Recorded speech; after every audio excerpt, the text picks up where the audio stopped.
And I've been chillin', watching the ocean with you. Baby, up with a slow motion crew. And we up in our clouds when people change, but not us. And we just chillin', kicking it, kissed by the sun. Could be soaked to the skin in the mall soon. I know she got the good vibes when seasons change, but we're the same.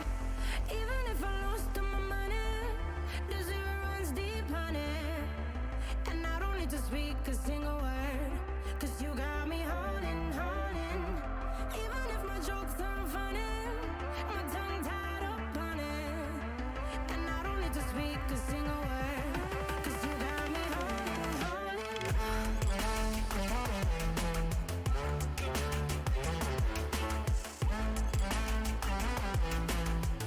'Cause you got me holding, holding.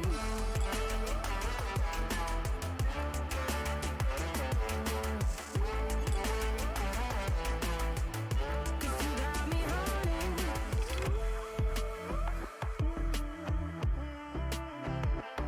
And I'll be running, possessed by a low, low voodoo. Fired up like a wolf on the full moon. And we stuck in a la la land. The tides will turn without us.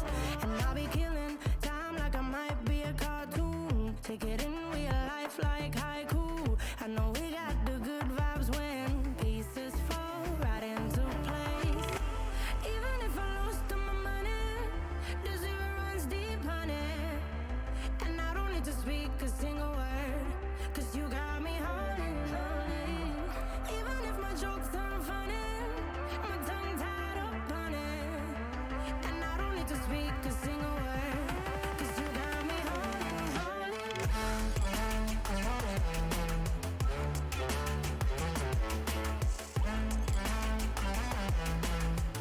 'Cause you got me holding, holding.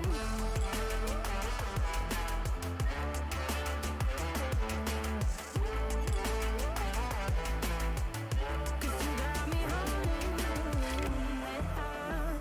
Play me like a bass guitar, simmer down.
Testing 1, 2, 3. 1, 2, 3.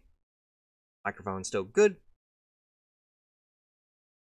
Face capture still smooth. And toggles are working.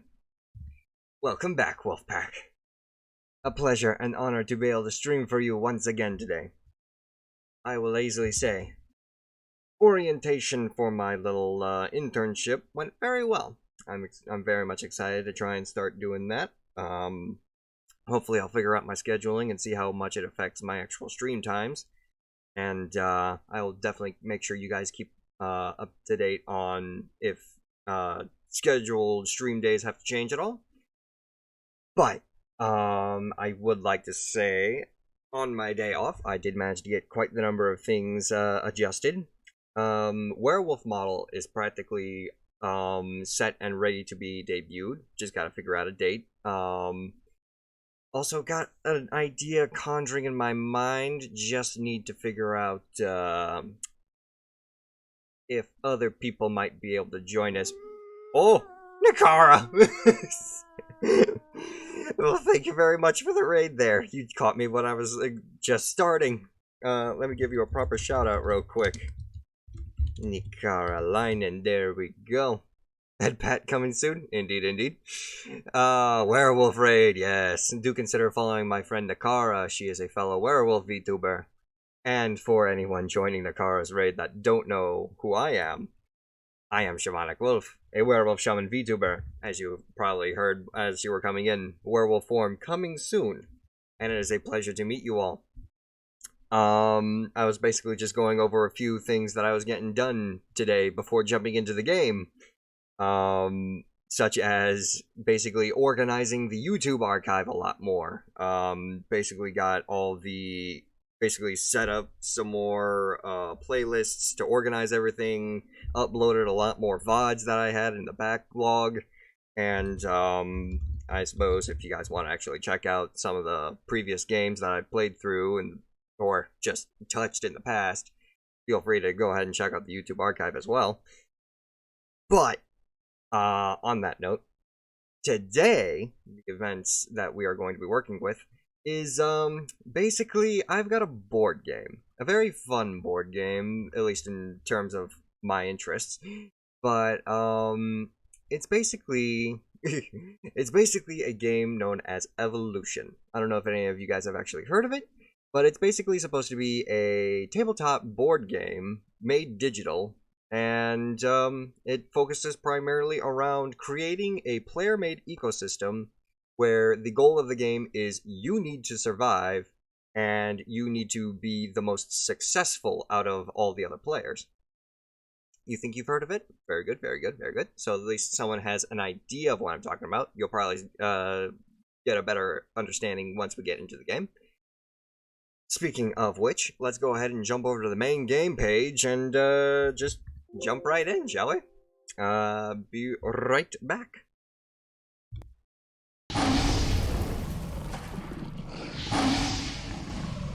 Should take only a couple seconds for the OBS to capture it.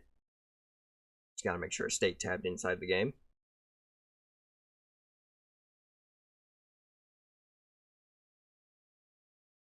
And there we are. Welcome to Evolution. Basically, that's my little character that I decided to put together. Basically looks like the father from Tarzan. But for this game, for anyone who doesn't know the game at least, we're going to go ahead and try out the campaign for the game real quick. To which, technically, because this game has been out for so long and I've basically played this game ever since I didn't even start streaming, I managed to complete the game on the normal difficulty. However, today we're gonna try and go through the brutal difficulty, starting from the beginning, of course. So we'll go through the small little bit of tutorial, show you guys how the game is supposed to function, the basic rules, and then we get to go through all the different challenges of basically dealing with brutal mode AI as our opponents. So, let's go ahead and get right into it, shall we? And I love the art for this game too. After we play through a couple of rounds and probably show off some of the other game modes, I definitely want to try and show you guys some of the art of all the various creatures that you can quote-unquote discover in this game. Well, let's begin, shall we?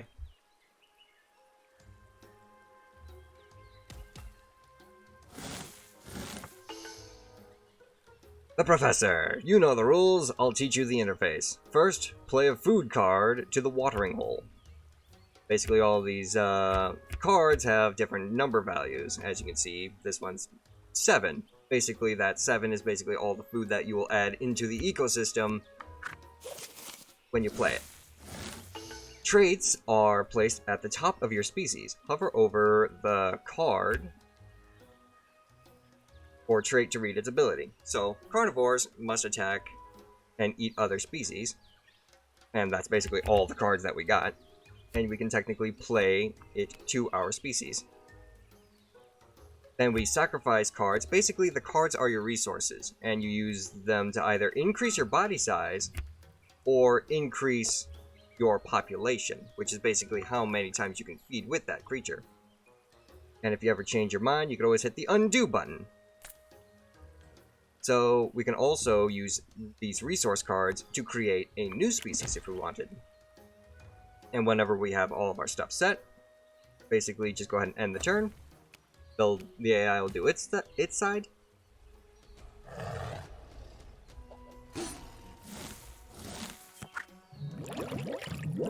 There's all the food. It's really cool how all the environment around you actually sort of bursts with different plant life. If you want a closer look at your opponent, right-click over their species and hover over their different abilities. So burrowing animals cannot be attacked once fully fed, and this one also has cooperation, where every feeding you can share 1 food to the species to the right. Basically, you can feed with this one, it'll take 2 food, 1 for itself, and then 1 for its partner. Time to feed! Drag your carnivore to its prey. Obviously, we don't want that thing to actually try and help out the other prey item. So, drag the carnivore to the prey, and then drag the herbivore to feed from the watering hole.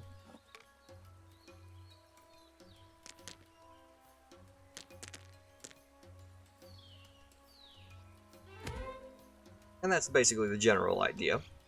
I've heard of this game, but the IRL one? Yes, it started off as a IRL tabletop game, but then was made digital to help, you know, spread the game's popularity a bit.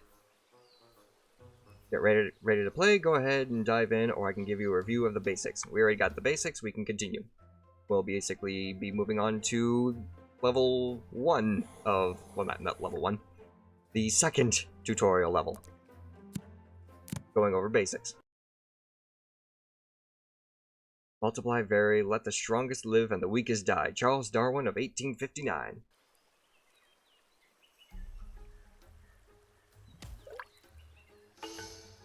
Look, right there, your species is hungry. Right-click to feed. Excellent, that food is worth 1 point at the end of the game. And I know my follower goals and such are kind of blocking it, but the rewards are counted at the top and the bottom right. Your goal in evolution is to eat the most food. Add population to eat more food. Excellent. Give 1 more population. Oh no, another species has come to the watering hole. Now you're competing for food. Egads! 2 population didn't get food and starved. The environment can be unforgiving unless you adapt. Use foraging and add a population to your species to get an edge above everyone else. Marvelous, your species has adapted to eat faster. Go ahead and feed. This time it was your opponent who was short on food, and they went extinct. As you can see, skillfully adapting to the environment determines who will survive.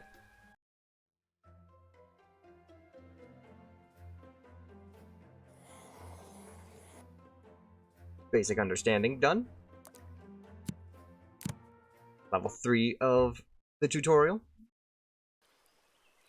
Specializing herbivores.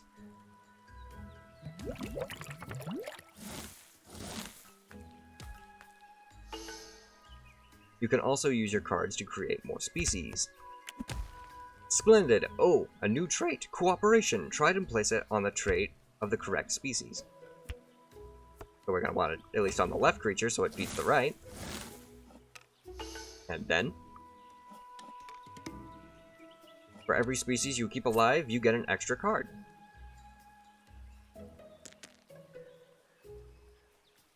So out of the 5 cards you normally draw, we would also get an additional 2. For the regular games, of course. At the start of each round, you add food. Whoa. Never mind. For each round, you end up adding food to the watering hole. That number on the card is their food value.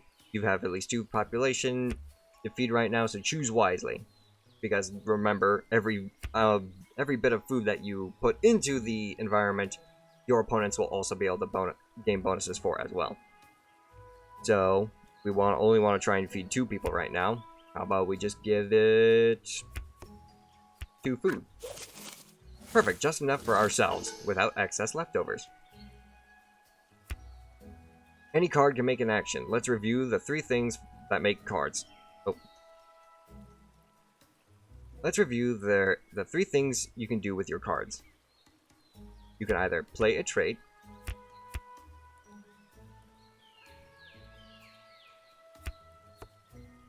like so, add a population, like so, or make a new species. So we'll do it over here.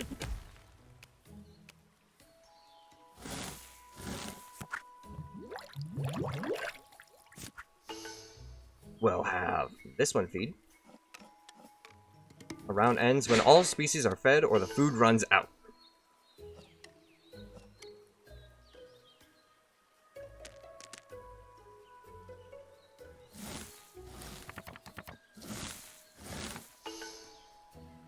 New round begins, choose any food card. Let's go ahead and do the 3. You chose how to adapt this round. Remember the 3 actions: new species, new population, and new adaptation. Now how about we do this? There we go. If you change your mind, hit the undo button, give it a try. But guess what? I want to keep that there. And then end turn when you're done.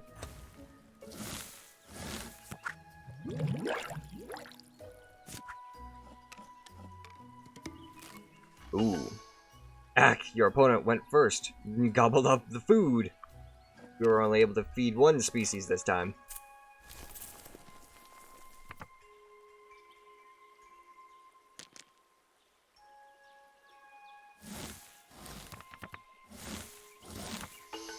The green dinosaur shows that we go first this time.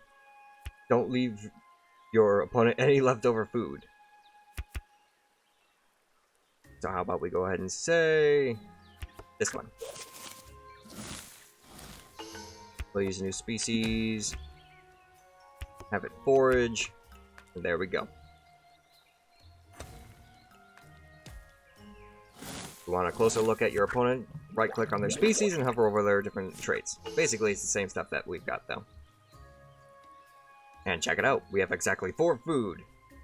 And now we'll basically capitalize by having our forager feed and then cooperate with our other forager, who will also gain the bonus, taking all of the food from the watering hole and leaving them with nothing.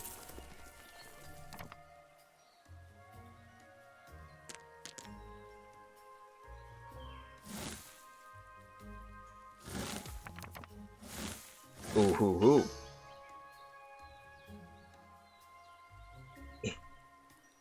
A round consists of select a food card, play cards, reveal food, and feed species.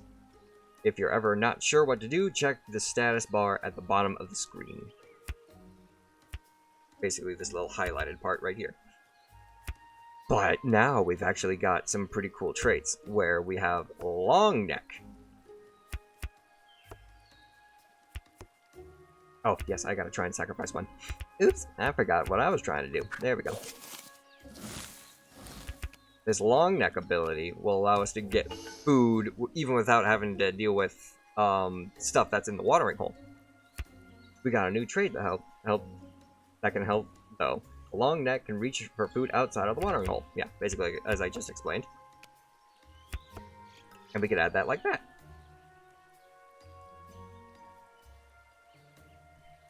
End turn. And check that out.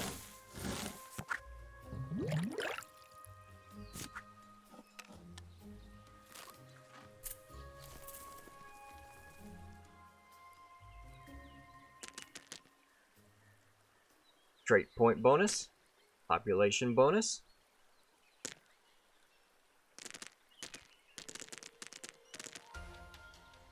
victory!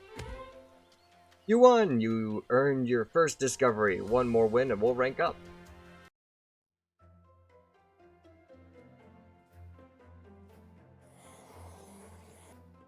Yes, we'll get to you later. But now we need to go into the more meaty part of the tutorial. Carnivores! Because not everything in the world is eat, plant, and survive. In a standard game, you get 3 cards per round, plus 1 for each species you have alive. Oh, I thought it was 5. My apologies. Go ahead and pick a food card. Let's go ahead and say this one. Time to adapt. Strange. I seem to hear something growling out in the distance.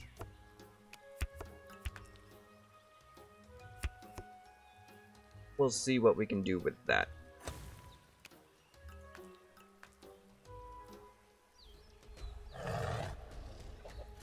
Egads. Careful, he's a carnivore. Zounds! A carnivore! Hover the cursor over the carnivore trait to learn its ability. Must attack and eat other species. Uh-oh. This is horrendous! I will teach you how to defend yourself. Egads! We lost our species!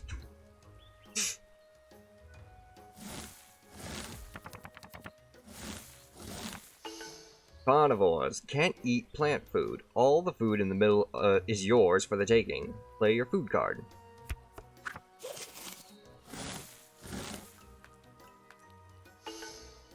Carnivores can only attack smaller species. It's currently a body size of 2. We must defend ourselves. Protect your species with body size. Actually, you know what? I don't want to use that card.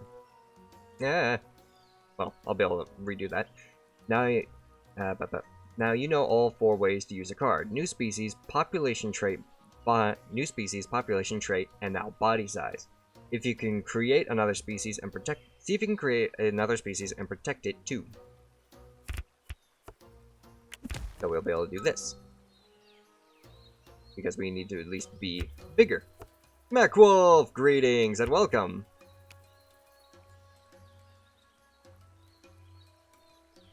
And end turn.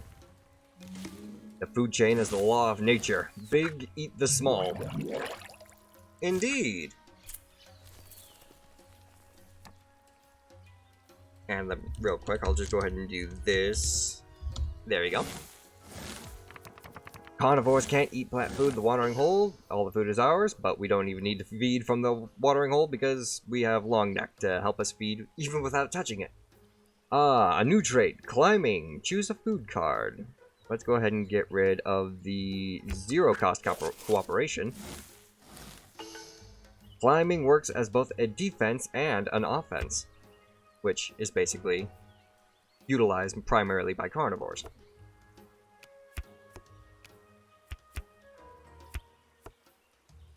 So we'll go ahead and do this, and enter.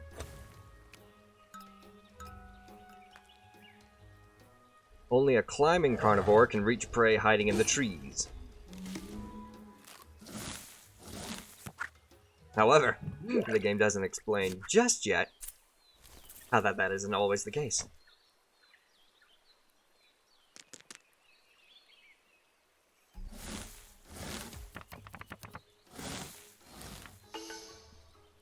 We're last in the turn order this time. This often this is often a good time to go on the attack. Choose a food card. We'll say the 1.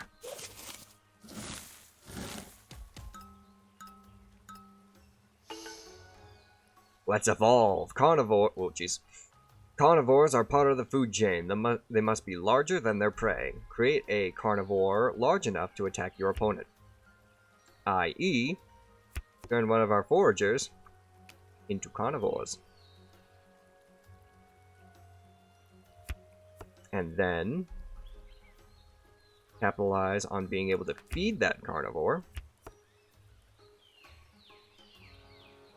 And because technically cooperation does not work with carnivores, we'll switch this to foraging and give it an extra trait. That way it can just feed itself off of both long neck and foraging.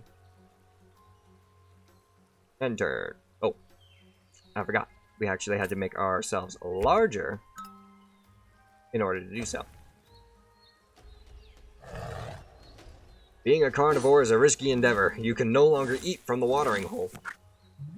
And if you can't attack anything on the enemy's team, then you're basically screwed. You have to attack other species to get fed. Drag your carnivore to prey. Of course, MechWolf.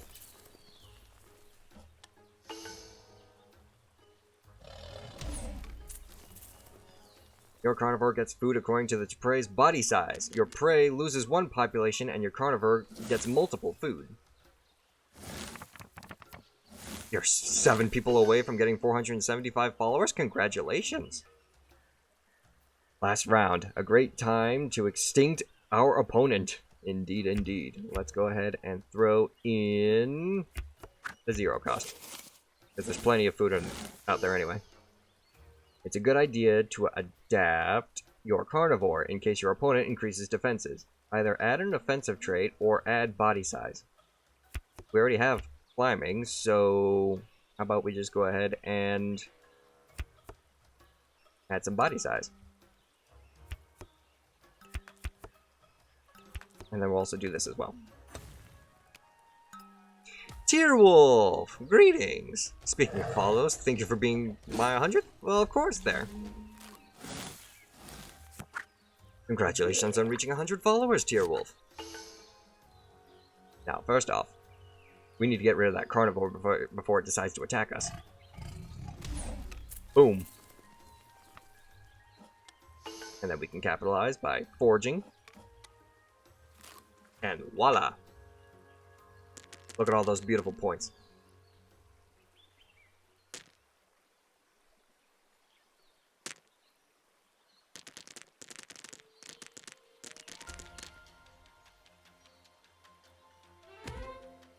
You won! Ferocious work. Whoa, jeez.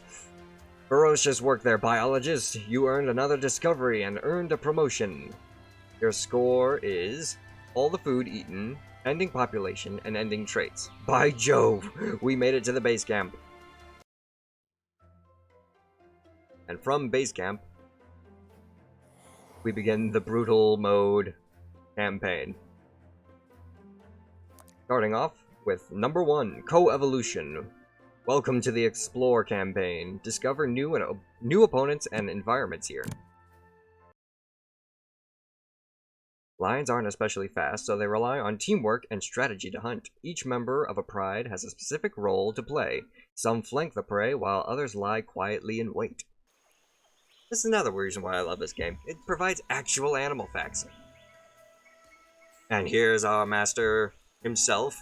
I know you can't really see his face. Hang on, maybe I can try and hide that real quick. Header. There you go. Say hello to our good friend, Darwin. Master each watering hole to advance on Evolution Island. Each apex species you can defeat will be added to your single-player menu. Legend holds that somewhere on this island, the fabled Dominator hides. Warthog otters? Indeed, there's a lot of weird things mixed into this game. Here we see nature's great arms race in action. As predators develop new strategies, their prey evolve new defenses. Warning Call adds Warns nearby species of approaching carnivores. Warning call protects the species on each side of itself. However, it does not protect the species that it's on. Beware, some predators have evolved ambush tactics in order to sneak past warning calls. Ambush only works on carnivores. Species with a hard shell have the same defensive strength as those with larger body size. Hard shells only make a species harder to attack, but doesn't change its overall body size. And small predators can work together to take down species with much larger body sizes. Pack hunting allows you to add your carnivore's population to its body size to get a new total attack size. It only affects attack size, however, and does not help with defense. Be warned, this is a vicious watering hole. You must take first place to advance and face IT Carnivorous Barbarous. Let's play.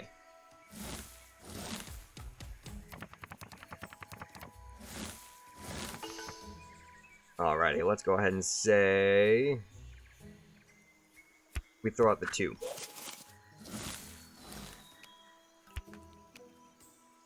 So we got 3 Regularis, who seem to be trying to advance at least one species. However, we're going to capitalize. We're going to play the risky route and try and evolve 3 species at once.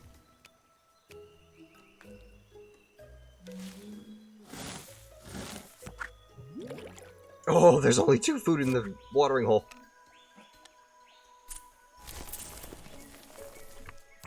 We have at least 1 trait on one of our creatures, though, so we at least got 1 card back. Alright then. How about we try and add some more food to try and capitalize again?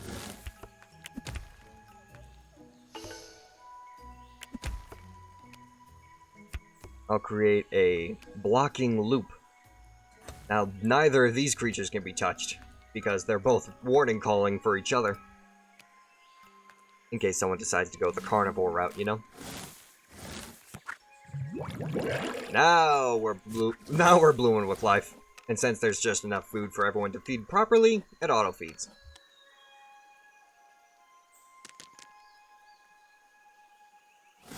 Round 3.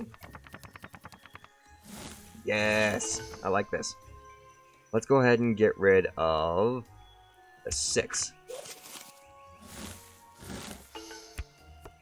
We're gonna have you, and then another warning call. Boost both of you up. Now none of my creatures can be attacked if someone decides to evolve a carnivore.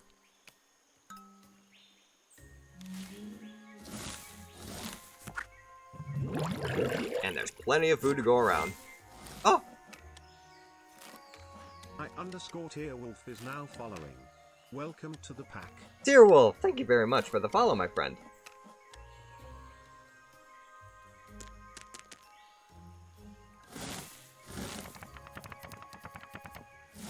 And now, to try and do this, we're gonna sacrifice Hardshell. We're gonna try and take food out of the ecosystem.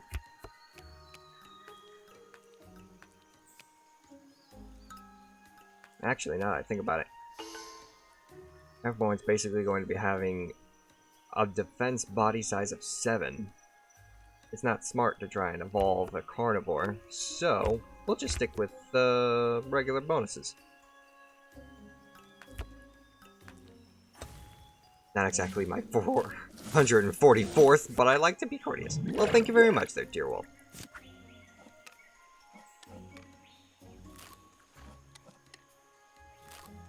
Let's go ahead and feed. Gonna be able to feed 1, 3, 5. Actually, he's only gonna be able to eat 1 more, so 4, 5, 6, 7, 8, 9, 10. So we're gonna have to sacrifice one of our creatures' ability to feed, but keeping them alive is important. 3, 2, 1. There we go. Nothing lost.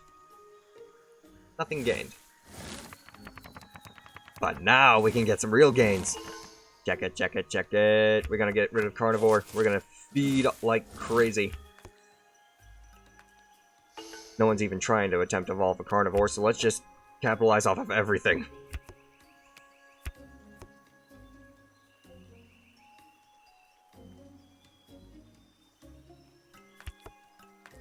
Let's see how this goes. That long neck's gonna forge twice. Throwing out food for everybody. We don't even need to eat. Everyone have fun.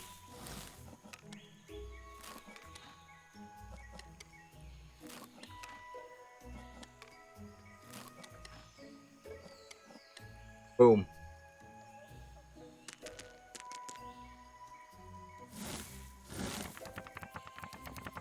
Let's do it again. Make sure to throw in enough food though, because we're gonna go boom, boom, boom, boom, and heck. Boom. Done.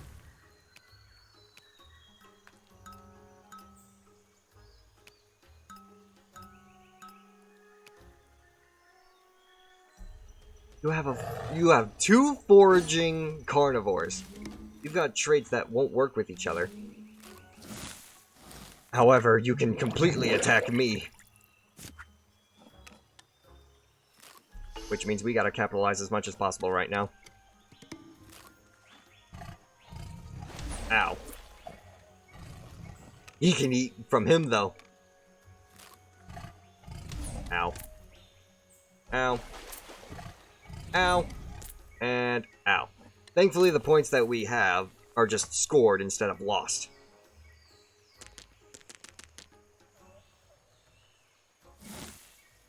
Last round.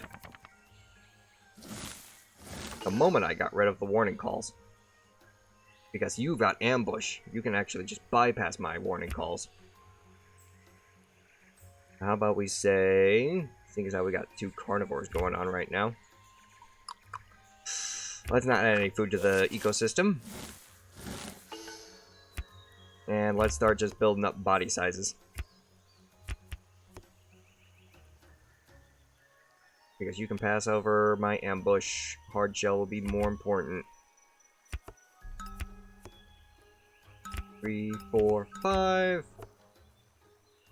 And you're just going to need to boost your population because... Yeah.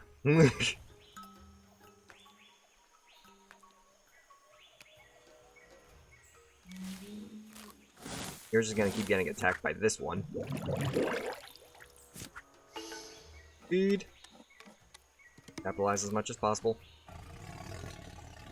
Ow. I knew they were going to go after him.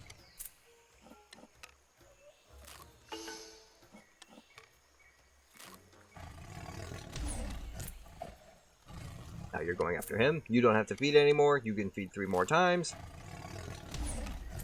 Which is enough to completely wipe out my species again. Ow. And ow. Thankfully, the 3 traits I gained back as bonus cards.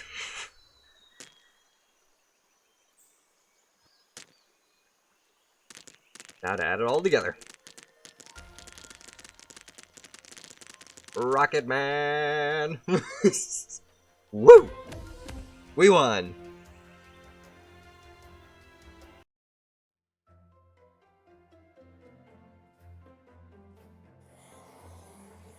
Yes, yes, yes. Then we move on to level 2. Okay. Jesus. Carnivorous Barbarous. Beware, legend hold that there is a fearsome apex species lurking here. Fearsome!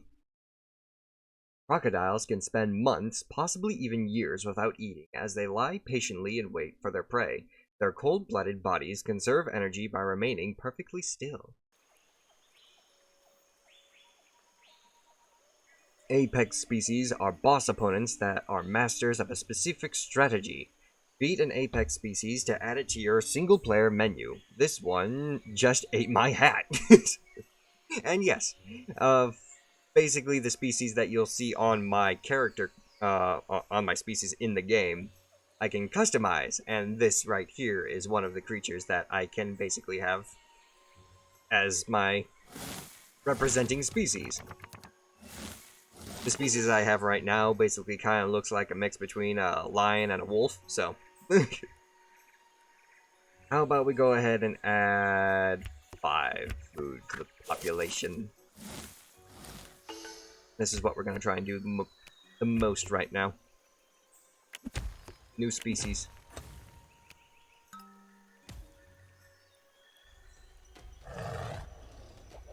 They can only feed once with that carnivore. Wow, we get all that food. First off, the one with the warning call. Because he's going to want to attack that one because he can't attack any others. We got warning call back though, so that's great. And now, to evolve defensive traits. As the game decides to give me nothing but carnivore.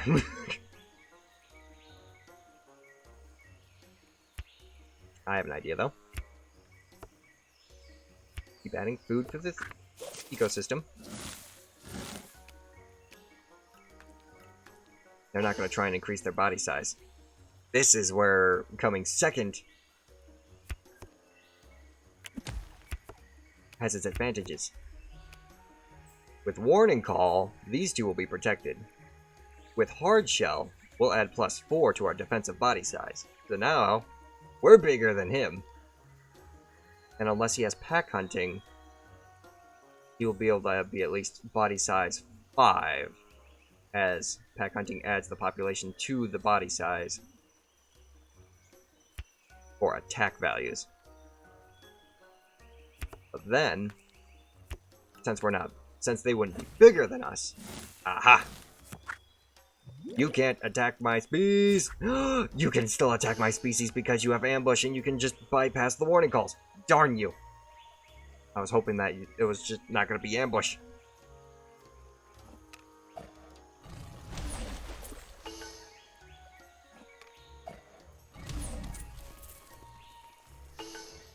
Feed again. Curse your carnivore.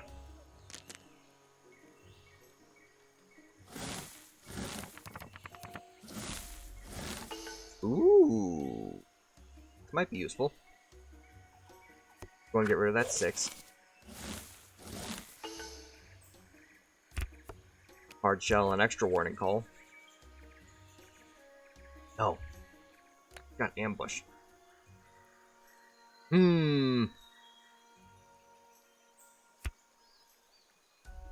How about we go ahead and get rid of... Well, we don't have anything to try and create a carnivore. Try and fight that carnivore. How's about we boost body size for this one? Have it feed... We're just gonna have to sacrifice this one in favor of having a larger prey item. Which can attack us because it has a higher body size. Oh no.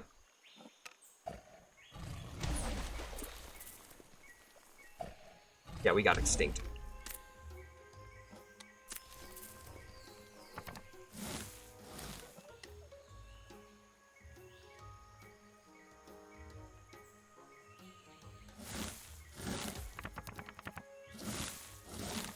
Okay. On that note, though, perhaps we can try go on the offensive. Carnivore. Pack Hunting. Your attack value is 10, but your body size is 4.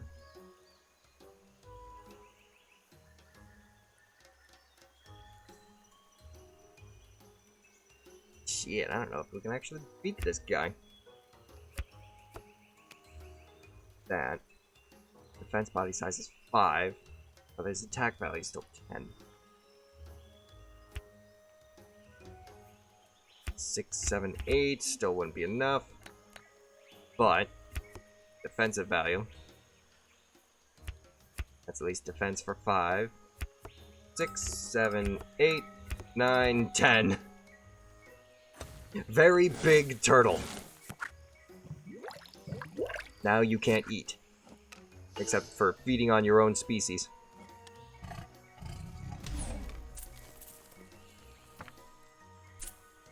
Beautiful. We weaken the monster. By being simplistic. And now, we can capitalize. Yeah, perfectly fine. Do what you gotta do.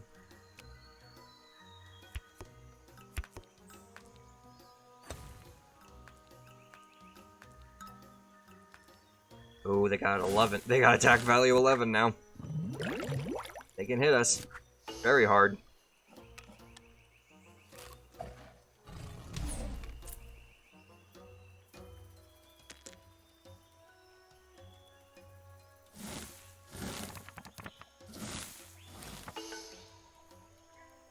And there's just no other way to defend ourselves.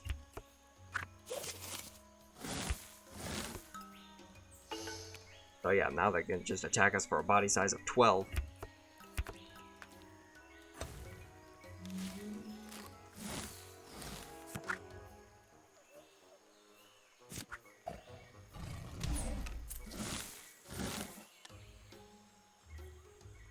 Dang it.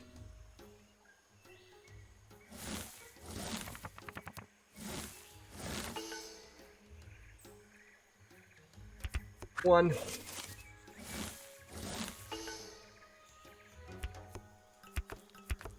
is all I can do.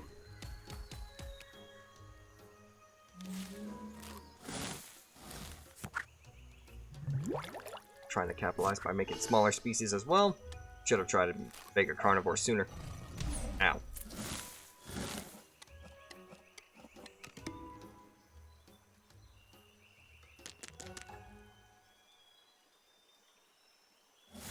How many rounds is this gonna be? Wait. We just got everything we needed. Check it. Carnivore. Pack hunting. Wait. Pack hunting here. Boost the population. Now they won't be able to attack us because our defensive value... Damn it, it's still 10! Arrgh! But we can eat all of you.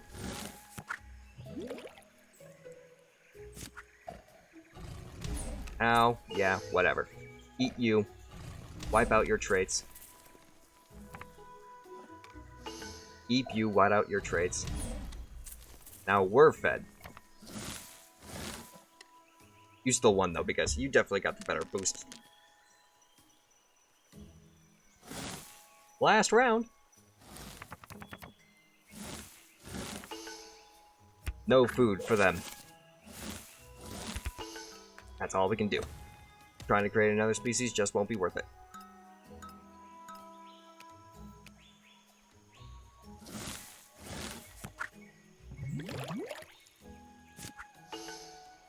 Kill it.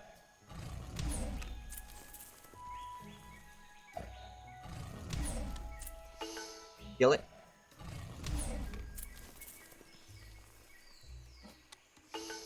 And technically we could attack you, but get rid of as many bonuses as possible for you.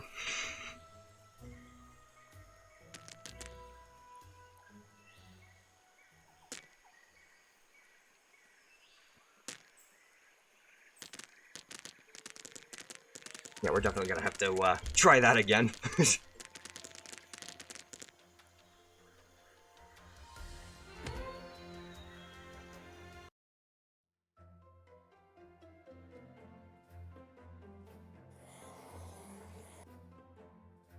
Fight terror with terror.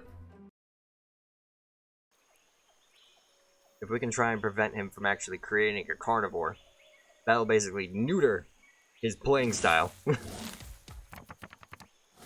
And that's the perfect way to do it.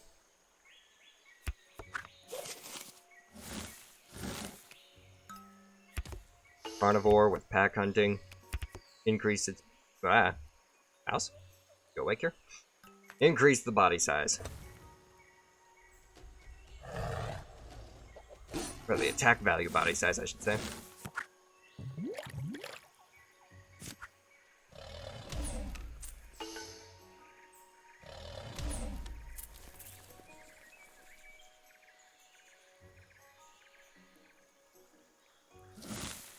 Carnivores kill carnivores. Keep the food out of the ecosystem.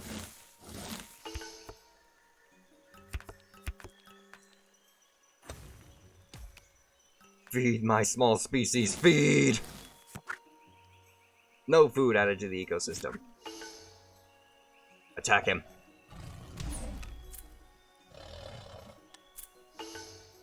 Kill the carnivore.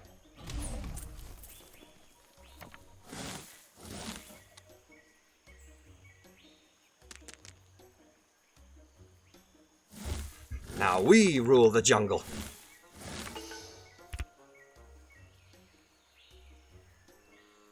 As little food as possible. However, it may very well be interesting enough to increase our body size.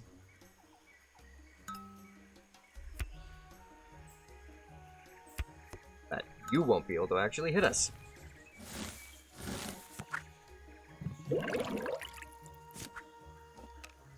Eat it.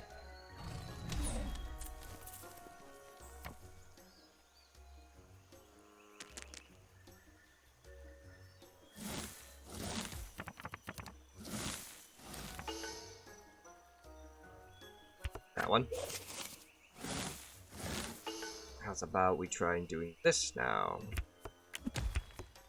Feed yourself. Keep that card for later.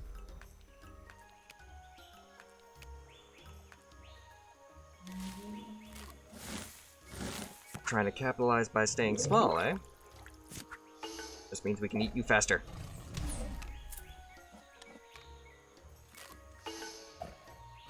Two, three.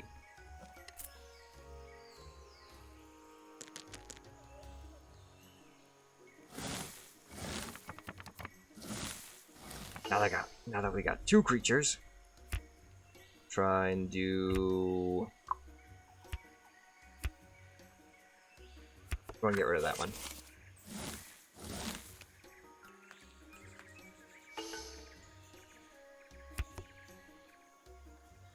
Hard shell, just in case. Forager, who can cooperate. No.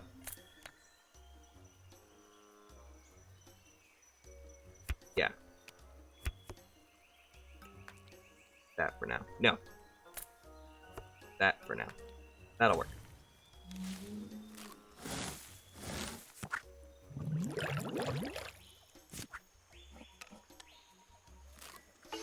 Eat it. Eat it. Eat it.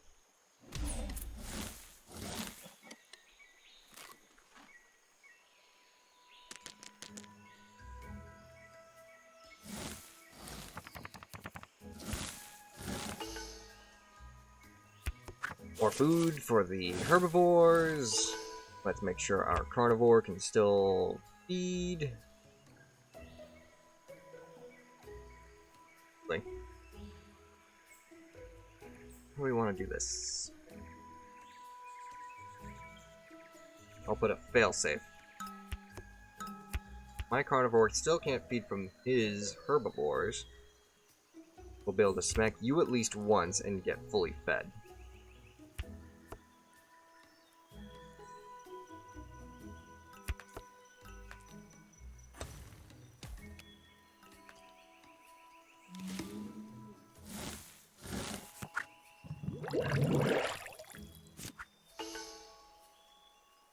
You go first.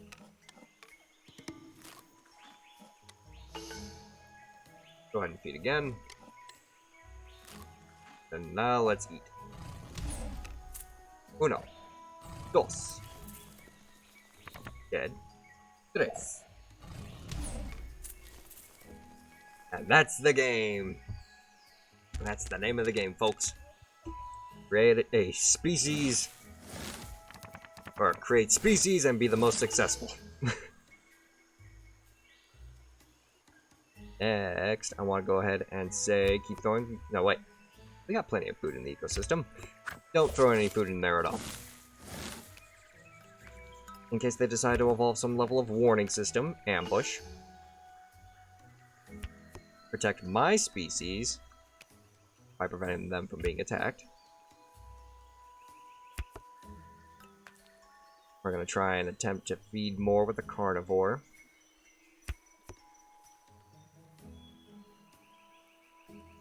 And capitalize off of being able to cooperate with you more. Go at least feed off of one for there. How about we go ahead and use this foraging card for here.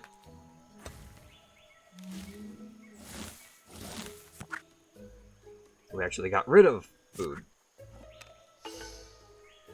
Kill it before it takes all the food.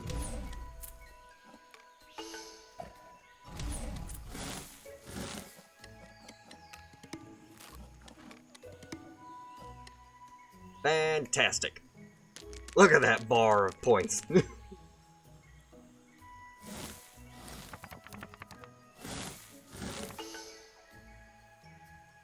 We're gonna need more food for our herbivore. And. Seeing as how we have a larger carnivore, we're gonna need the failsafe again. Boost you to the max. Boost you to the max. Let's go.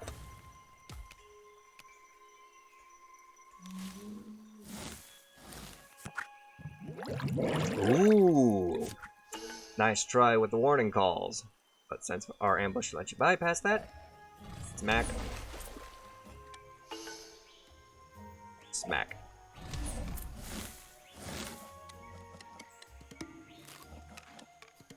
And just eat.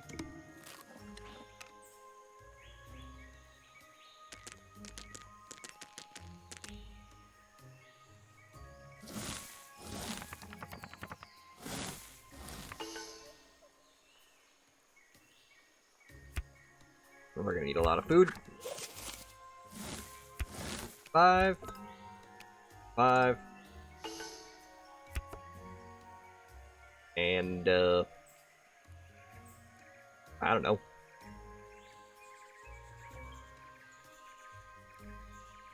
You're maxed out, you're maxed out. Here. 6. 6. And 2, just in case. I don't know.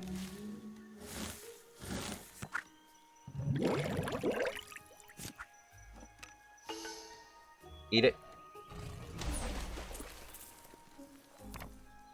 Eat it.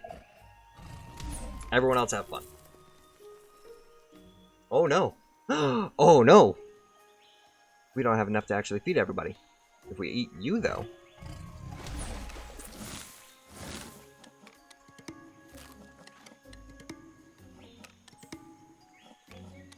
Perfect.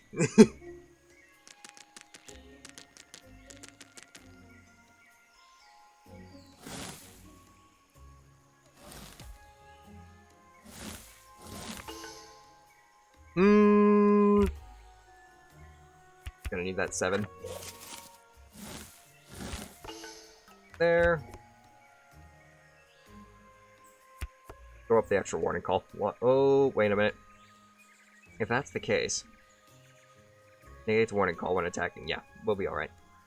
Minx! Greetings and welcome. What's up? Not too much. How you doing today? Gotta make sure you at least are bigger than the level 4. There we go. The power of evolution, indeed. Funnily enough, a lot of the games that I've been playing in this Science Week so far have been focusing around evolution. And I love it. Eat it. Of course. I certainly hope your stream went well today.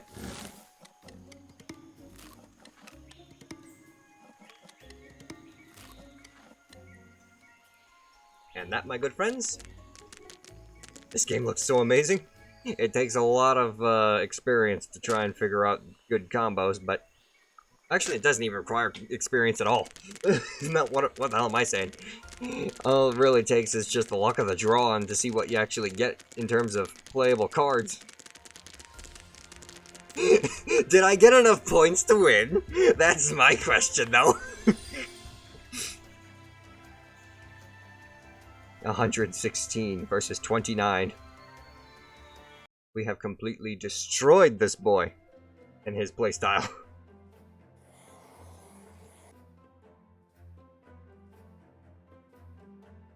There we go. Just had to turn on a light real quick. And on to level 3. The desert. Survival is even more difficult when the watering hole runs dry. Some experts believe that the Tyrannosaurus rex was more of a scavenger than an apex predator. The debate is a fierce one amongst paleontologists, and is still a continuous one even to this day. Gadzooks, it's hot! You'll need these new traits to survive this barren landscape. Scavengers feast off of the remains that carnivores leave. They receive 1 food after every carnivore attack. Defensive herding uses population as a defense. Carnivores must have more population than this species to attack it. If horns don't stop a carnivore from attacking it, but it makes them pay afterward. Each time a horned species is attacked, the attacking carnivore loses a population. Let's get past this desert environment using these new traits.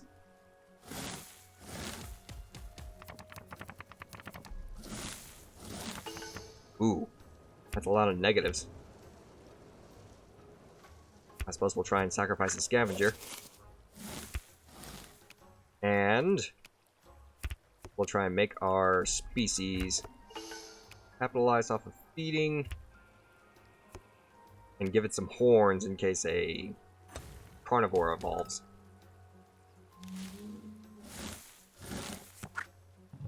One food. Not very many survive.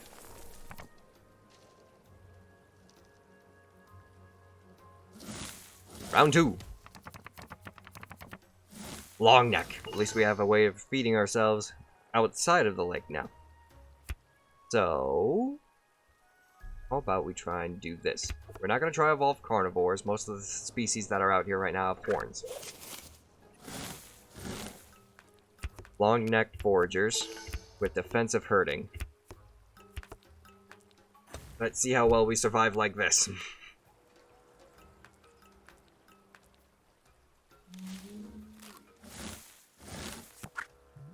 Another just 1 food. Sacrifice 1 of our population, but we don't go extinct this time.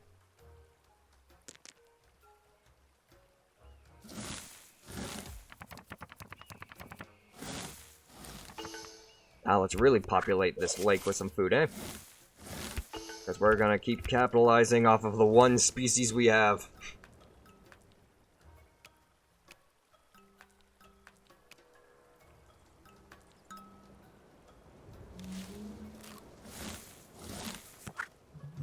You got a headache from the game? Oh, I apologize to hear that. Everyone can feed their species. With 1 food left over.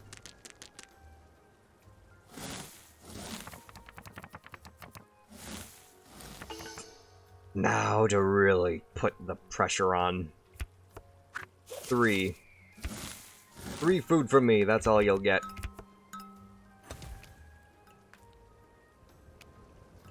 I was trying to evolve another species.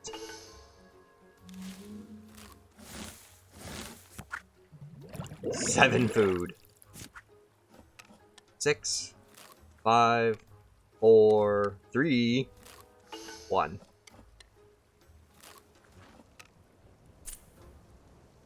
The desert, it benefits to be small.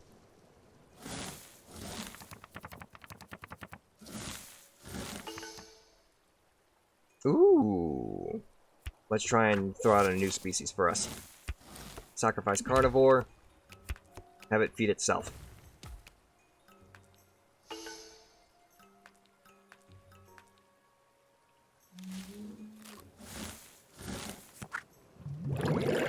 Lot of food. Look how vibrant that desert is now.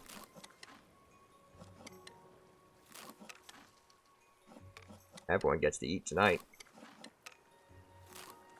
So that desert gets cleared out pretty quick. Last round.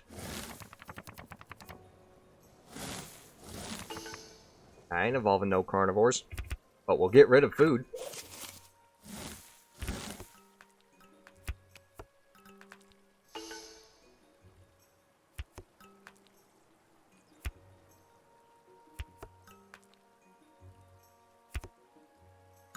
That's all I want.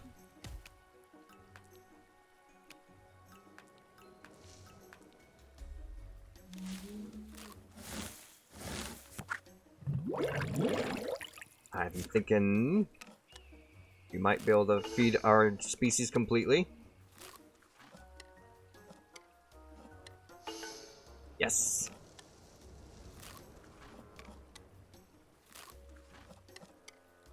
Someone's gonna have to sacrifice something, though. A lot of somethings.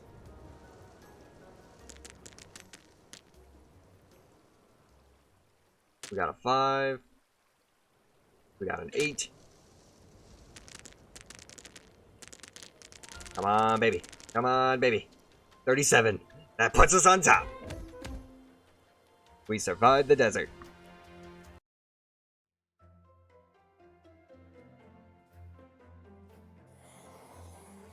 Yeah, I know. It's gonna be a oh.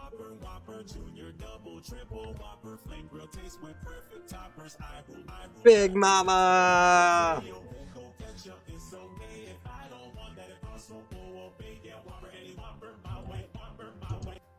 Big Mama! It's been a long time, my good friend. I certainly hope you've been well. And now, to try and get out of this desert, by fighting Minimus Rex. Behold, the master of the desert. You've been good? That's good to hear, That's good to hear, my friend.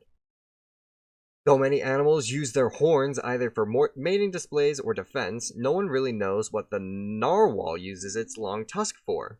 Theories range from breaking sea ice to detecting ocean currents.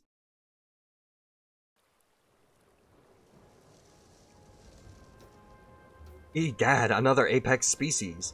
This one is an expert in surviving on low food. Learn to thrive in the desert to add Minimus to your single-player menu. How have I been doing? I've been doing pretty good. So far, we've been playing a little bit of a science-themed week. Primarily focusing a lot, actually not even a little bit, just a lot, on various forms of evolution. Either primitive human evolution to cultural evolution for modern humans to just basic evolution now for animal species in general. But it's all been fun. Ooh. I don't even know what I want to try and do here. This is all negative numbers. How about we just completely go broke and just have all the species die, eh? In case they decided to create a carnivore. Actually, no, they wouldn't have been able to create a carnivore. Its body size is too small. But then again, it could be carnivore and pack hunting. Ooh.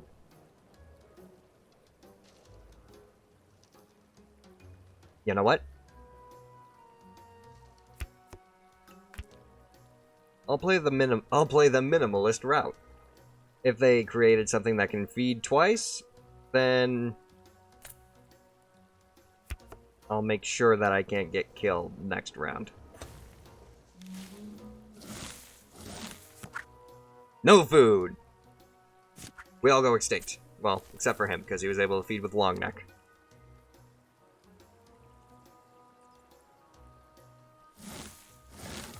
But now I have more cards to use.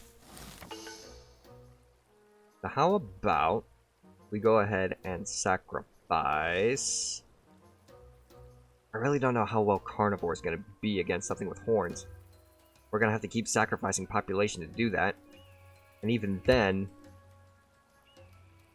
we aren't going to be able to punch over it unless we have a bigger body size. So, sacrifice the foraging. You must go back to your late night stream? Fair enough there, MechWolf. I certainly hope you enjoy your stream. And spirits bless. May your stream or your viewing of this stream go well. None of these traits are actually going to be able to benefit me. Defensive herding, foraging. And if it decides to try and create a carnivore scavenger. Because we threw a lot of food in the ecosystem now.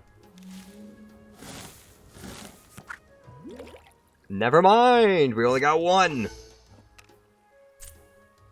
We're alive, though. He's got 2 points at least now, but I got 1.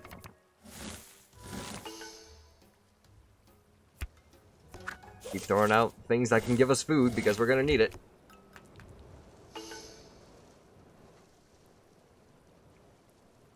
Try and increase body size, too. That way we can at least try and surprise them later on with ambush. Or not carnivore. Actually, you know what? Let's just do carnivore right now and see what happens. Because once we attack at least something, we'll be able to get some scavenger bonuses. No food! But guess what? Since you both have horns, we'll get rid of the one with the horns already. Keep you at least one creature.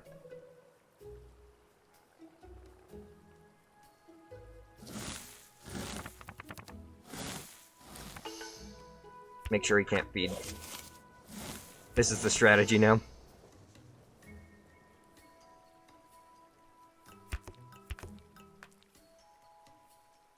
Wait. He might try and increase his body size.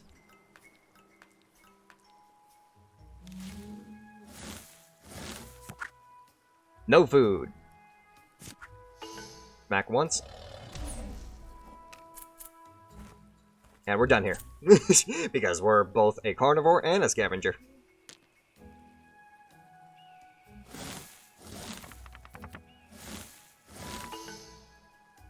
No food. Boost ourselves further. No food. Smack.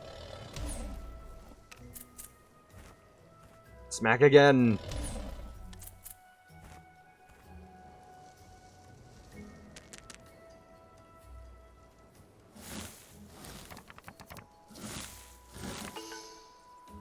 No food. New species with long neck. Boom. Go.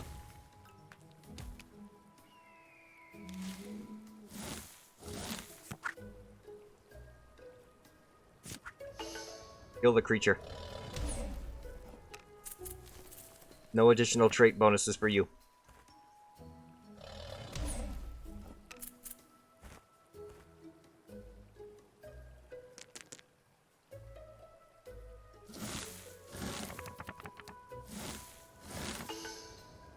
Get rid of the food in the ecosystem.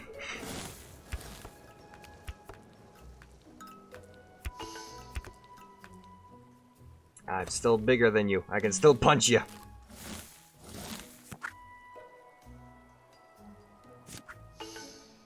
Eat ya. And that'll do. Because you increase your body size, I get the benefit.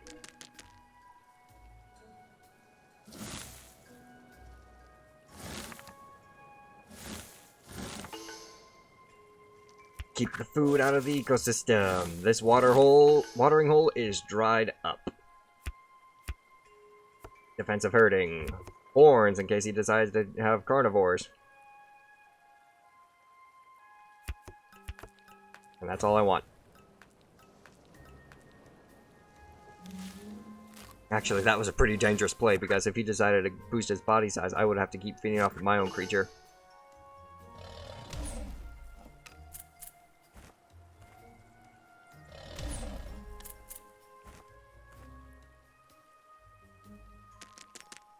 Alright. And that's another victory in the bag.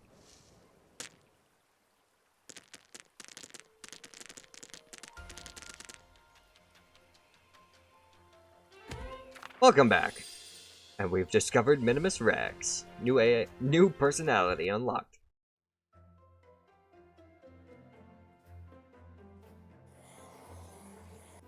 Now, for the next level, which would be over here. Advanced Training. Nature holds some incredible abilities. Intelligence uses a lot of resources. Be sure to maintain a few other species in order to gain enough cards to use intelligence and still evolve other species. A hint for the actual game. You've come far, biologist. You're ready for some of the more advanced traits in nature. Expert players, if you already have mastered fat tissue and intelligence, you can exit back to the map. Burrowing allows you to hide safe and sound underground from carnivores up above. However, a burrower needs to eat before it is safe. Feed burrowers quickly and allow them to get underground. Here's a trait to help survive periods of drought. Fat tissue. Fat tissue lets you store extra food up to your body size over the next round. It's optional to feed fat tissue, unlike population.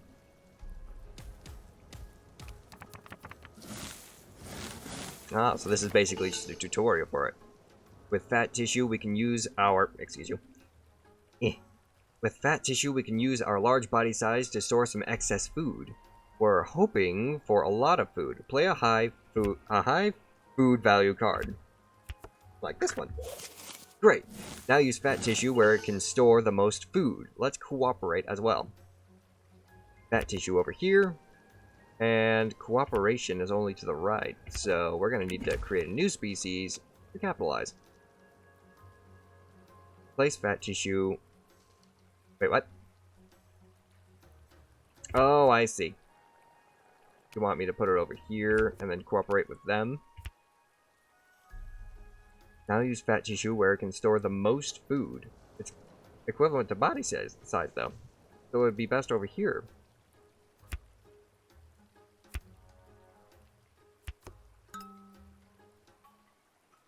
Well, yeah.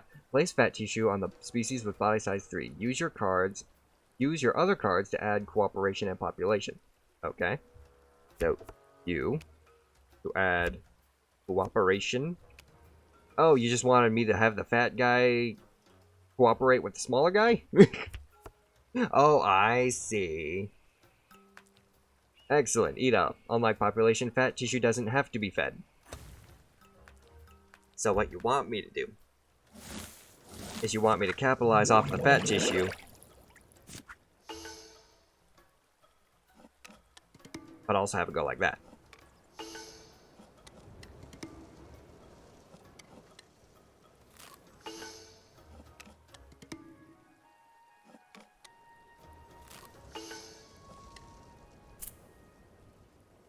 So now we're fully fed, but we have some extra food for times of hardship.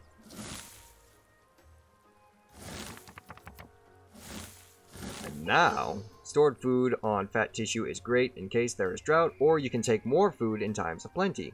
Choose any food card. We'll say 6. Food stored on fat tissue moves to population when the feeding begins. That large species with face-down traits feels like a carnivore. Defend both of your species with defensive herding and burrowing. In fact, we can even just have defensive herding with the burrower. Oh, wait. Burrowing is a great defense when paired with fat tissue. Alright, so we can do that. And then the population, or the defensive herding here, then that means we could have the highest value for defensive herding.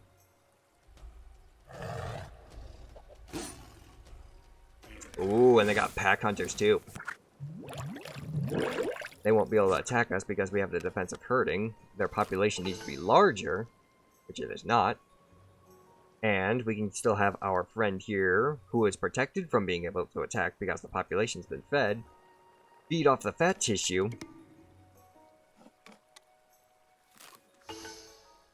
and help out our defensive herders, forcing him to attack the people on his on his own board. Way to work the fat. And there you go. Although once thought to be a trait unique to humans, tool use has been observed throughout the animal kingdom. Birds, porpoises, primates, and arguably even octopi have regularly used tools to obtain food and shelter. Octopuses is actually the proper term. I apologize. It's time for one of the most sophisticated traits in nature, intelligence. Using intelligence, you can always get food, but it takes a lot of resources. First, let's use intelligence as a herbivore.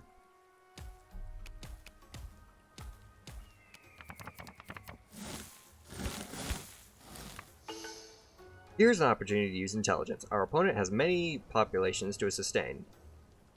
Let's play a negative food card to thin the unintelligent species, such as pack hunting. Now use the intelligence to find food. Play Play intelligence and cooperation on your highest population species. Be sure to keep 2 cards in your hand to use during feeding. So, intelligence on the highest population, and making cooperate, keeping at least 2 cards. Uh-oh.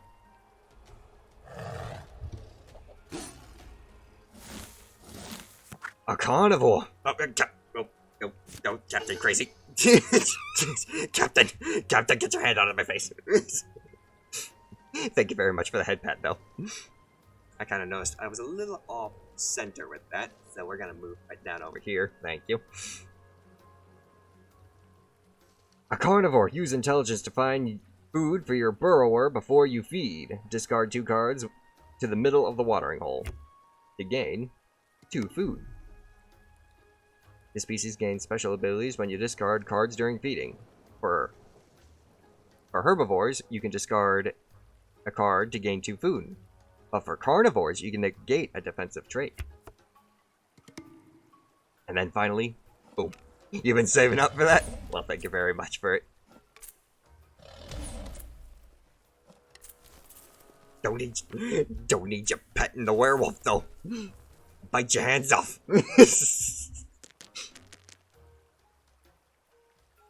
Arf, arf, arf. Let's try to use intelligence as a carnivore now. Choose any food card. We'll keep our opponent's population down through aggressive means this time. So, this'll work. Replace burrowing with the carnivore trait.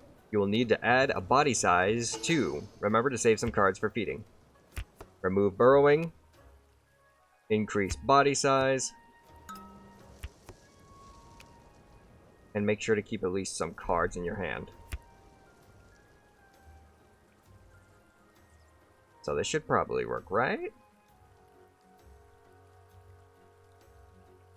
Maybe we need to save at least 2.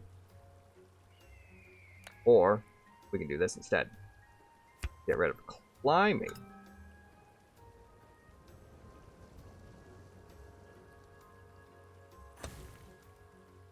To use intelligence, attack a defending species. Then discard a card to the watering hole. See if you can fully feed your carnivore.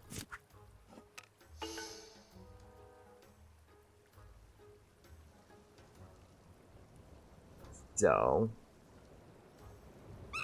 discard.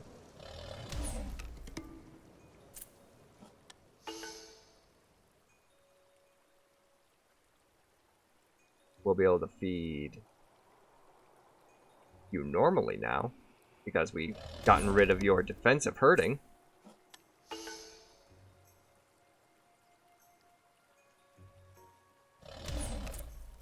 You've deactivated defensive herding. Very smart. You're ready to compete with more evolved opponents.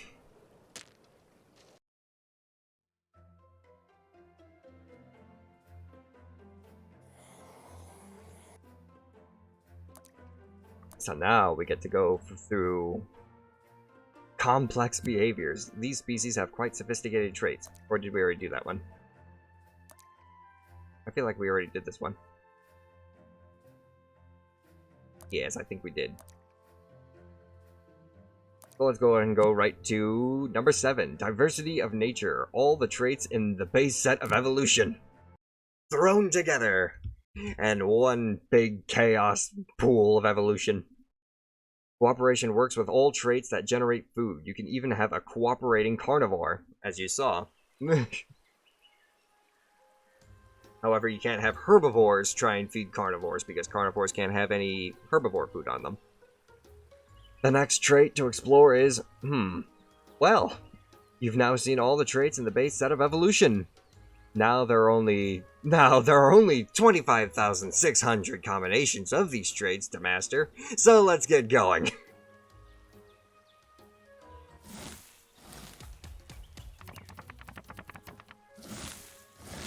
Oh, wait a minute, we didn't actually... Oh, I think we may have skipped a chapter. Hang on, we need to quit. Back to the map. I think we actually did kind of miss something.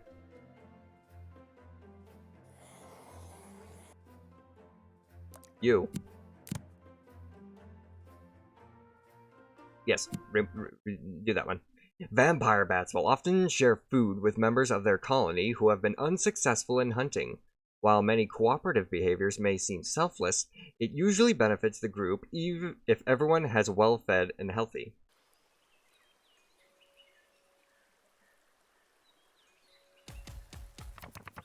Yes, yes. Now we'll be able to see the rest of the cards. Wait, what?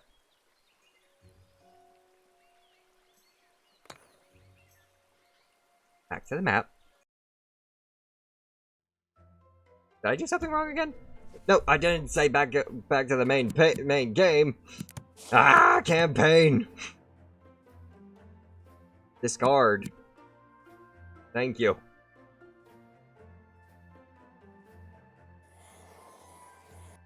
Now get me over to complex behaviors. The plover bird hops fearlessly into the mouths of Nile crocodiles to pluck meat scraps from their teeth. The crocodile doesn't harm the bird, however, as its thorough cleaning helps keep the crocodile's mouth healthy.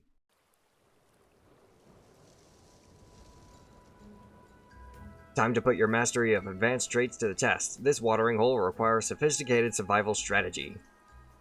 A watering hole adds one of nature's most powerful defenses, symbiosis. Symbiosis only works if the species to the right is larger in body size. A fertile species adds an extra population every time there is food left over in the watering hole from the previous round. If there is leftover food, few traits are more valuable.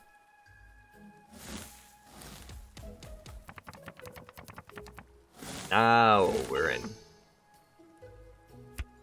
Let's go ahead and throw out fat tissue. We're gonna want you. We're gonna want you and you.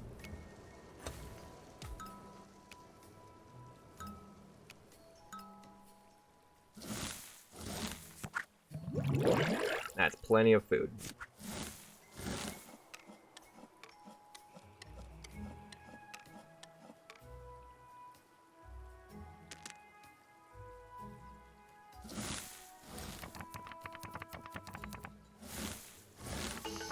Now for the next bit.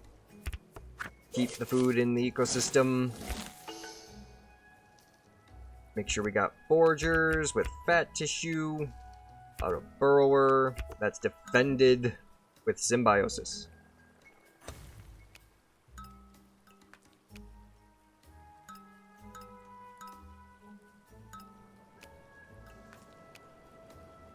Because there's food left over, we get a bonus population.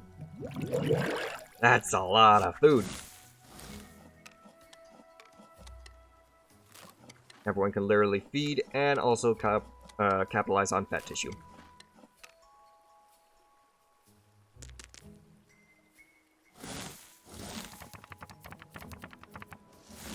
Intelligence! Let's try and thin out the watering hole now. We'll have fat tissue here.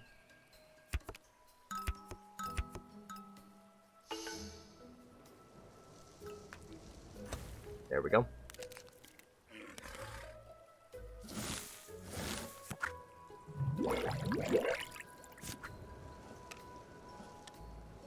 Not everyone can feed. We'll still be able to feed our guys just fine, though.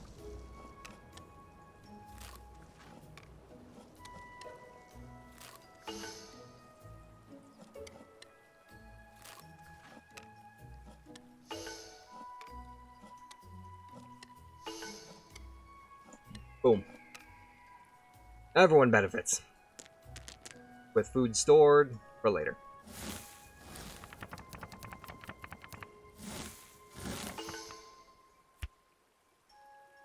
Try and keep the food out of this ecosystem.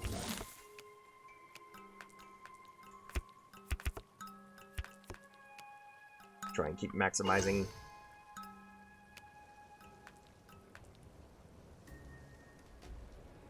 Ooh, 2 carnivores.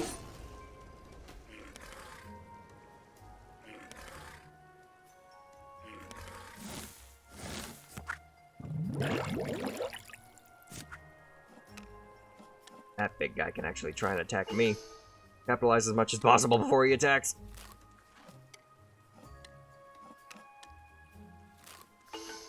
Feed you too.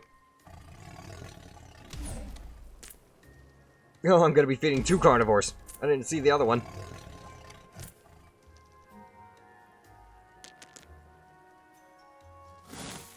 We need defensive traits.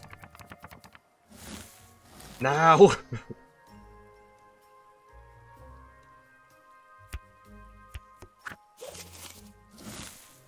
We need you to be smart. So that you can actually... Wait, no. Get rid of... Wait, yeah. You have symbiosis. You'll be protected. We need you to be smart so you can find food outside of the ecosystem. We need you to be maximized in your size. That way they can't touch you. Even with their intelligence. We're just too big.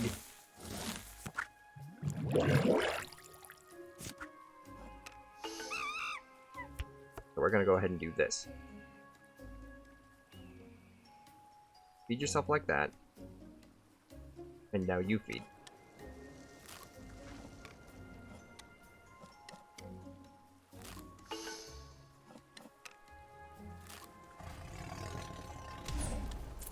Good. There's only 8 food left in this area. That can't feed. That'll still be able to at least eat twice. You'll have to keep eating other things other than the food here, so how about we do a little extra food for you. Ow. Oh, you had to sacrifice a card because you have intelligence. Okay. So now you can't attack me again. Good. Go over here.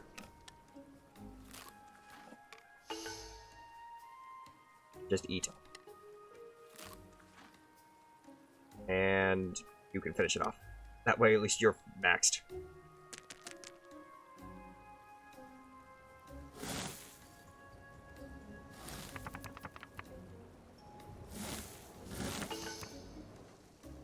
Now, this is what we're gonna do. Very little food in the ecosystem. Intelligence here. End turn.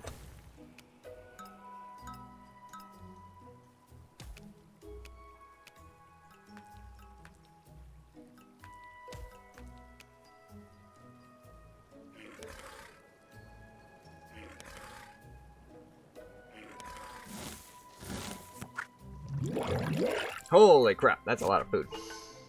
Capitalize on it.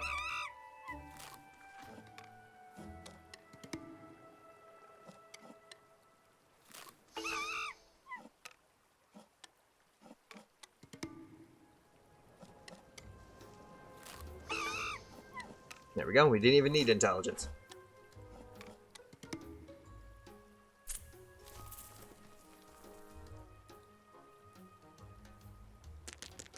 Now everything gets added up.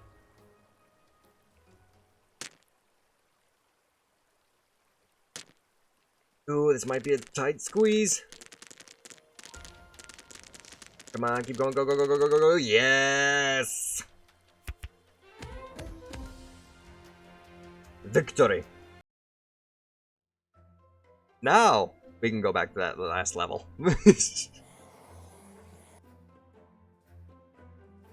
You. Diversity of nature. Cooperation works with all traits that generate food. Yep, yep, yep, yep.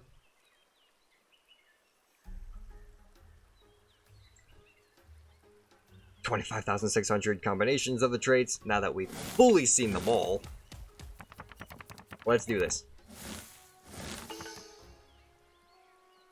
First off, get rid of carnivore. Ambush, cooperation, fat tissue. Fat tissue.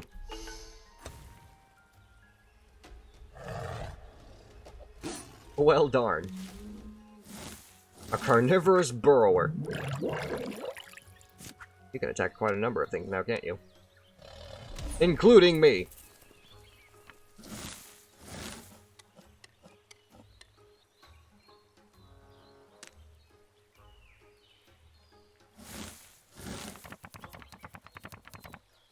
Ooh. We can capitalize off of this carnivore that's in the ecosystem. Scavenger. Horns. A little bit bigger for body size, and a little plumpier around there too. You got intelligence, but you can't use it because you got rid of all your cards. Unless you want to sacrifice a bit of population.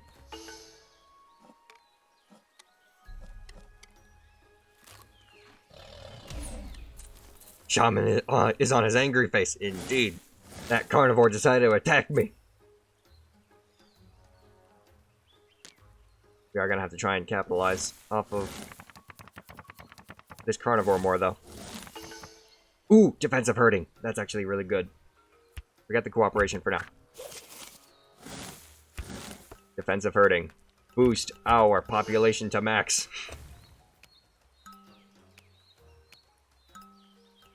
Yes.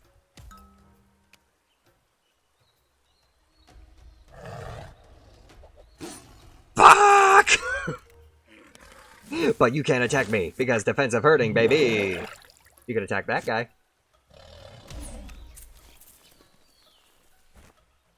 Kill that guy. Don't go after me. After him.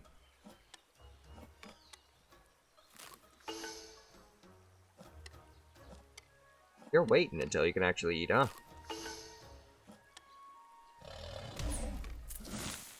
There we go. You survived with 1 health. Or 1 population, I should say. Symbiosis! Beautiful! Get rid of burrowing, symbiosis, and probably more population. Keep our species here small until it can actually grow. We lost a carnivore, who's apparently still keeping his ambush ability, and has symbiosis for nothing. Feed you.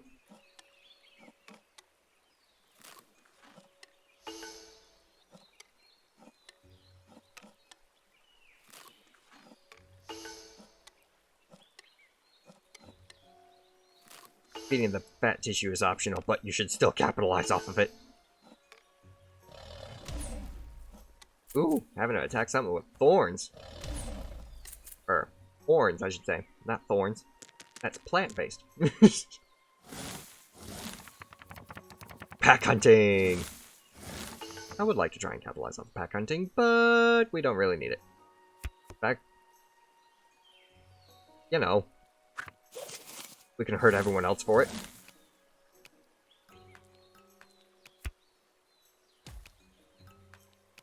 Intelligence for you. You can go ahead and try and feed yourself. And actually, you know what? There's no carnivores around anymore. Still gonna need that. Pardon me. That intelligence, though.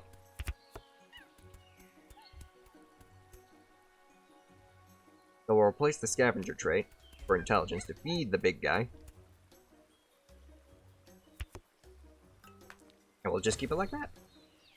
In case we need it from hurting ourselves. In which we are definitely going to.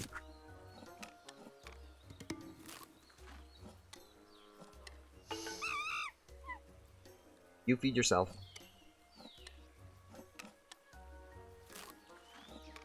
And now we max out the big guy.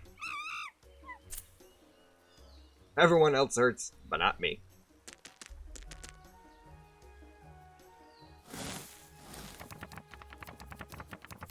Cooperation and intelligence. That's exactly what we want. Go and get rid of scavenger. Intelligent. Foraging. No, wait. Intelligent cooperation. No. We don't want intelligence. Foraging cooperation functions on its own.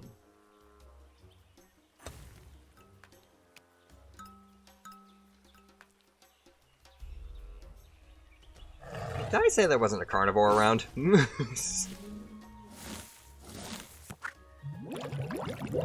Still can't attack us because we have a because we're still equal in body size. You're fully fed.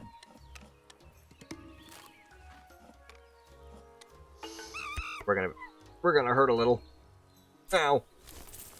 But that carnivore is extinct.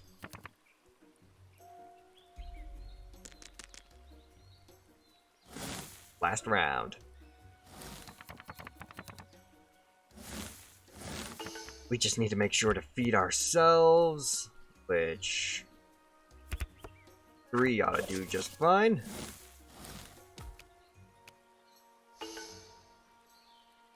You'll be able to feed for 3, feed you.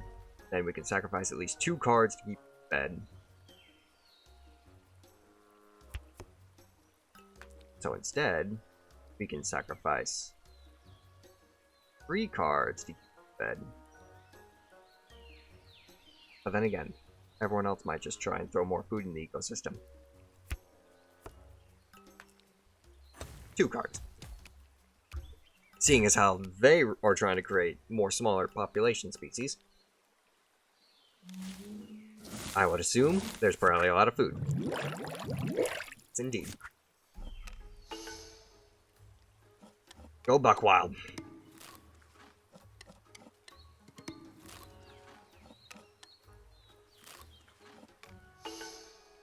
You eat that. And feed yourself with the rest.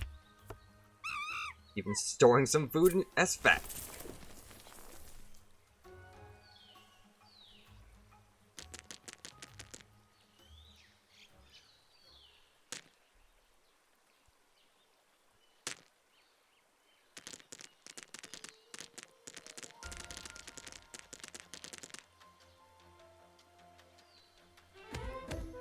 Simplistic.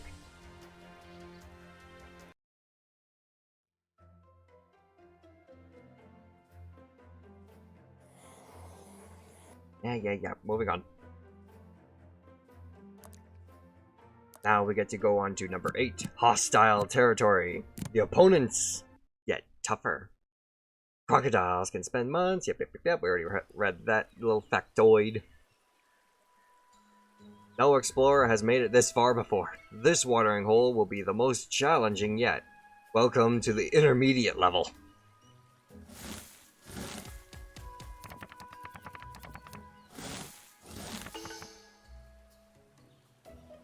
I already see the 2 traits I want the most. Get rid of burrowing. Foraging, hard shell, boost. Done.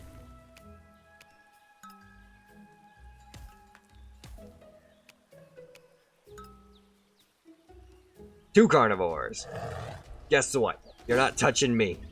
I got shells. You can't touch me. You can't touch me. I'm eating free.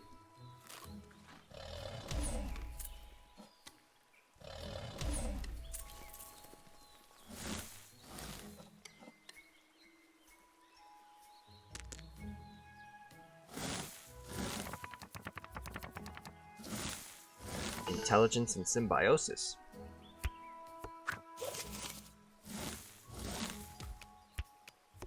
I'll have a fertile species. Sure we stay at least on top of body size. And boost our population. A lot of food around.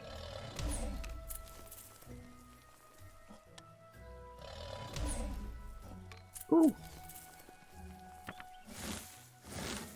You're not gonna be able to feed again because you don't have any traits to sacrifice.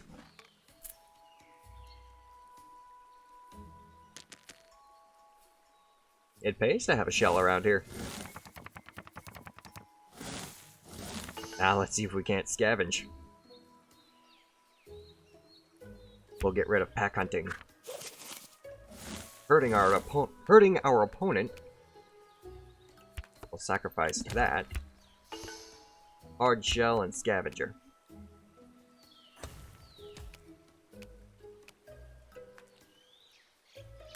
Ooh, that's pack hunting. Still can't touch me though. Because we're technically 5 and you have an attack value of 4. So we're feeding you first. You're gonna have to attack. Giving us the scavenger bonus.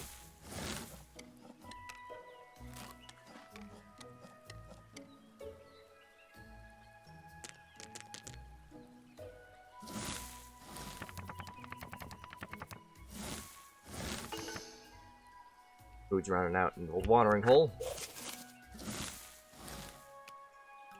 We'll use the last bit of fertile bonus. We'll keep defensive hurting around for later.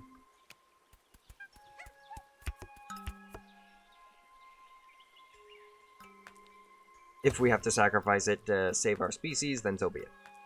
Ooh, that's a lot. That's attack value 8. We only have defense body 6. You can smack both of us if you want.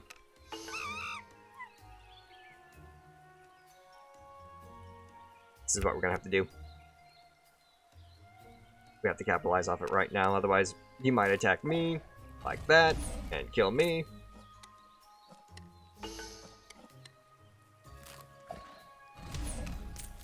Capitalizing off my size. Oh no!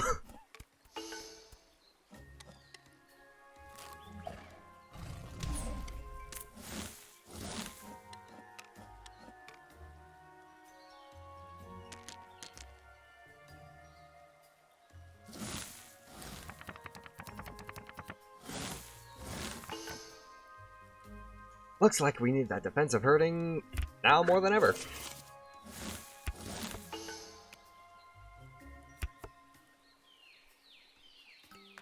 Increase that. Still have a defense body value of 6. But because we have defensive hurting, you shouldn't be able to touch us anymore. Your population needs to be larger. Carnivore must be larger in population. Seeing as how you have a maximum population, we should be safe now. And then, sacrifice you for symbiosis. Make sure you can at least eat, and we'll just pour some extra points into body size to keep ourselves alive.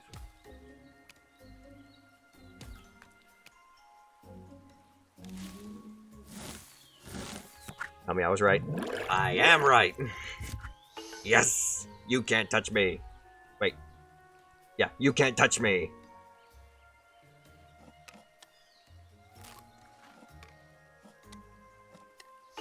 Hurting behavior, baby! Safety in numbers. But you're a climbing predator.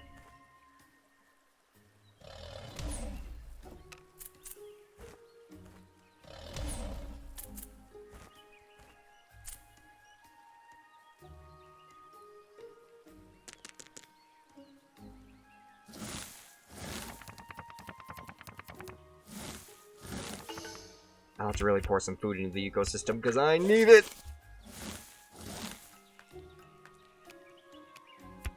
Five, 6, keep our population max so he can't touch us.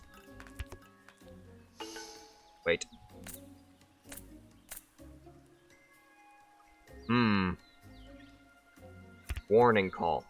Just so he can't touch us even more. 5, 6, boom. Done.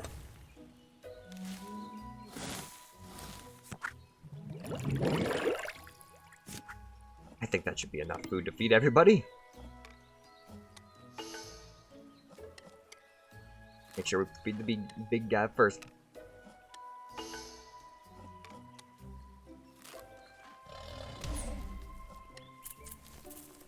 Cool. Get you out of here.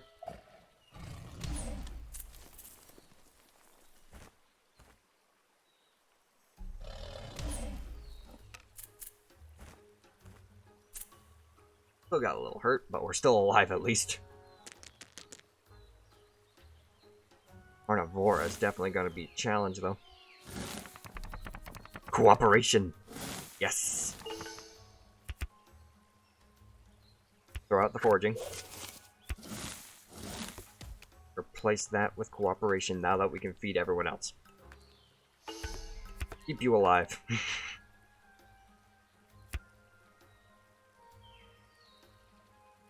That Regularis is going to start us off. Let's hope everyone throws enough food for me. Let's go, let's go, let's go. Yes! That's at least one. Should that be plenty?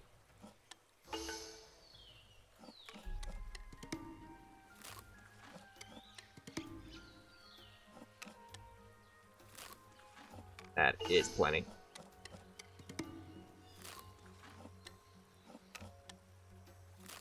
All y'all get to get hurt. And bye-bye carnivore.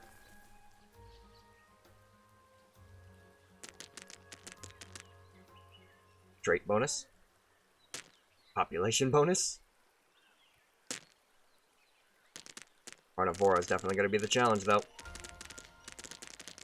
Come on. Push, push, push, push, push, push. Yes.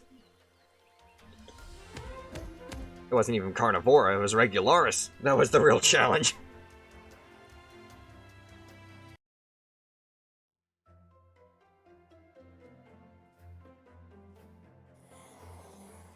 Yeah, we're getting to you, okay?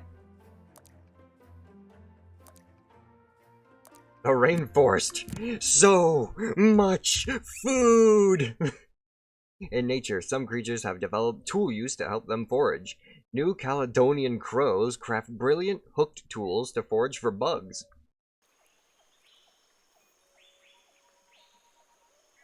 Food is abundant at this watering hole, but so are other species trying to beat you to it.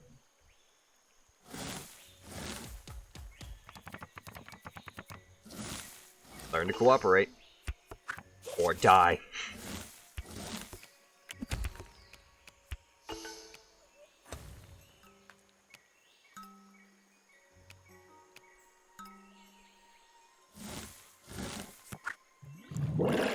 Woo!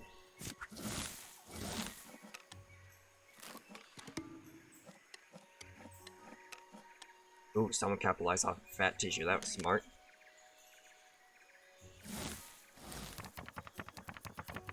We're definitely gonna want that fertile. Keep throwing out food. Long neck. Intelligent.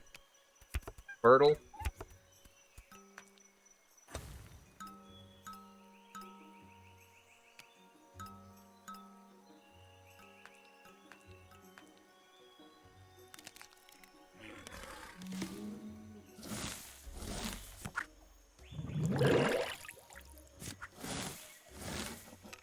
More than enough food.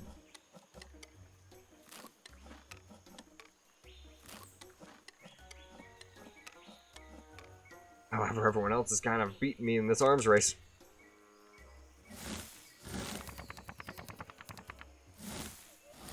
Did I say beat? Silly me.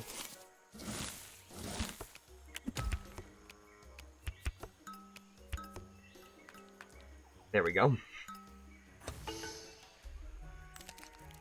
Let's see how propagation helps. 42 food in the ecosystem.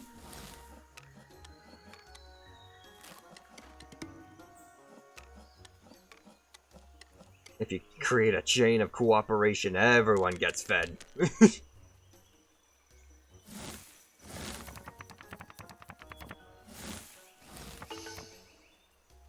How about this one?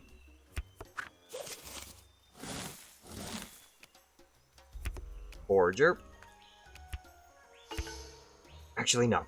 You know what? Intelligence isn't really going to be helping us right now. A foraging long neck with cooperate will definitely be more beneficial. You can have the long neck.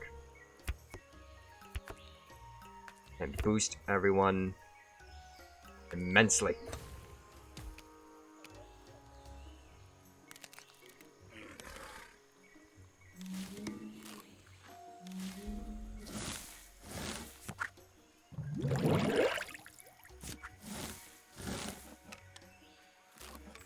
See, all y'all are storing your food for a non-existent drought.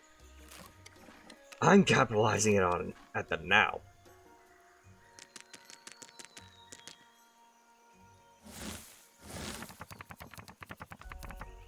Although it would be nice to have fat tissue. Get rid of defensive herding. Fertile. Let's even make just another species for the heck of it.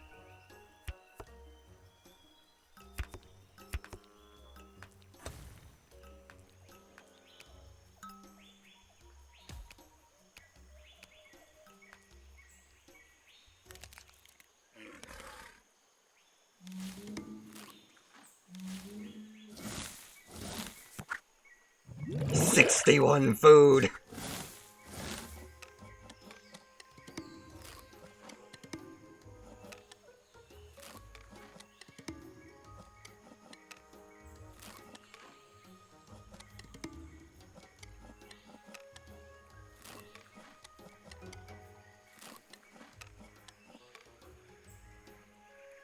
Whee! Look at that chain. Food is going down faster now. This ecosystem isn't going to be able to keep sustaining all of our species. Not at the rate that it's going, at least.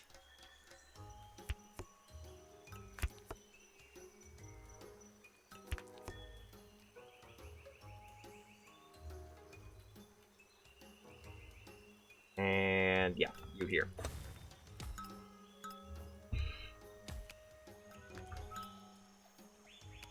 Benefit on the last levels of the fertile that we get. Long necks.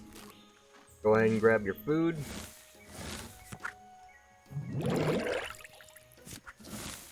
Auto feed still goes.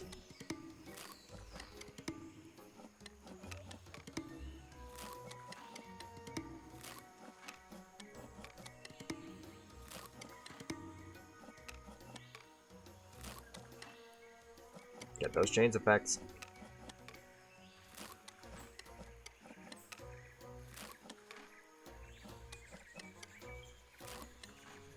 Beautiful.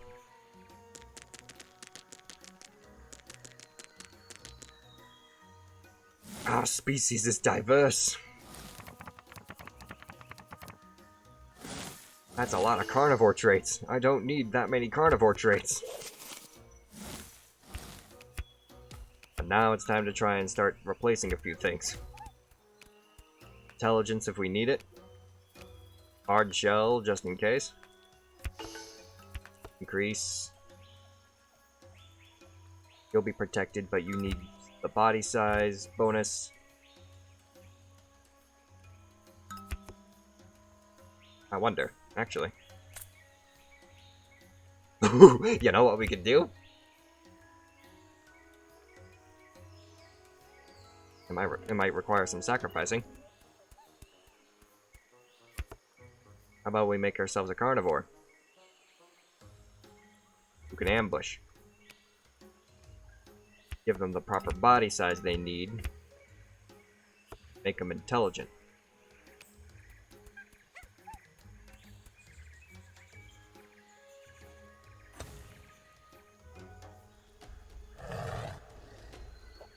We will be the jaguar in this rainforest. quite literally.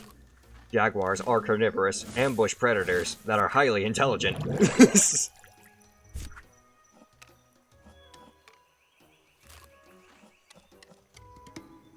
We need to capitalize off of feeding on people before they get bonuses. We'll get rid of the weakest.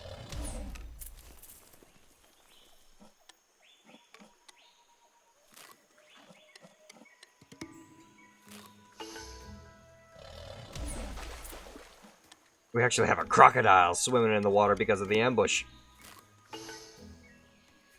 Crocodile comes out, takes a bite, goes back in. Bite again.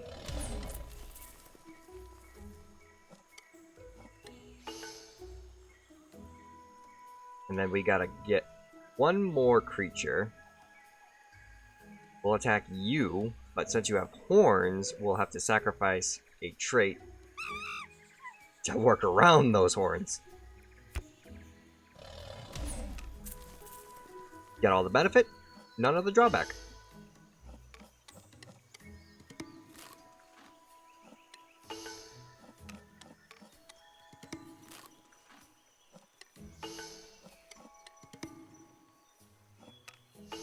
Yeah, feed that one.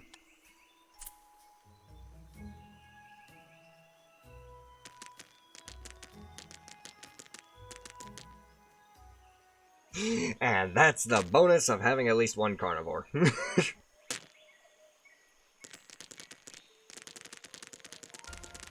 Oh!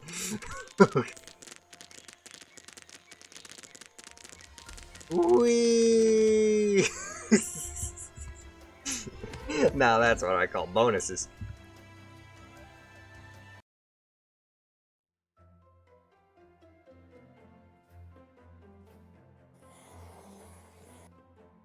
And now we gotta fight the apex species Gluttovastus.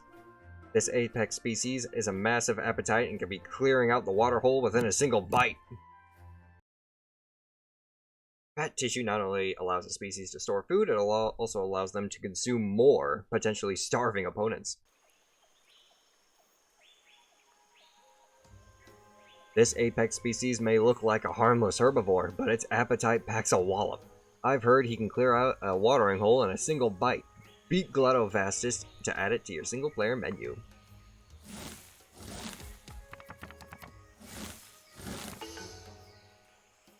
I feel like a carnivore might actually be of benefit around here.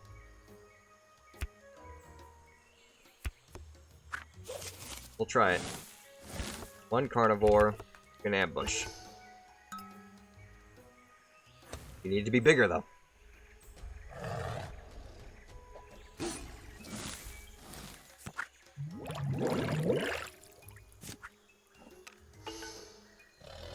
Punch.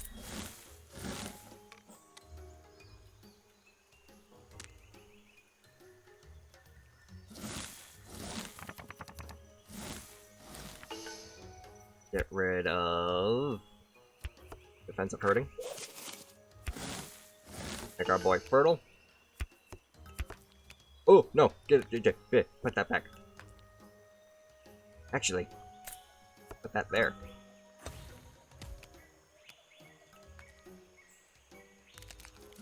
There we go. Horns? You put in horns. You put horns on your creatures. We'll eat the one free.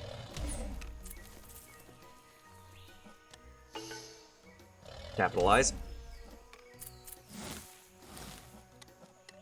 There. You're beating us by at least 2 points. Intelligence! That's what we need. Get rid of the hard shell.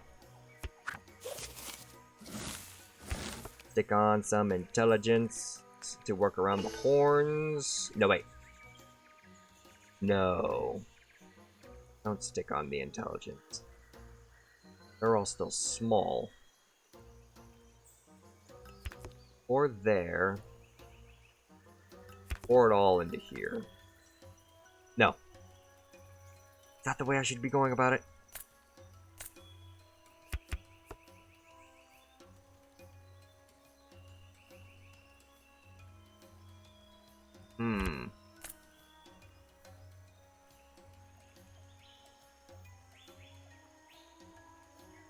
Better idea. Sacrifice the carnivore. Maximize body size.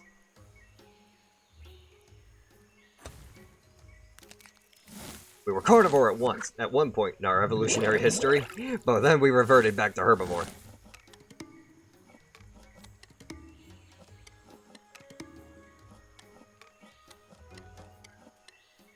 Beautiful.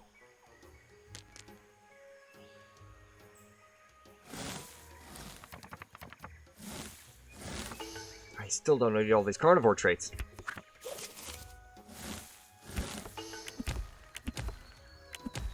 Throw out all the species.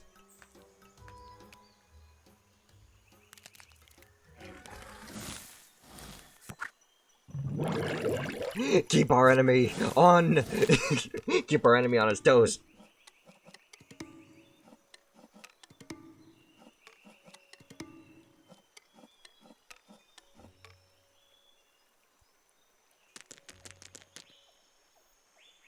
Now we can develop a crap ton of new traits and species.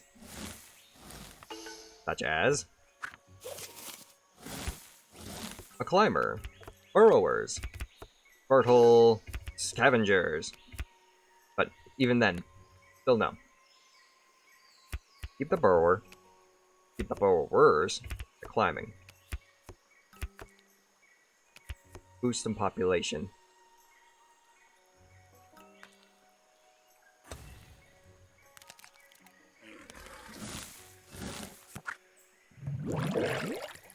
Feed my creatures! Feed!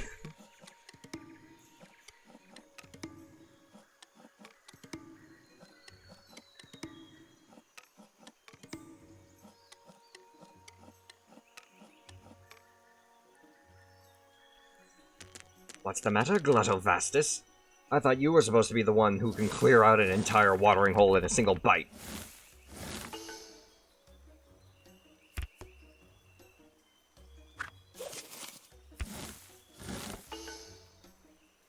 Warning calls. Extra warning calls. Defensive herding.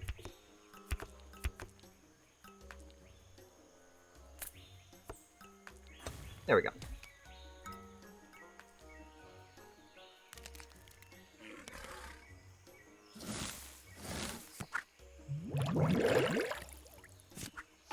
And now we gotta decide.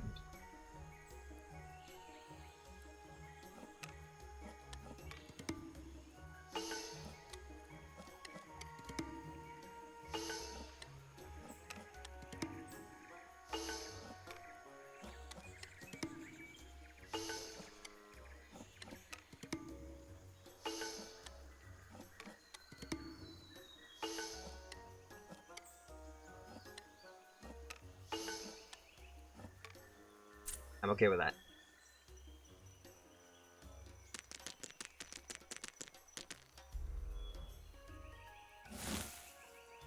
Final round. Long neck.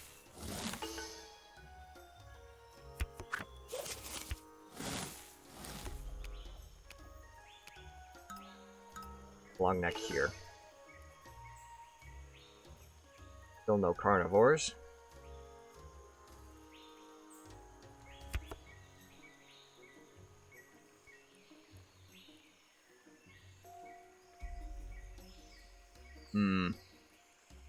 Sense of hurting.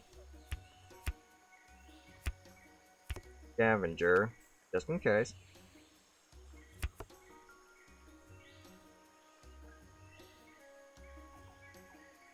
Maximize body size. Keep up the population as much as possible.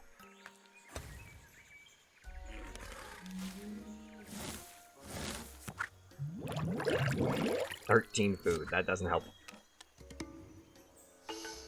I don't have any cooperative traits.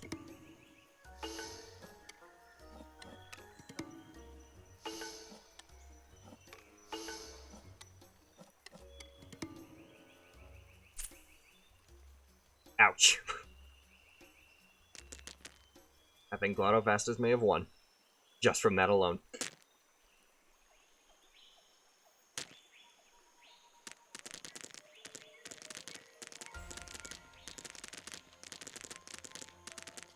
Yep. Damn. That hurt.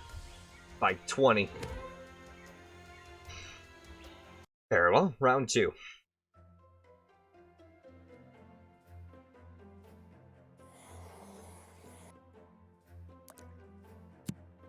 Trying again.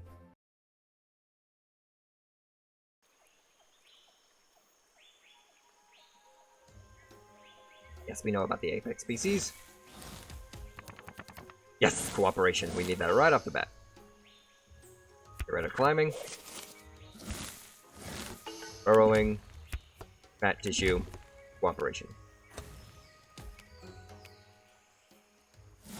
Start the chain off strong. And get us a bonus for eating at least 3 times instead of 2. In the lead. Intelligence and fat tissue. Intelligence on you will be best. You go ahead and start climbing. Fat tissue at the end. With some and bigger body size.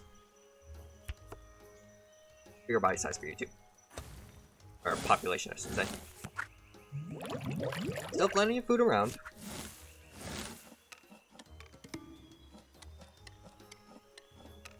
We just capitalize on the resources more.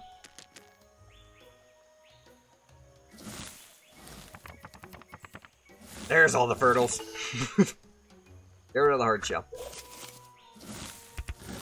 Symbiosis. Fertile. Do I want to sacrifice? Yeah. Fertile here. Fertile here. That'll do.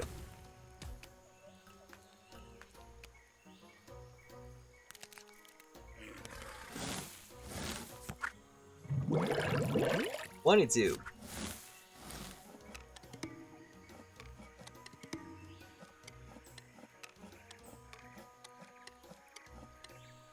Now I gotta capitalize off. Oh, he actually tied with me. Okay. Okay. So we're gonna throw out another species too then. We want to keep this going. Scavenger. More cooperation.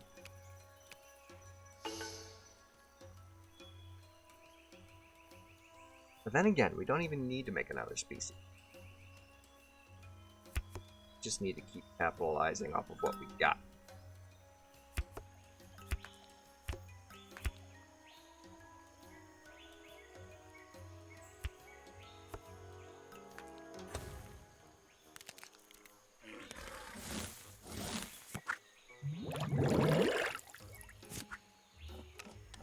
Can't feed everyone.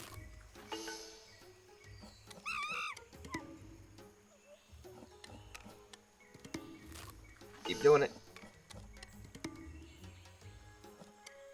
Keep her coming.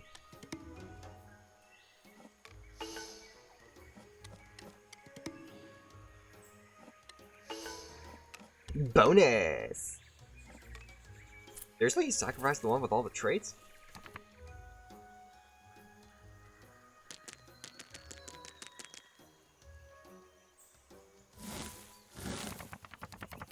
Oh, the carnivore! Get rid of it. Stick a long neck on that boy. Because we're gonna need it. 6, 6, end.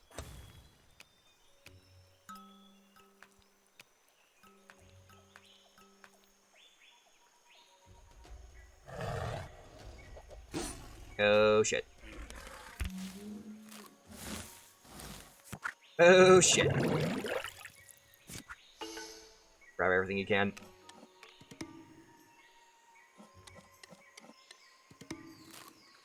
Oh, he's got forage too.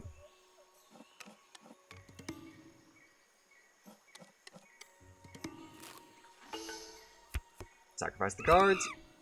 Feed everybody else. Ow and ow.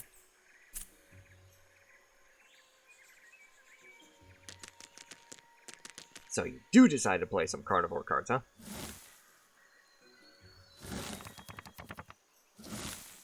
I got exactly what we need for that then. Ooh, even herbivore too. Or forager.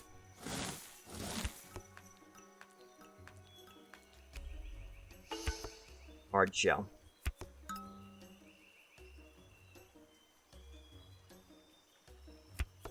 Forage.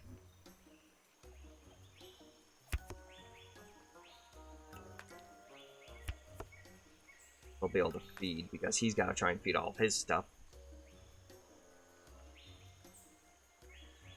We'll keep one card here just to be safe. You're protected because of symbiosis.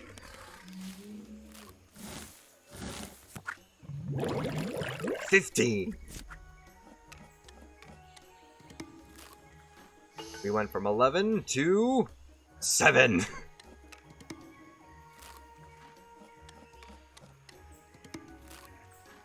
Do it.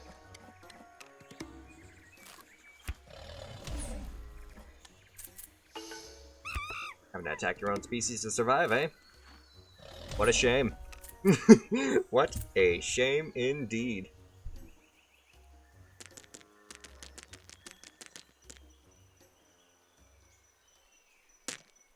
Nine points. 13 points. I do believe, Glutto, we are the superior species now. Much better.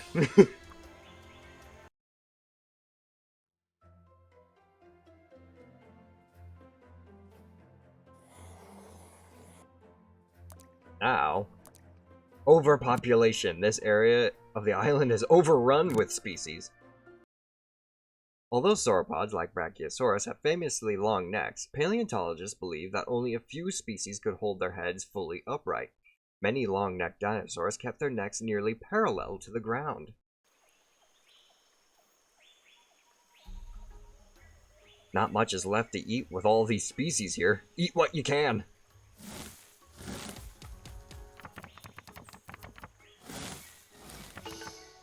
So, what you're saying is, sacrifice Warning Call, Hard Shell, stick foraging on everybody, for future use.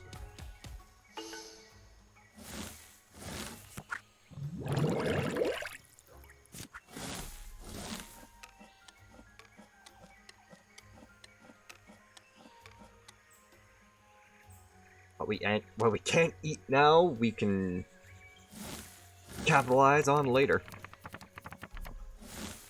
Or then again, we could always just go the route of the carnivore. Because that's what the game seems to be wanting to tell me.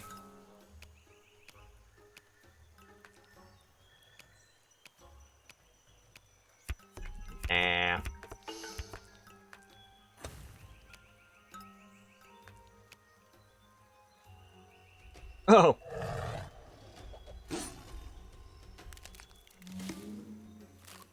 You got a lot more to feed on than me. While I've barely got anything to feed on at all.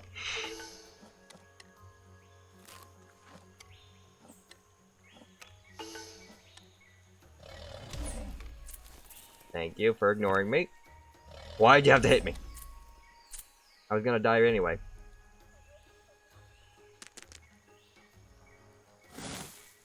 Defensive traits, please.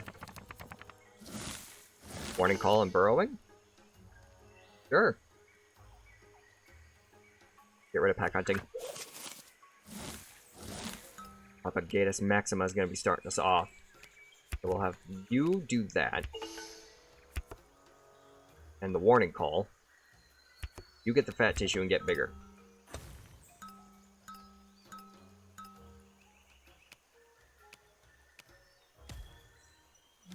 Now when you eat, you'll have the Warning Call protect my other creature, and you won't be attacked because you can't attack things that are burrowers. Aha. No more touching me.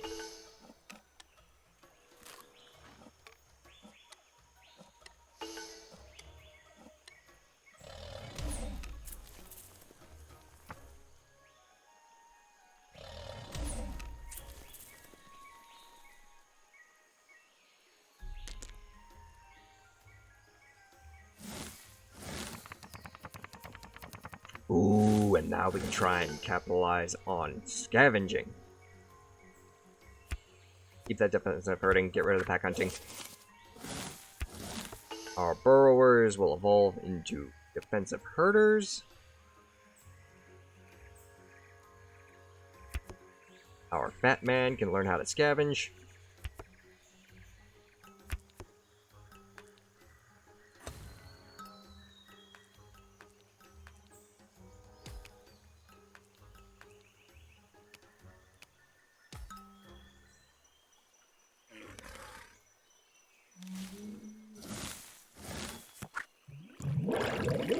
Perfect.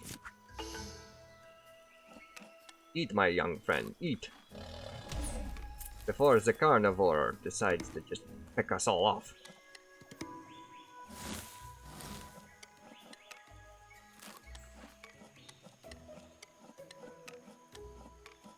Ooh, you got a fat boy. You got a big, big fat boy. We need to get fatter as well. Remove ambush.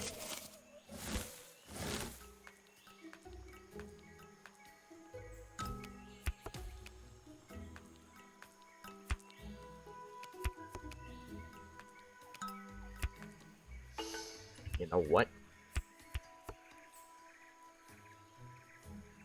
No. Pour it all into there.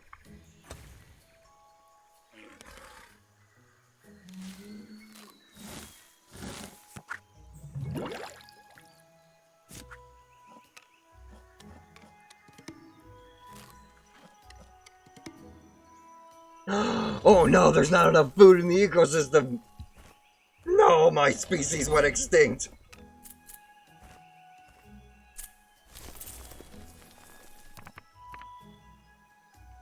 I should have used intelligence. I was debating with the intelligence.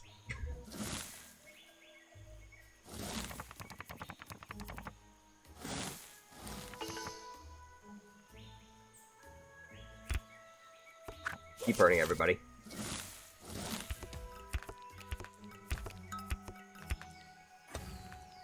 This is what we do.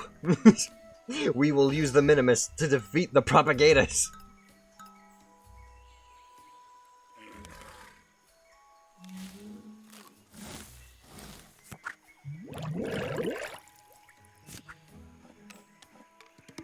That's a lot of food just out of the ecosystem right there.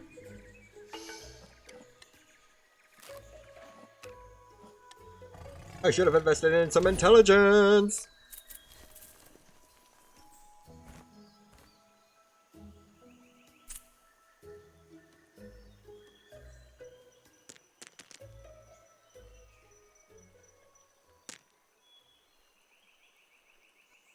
Yeah, Propagatus may have won that one.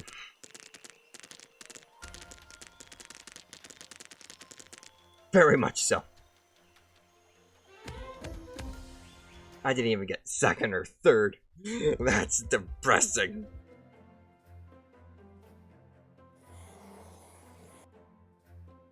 This one, please. If we're even gonna have a chance of being able to fight the boss, we need to at least be able to defeat the freaking lackeys.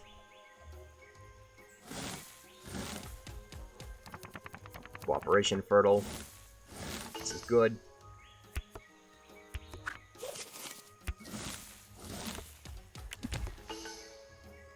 Fertile cooperate. You know what?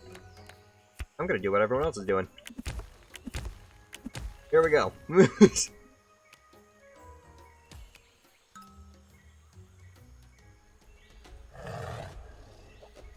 Safety in numbers. You can only feed once.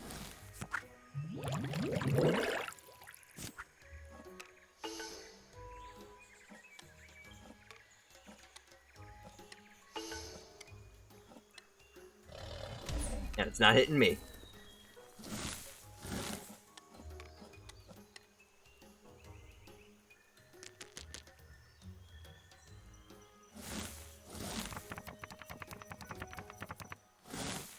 That's not enough.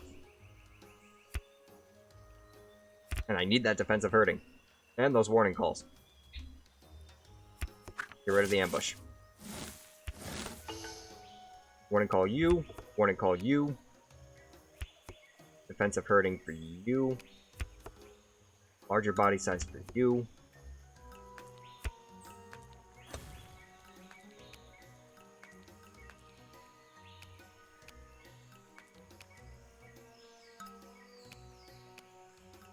Now let's just hope one of those traits is in pack hunting. Yes, it's intelligence! And he doesn't have any cards to sacrifice, so he can't touch any of us.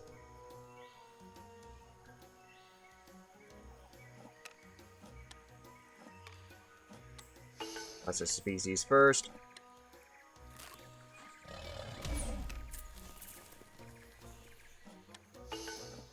You're all fed. Now I can just focus on feeding the big guy.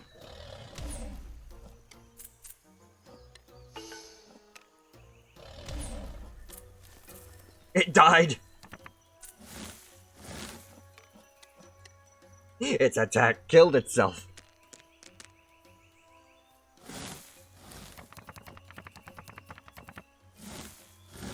Why are all these defensive traits here? Get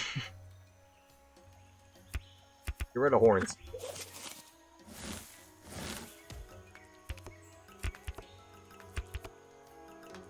Make you a climber, just in case another carnivore shows up.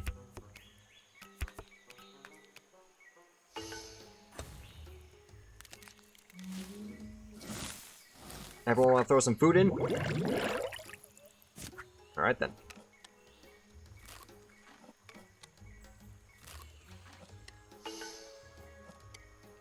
Make sure everyone at least feeds once.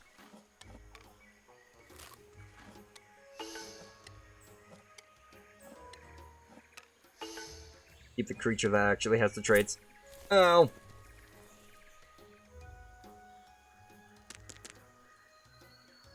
I didn't have any chance of actually capitalizing on feeding. There's some capitalization.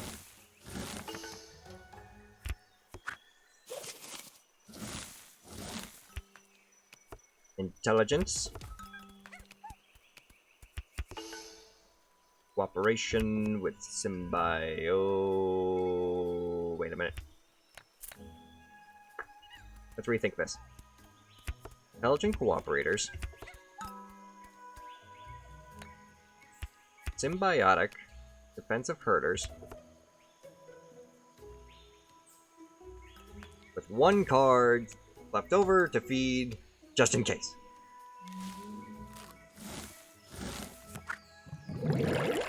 Never mind.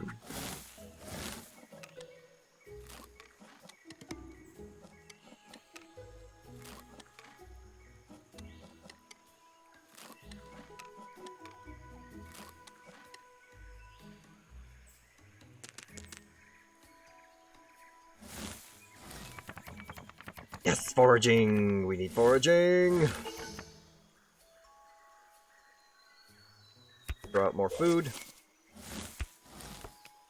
Foraging for you.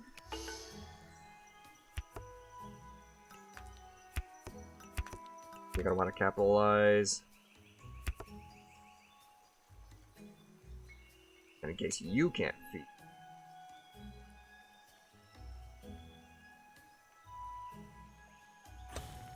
That should do it.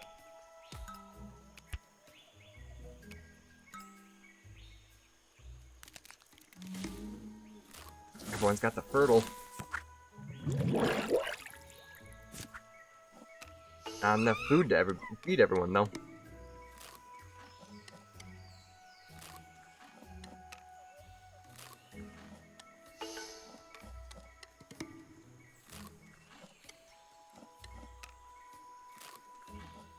Not for us, though.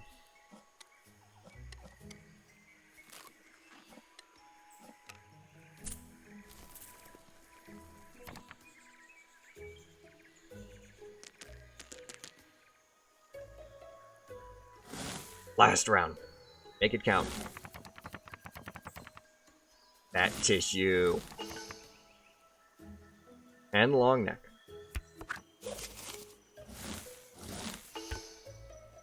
Long neck.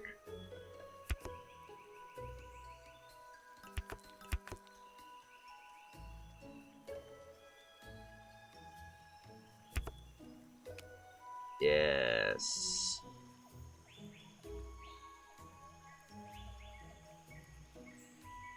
Let's risk it.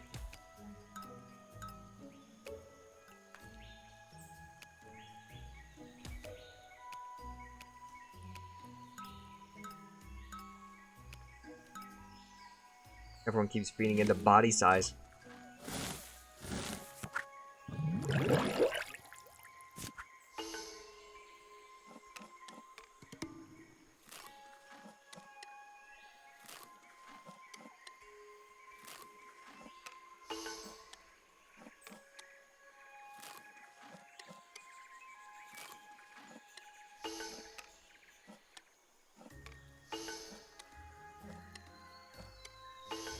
Feed. 2 extra points. That's all we can muster. Fingers crossed it's enough.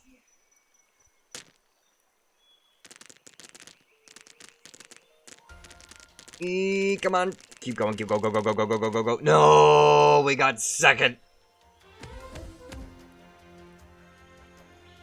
I don't consider that a good enough. One more try.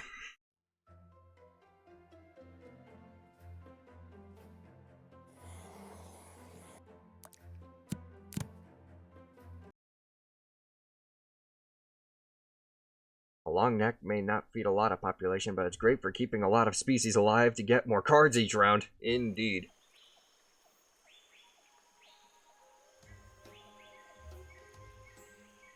Okay. Heart of the cards. It's not exactly the greatest, but okay.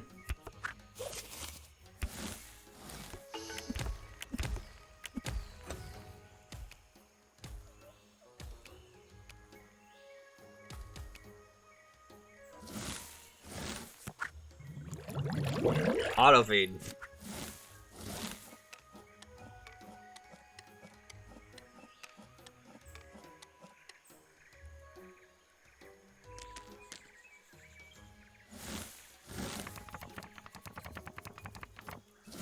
Two copies of cooperation.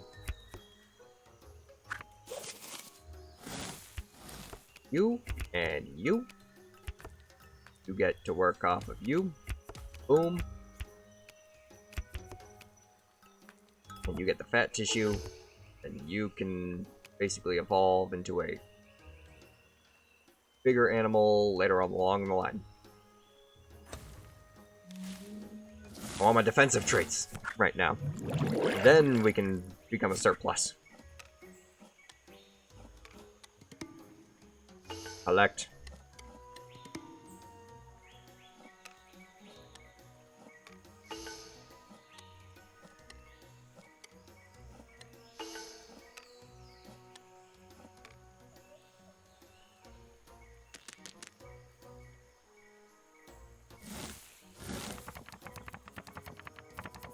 Two long necks and some more fat tissue.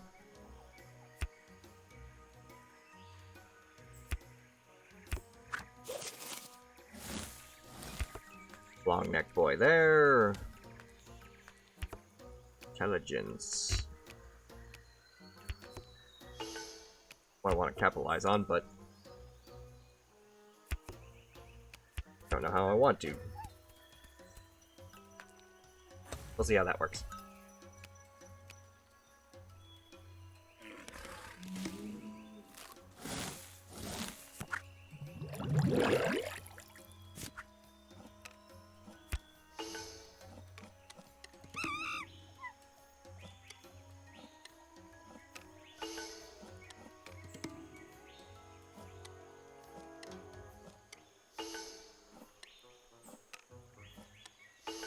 Starve out the local population.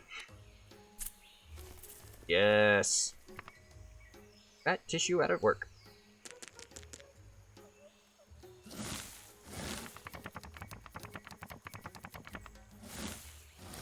More long neck ability. Get rid of the burrowing. Sounds like probably gonna try and introduce a carnivore here soon. Hard shell. I think that'll capitalize enough. You got the symbiosis. You can have a warning call to protect him.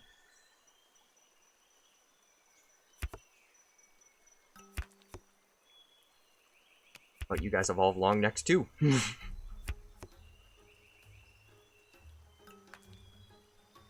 That will work like that.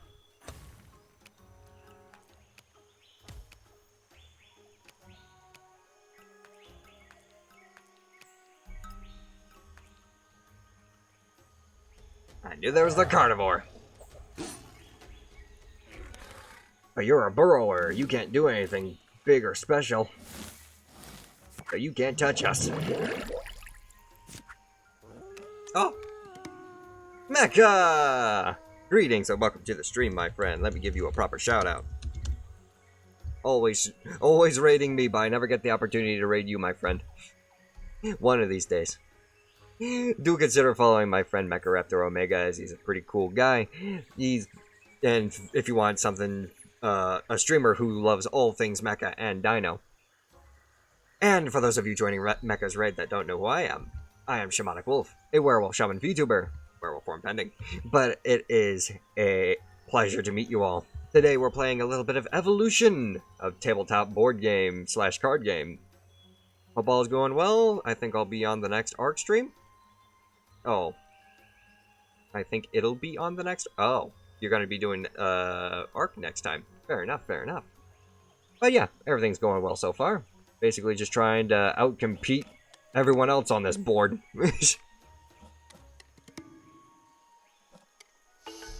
When you next... Oh, when I can next raid you. Okay. Well, you plan on doing a late night stream again?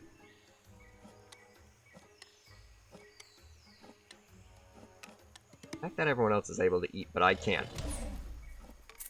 Well, I've either Tails or Arise or Arc. Fair enough.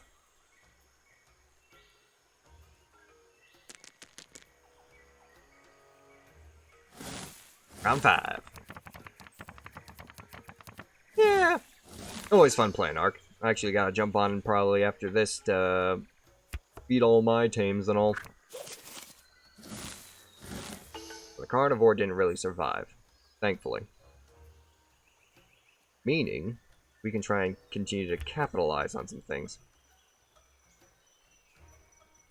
How about we have a warning call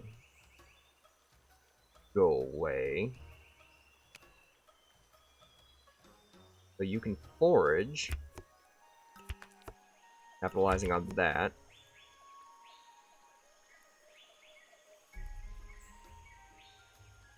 Three, and I want to say that'll be all right.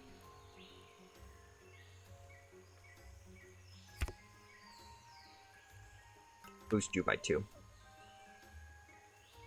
We'll keep one card around just for the sake of having it around. Because there's a lot of animals on this freaking watering hole now. We gotta make sure to actually be able to feed ourselves amongst the competition.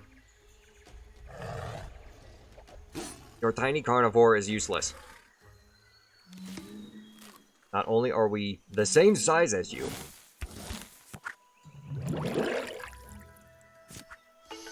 holy crap, how did that happen? Oh, you got the long neck and foraging, that's why. Oh, look at you, you're able to eat once.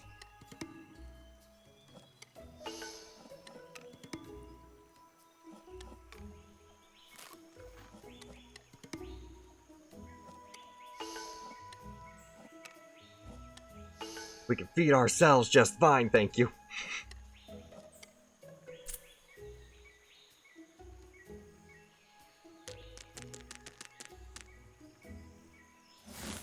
Last round.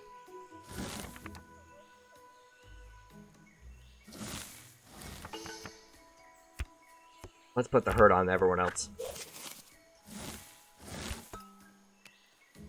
Let's make sure to have at least 2 cards at hand. Boost our body size to protect ourselves from the new carnivore.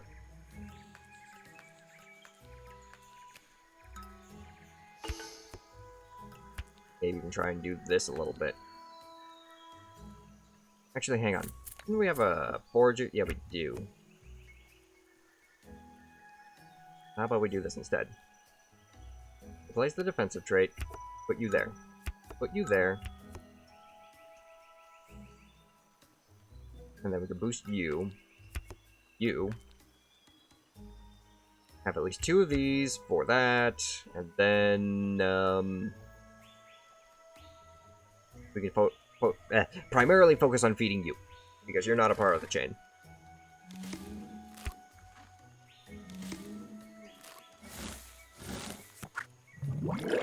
There's only 8 food.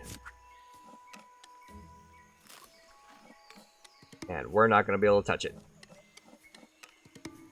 No worries. We evolved for this.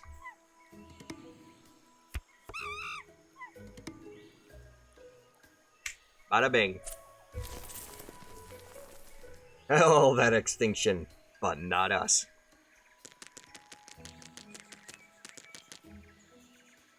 Bring in the traits. Bring in the population. Let's add it up.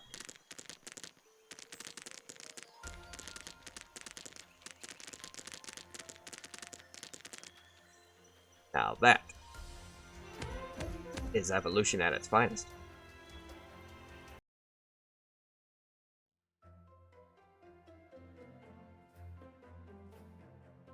And now, finally, we can address you. This apex species flourishes like no other. Insects are successful largely because they're great at propagating. The queen driver ant, for example, can produce 3 to 4 million eggs in under a month.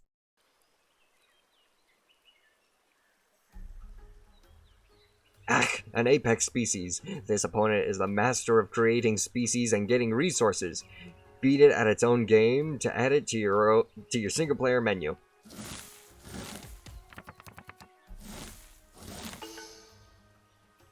None of these traits are what I want. Or are they? No. Yes. We just need to feed once. We won't be able to touch you because you have the hard shell. But you still negatively get negatively affected. Eh.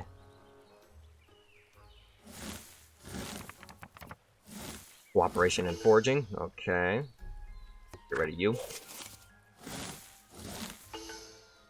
How about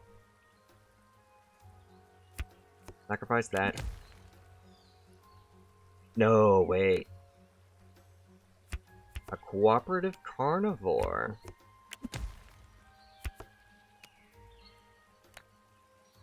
That around. Your defensive trait will not save you.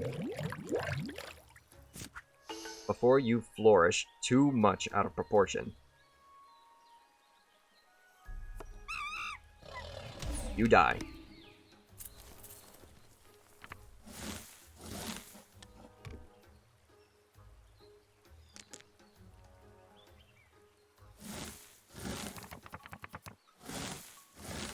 Ooh, come on. Get rid of you. Another species. Cooperative Longneck. Keep that 1 card for trait bonus.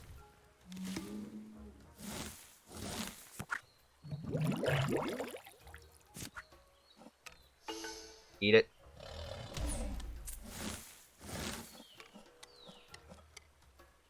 We gotta boost our carnivore.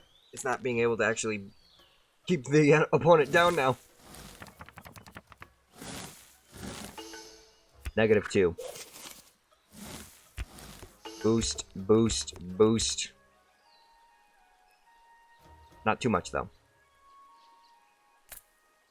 Body size still has to be taken into account. Foraging. Boost.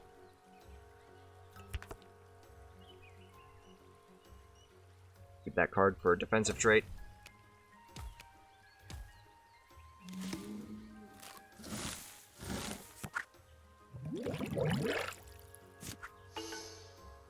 Kill you.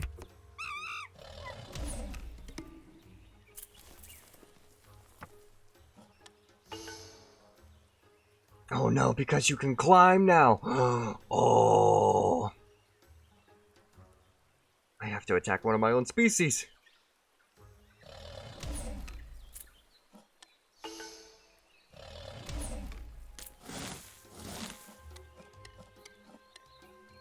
We gotta get that thing off.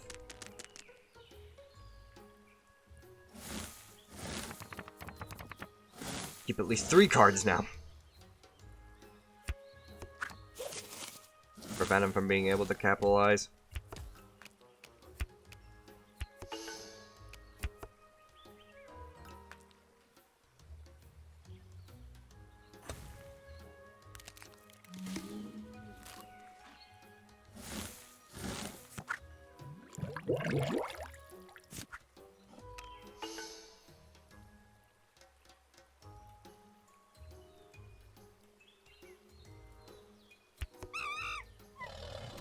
Get rid of you.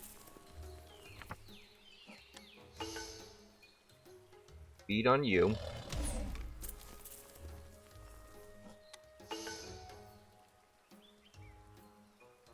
And get rid of you.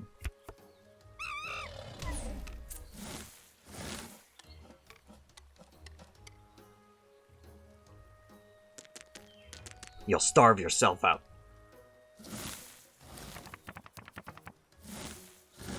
While we will prevail.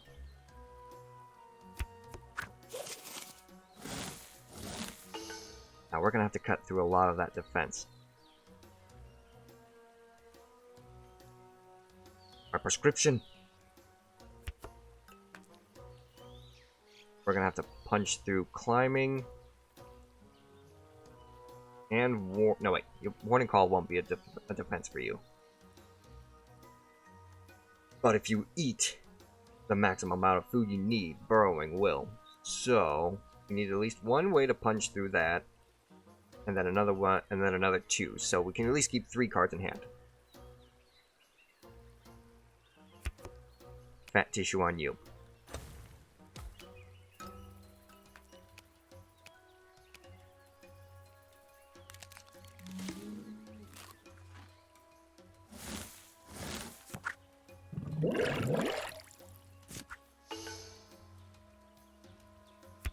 Got him down.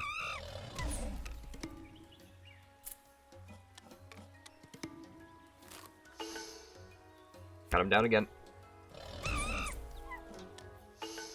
One more time.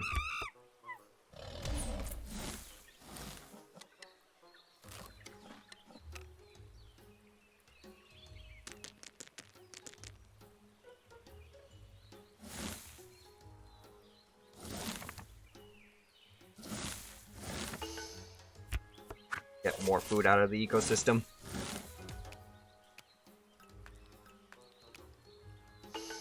Almost get rid of you.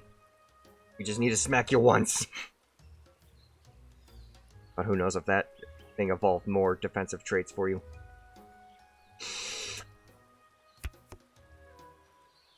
Boost you a little. Keep the attacks going.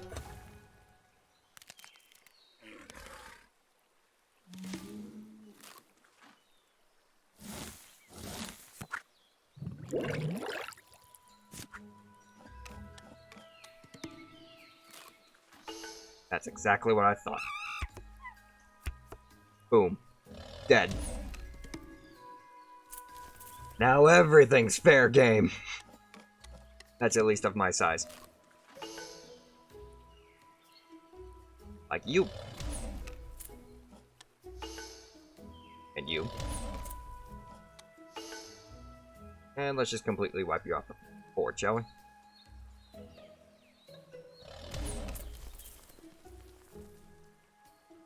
And then you can feed.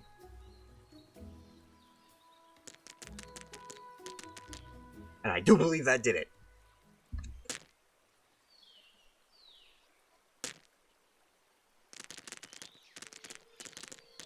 When there's an abundance of prey, carnivores prevail. Let's go!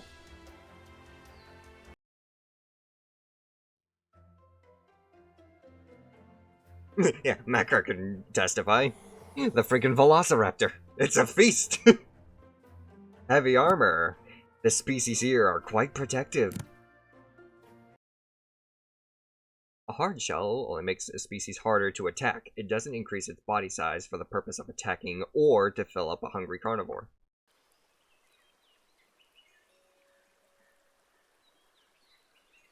Need a can opener then? These species seem to have developed many defenses to protect themselves from predators. Defensa Grandis is our opponent now.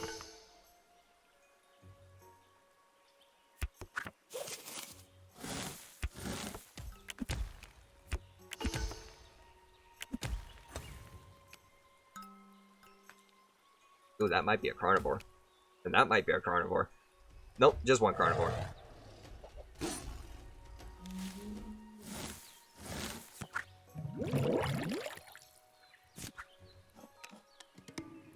We got a cooperative. He's gonna go after that cooperative first.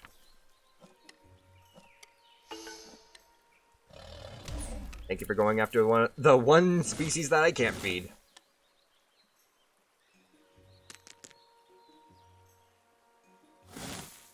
Round 2. Warning call and defensive herding. That's exactly what I need. Get rid of the horns. Defensive herding. Warning call. Boom. Boom. Boom. Won't touch us.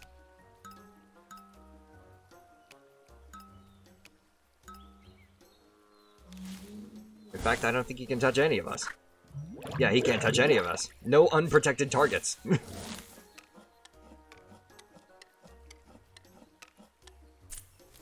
Bye-bye.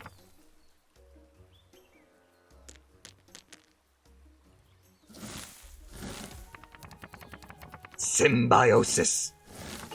That'll definitely be of use. Scavenger can be wasted. Foragers. Long neck. Symbiotic. Climber. Let's just, you know, make sure we can feed everybody. And make sure the symbiosis actually is in effect. Woo! Look at all that food.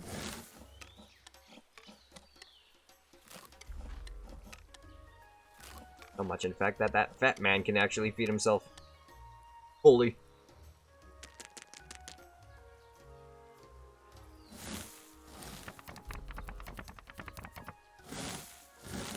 Okay. Turtle's gonna be useless to us, except for food. Long neck. You going. Throw some intelligence over your way. Actually, no. Yeah, intelligence your way. Just in case you can't feed and sure. Guess who's starting this off? Defensa Grandis over there with all of his species who he needs to try and maintain.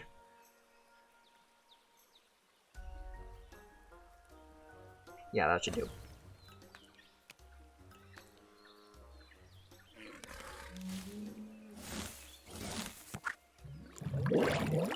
Maybe? Maybe. Just maybe. All we have to do is focus feeding on you right now.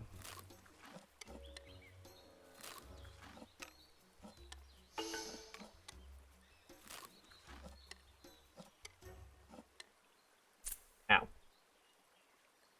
Could have thrown the intelligence on you, but it don't matter.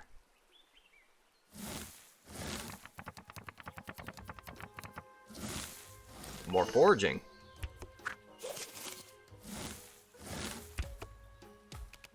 Throw it on you, you'll be able to just feed yourself more.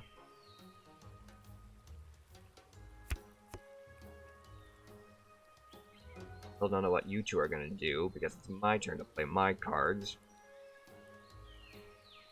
How about we have you for the intelligence,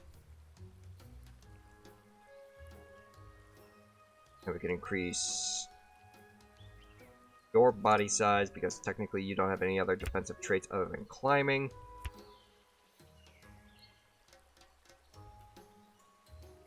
And try and boost you to... No, wait. Keep at least one. Keep at least one!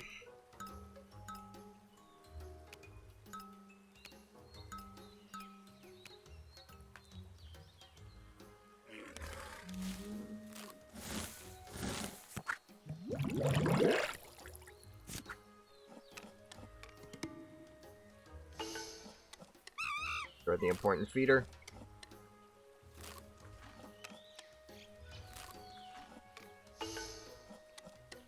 We just need to survive another go around. Bada bing. And intelligence. Thank you, monkey.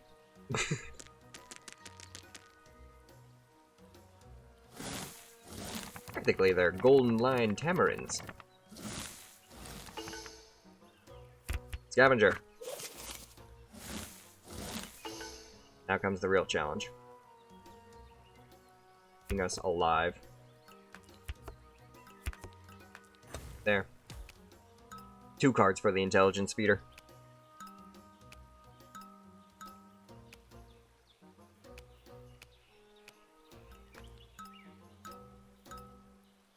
Everyone just keeps pouring into body size. Uh-oh. You have a foraging carnivore. That is counterproductive, my friend. You can't make an omnivore.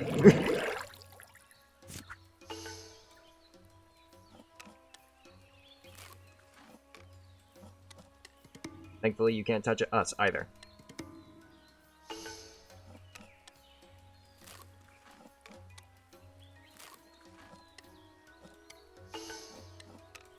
All I need. Intelligence at work. And again. Bye-bye.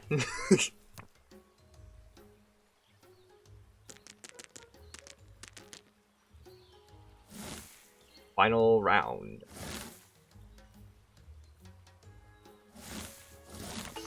Didn't even get to hear the cards for that one. Let's hurt everybody.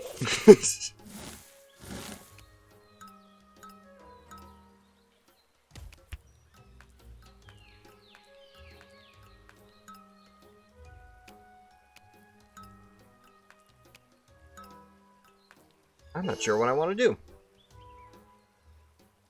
They've got to feed all their creatures. We can capitalize off of them trying to feed each other. But I feel like we're not going to have enough to be able to feed the rest of us.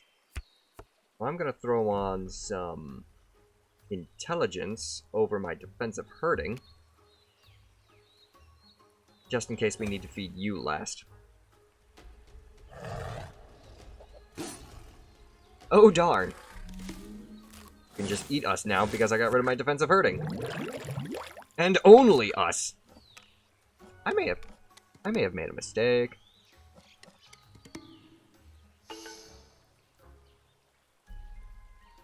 But I can still capitalize. Feed you. Feed you.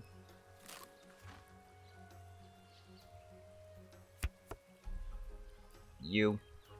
Grab that. There. Now you can hit me all you want. I'll still at least get bonuses.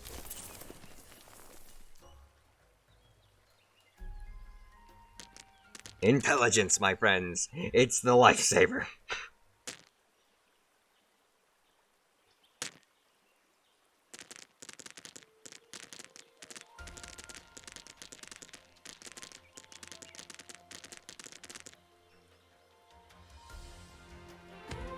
They're stronger.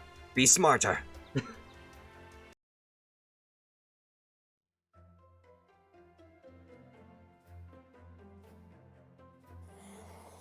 Holy crap, okay. Defensa Grandis. Alas, the master of defense. Defensa Grandis. Hey look, meerkats. And prairie dogs. Where Warning Call is a good defense, but remember, it doesn't protect the species that has it. Only those nearby.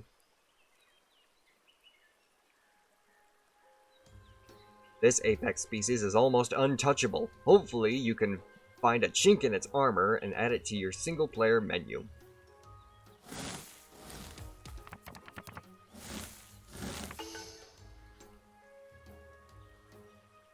We could try a carnivore.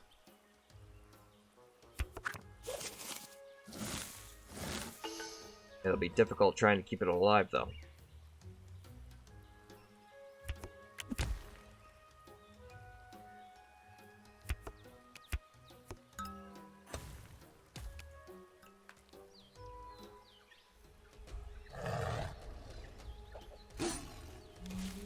Got a long neck, do ya?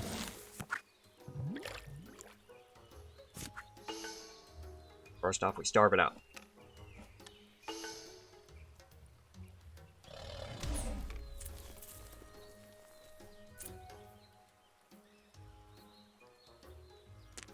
Still 2 points. I managed to let the other herbivore score.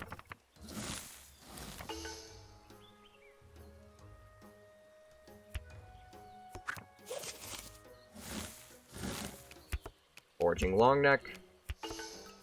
No. Think about it. What if he suddenly decided to throw some heavy armor on that guy?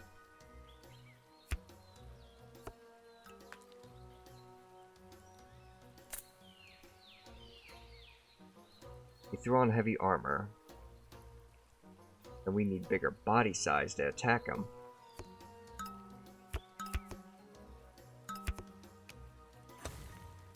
He did throw. Oh no, he's also got climbing though. No! I gotta eat my own creature.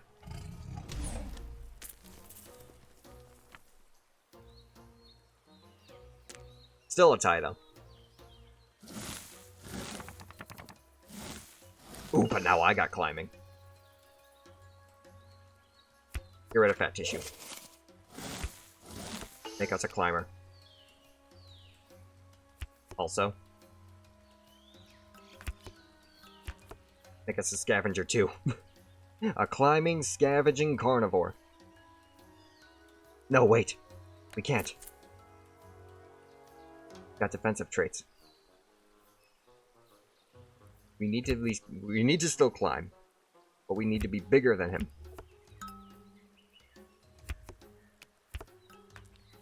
Try that. But now he's got defensive body size 7. I can't eat.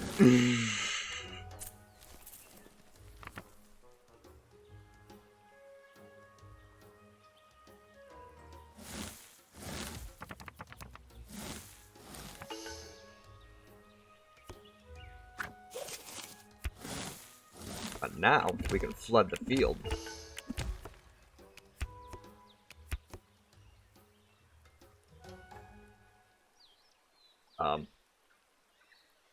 Sure.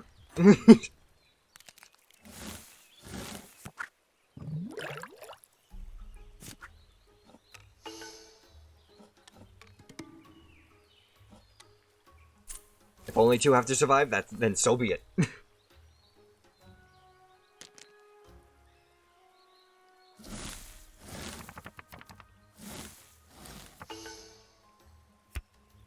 Throw out 7. Fat body tissue.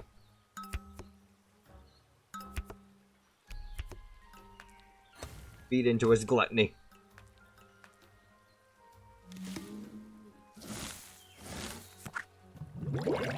There's all the food.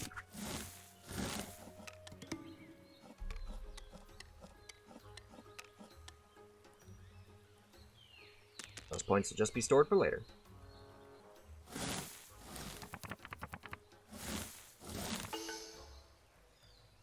Keep out the food more. More species!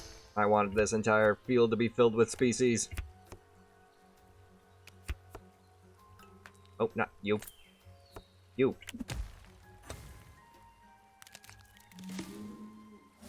So you're basically done with feeding.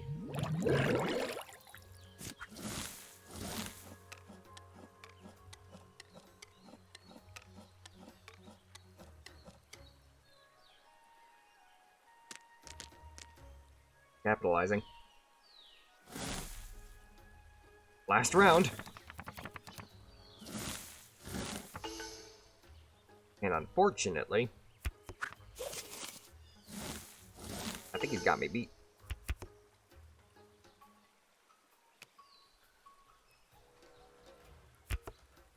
Might as well at least throw out all these protective stats.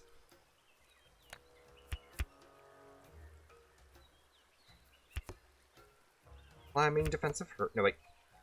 Climbing, warning call.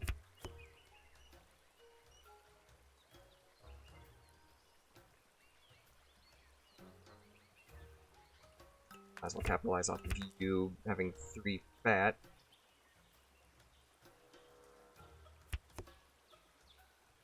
Just increase your body sizes, because that's all I can do.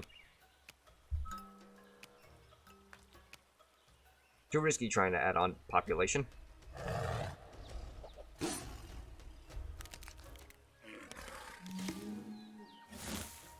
You can touch us, because you're an ambush predator. Fine.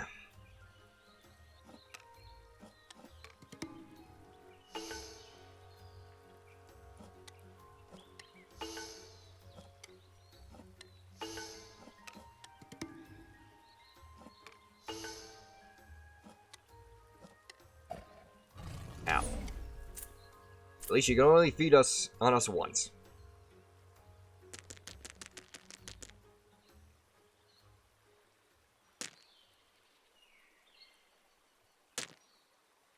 This might actually be close. Nope. It was close by 7 points. But he beat me. Because I ended up having to sacrifice a turn for dealing with a carnivore that couldn't attack.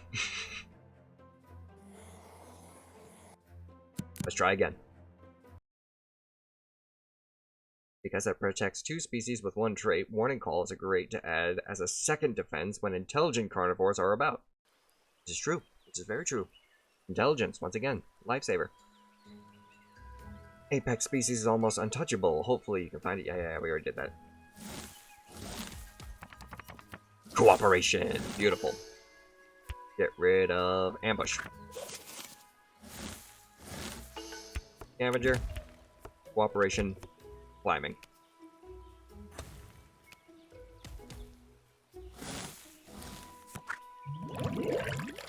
Auto feed.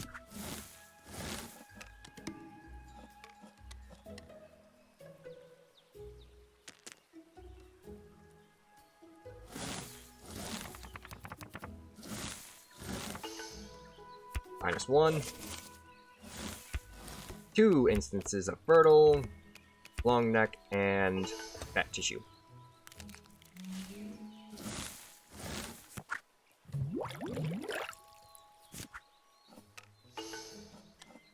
We can feed. You can't. Bye-bye.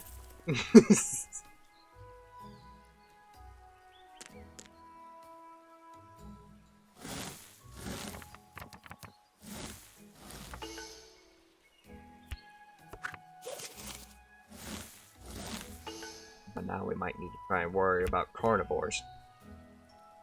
Defensive shells and horns, people.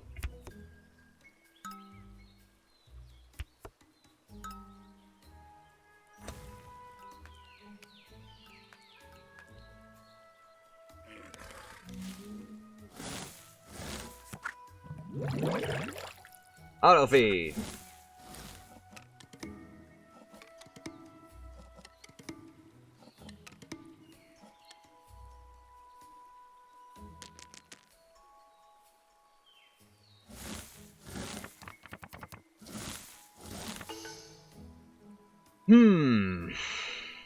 Get rid of horns.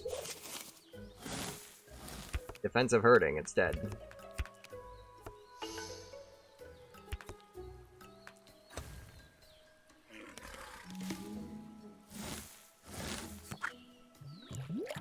Ew.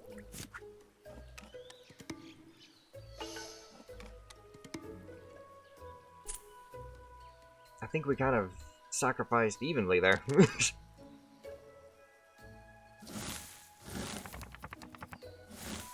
We got foraging now, though. That's gonna be the kicker.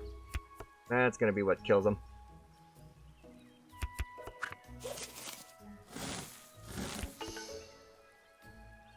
Foraging over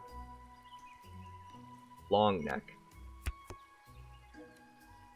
And climbing.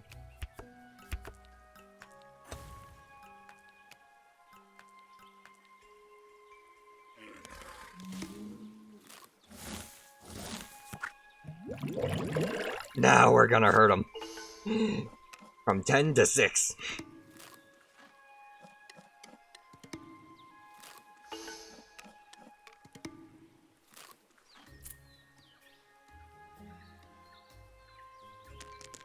By 1 point.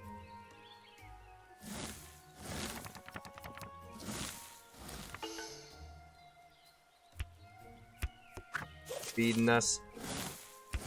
Boost by 1. Boost by another. And, a little extra body size for you.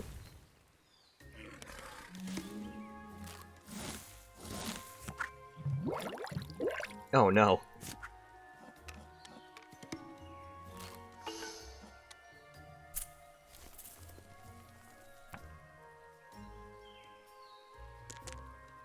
Hurt me more.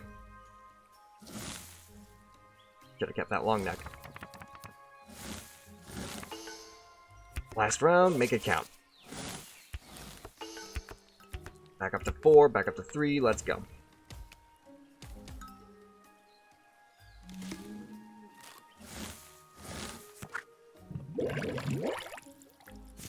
We're gonna take a lot of that.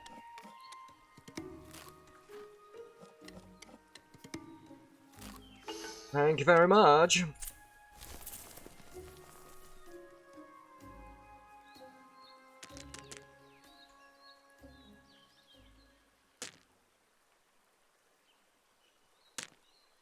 Did Defensa Grandis still win? Oh my god, he did. Curse you!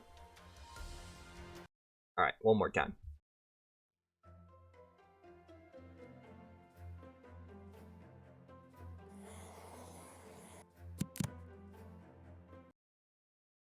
Prairie dogs have a sophisticated home alarm system. Several at a time take shifts looking out for the plains, yipping if danger is near. Variations of the volume and tone of a warning call let other prairie dogs know the threat level, i.e., what is actually coming to attack us.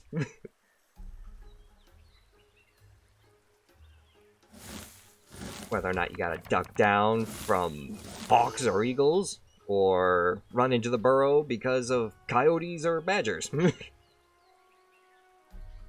Let's throw out a lot of food. That way we can have a ton of species like that guy did. Excuse me.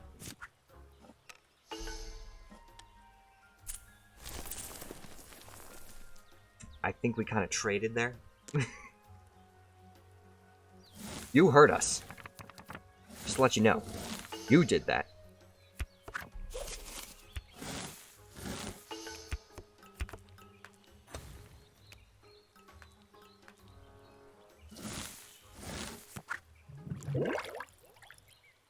I outcompete you. Aha! This evolutionary arms race is in my hands now.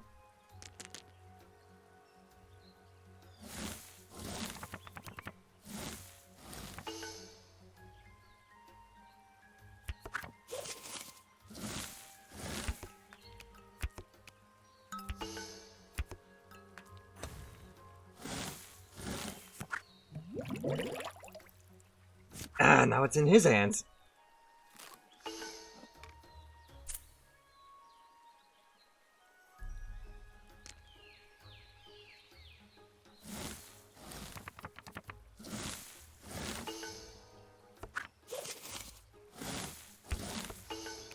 Now it's in my hands.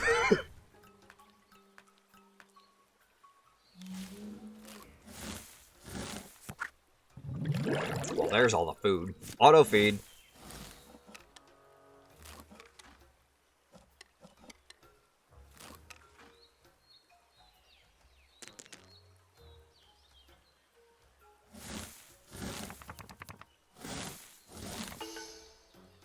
Little food.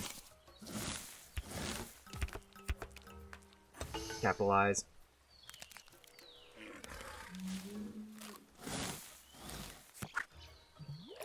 One. Just one. Why you gotta be like this? Why do you have to be like this? I'm not being like this. I keep throwing I keep throwing food out in here. But you're the one who keeps taking it away. Well, guess what? I'm gonna take it away now this time. Because I evolved a trait that's going to save my Tookus.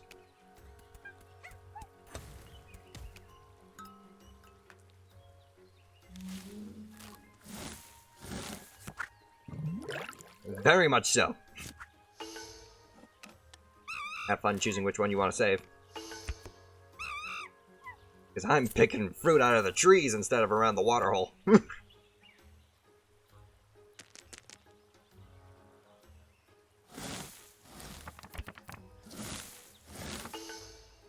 One. I'm hurting you more. I'm not even... Should I even try and risk evolving another species? I'll get 2 no matter what from the long neck and foraging. Which only means I have to keep at least 2 cards in my hand.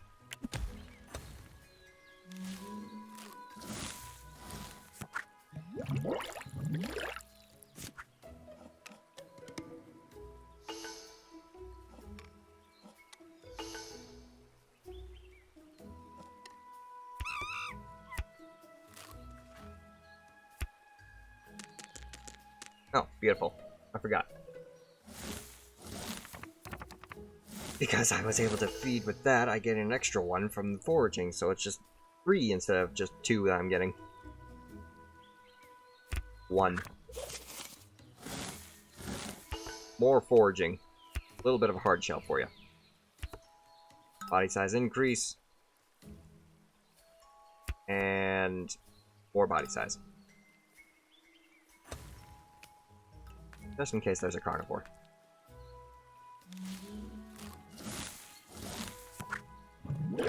Seven. You. Eat. There we go. Hoo-yah!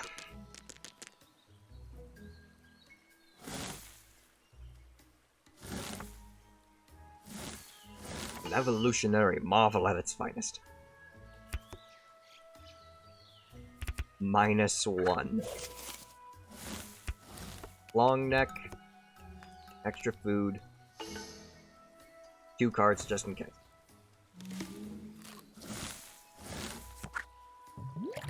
Two.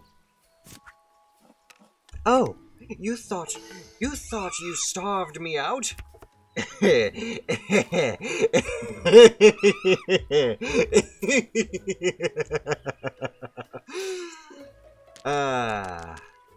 You make me laugh.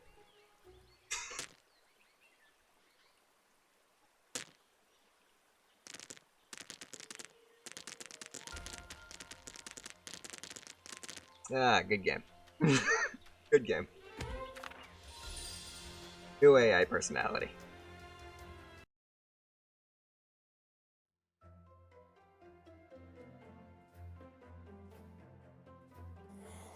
Carnivora barbarous. Ever get the feeling you're being stalked? Carnivores have existed in some form since nearly the beginnings of life itself. The first predatory organisms were microbes that engulfed one another for nutrients.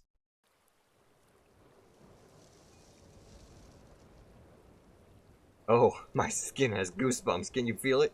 The apex species, Carnivorous barbarous, is stalking us, along with 2 of its henchmen. I think it's a good time to tell them professors are not very tasty.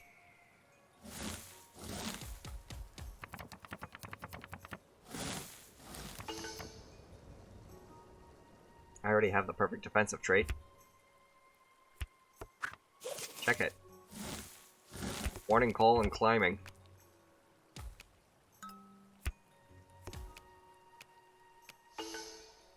We'll even throw freaking shells on us.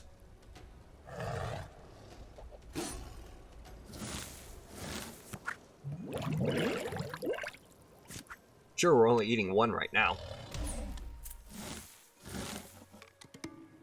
But next turn we'll have 2 other species with us that can feed safely.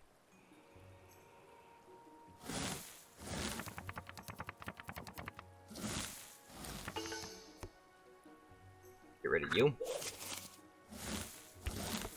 You and you. Actually, you know what? You. You can be a scavenger.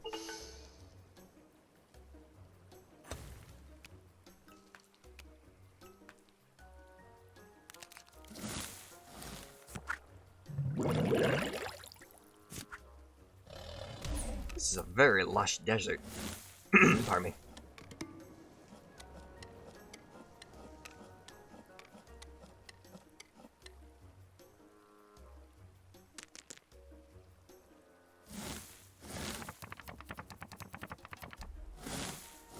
Cooperation and Longneck? Pack hunting. Keep the one that's keeping you alive. In case he ends up developing an ambush tactic, yourselves either underground or in the trees along with him.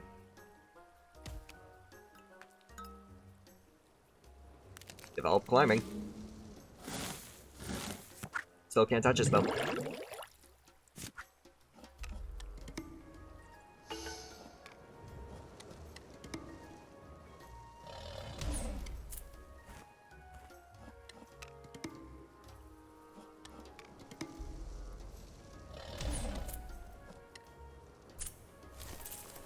I don't know why you didn't try and save one of your herbivores.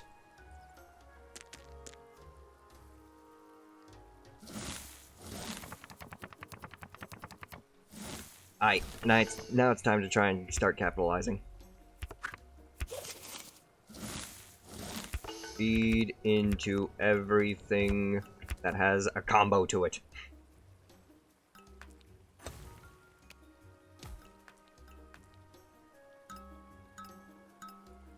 That carnivore might just very well starve himself out. Ooh. He can attack us now.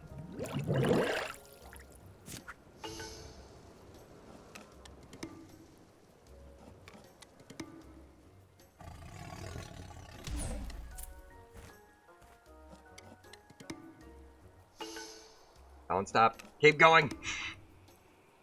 He might turn around and try and smack us. He's gonna turn around and smack us. Here he comes. Ow.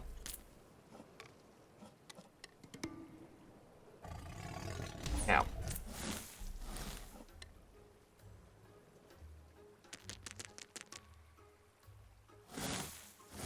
We need to evolve to be larger.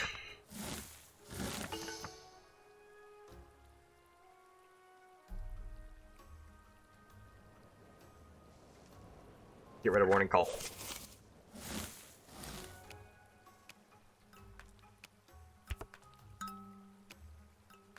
Can't be bigger than 6.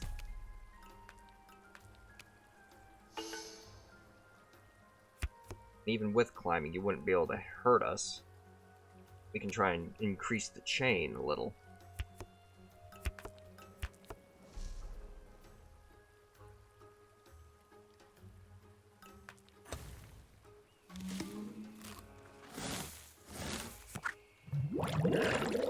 Yes, he can't touch us. He can only touch that. Climbing burrower.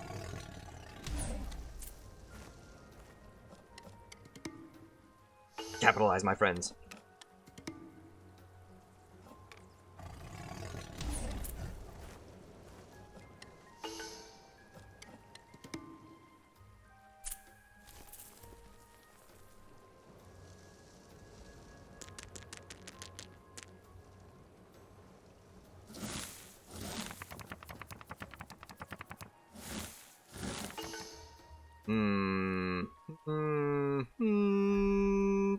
Carnivore.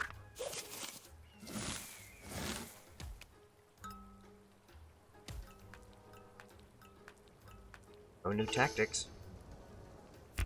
Long neck.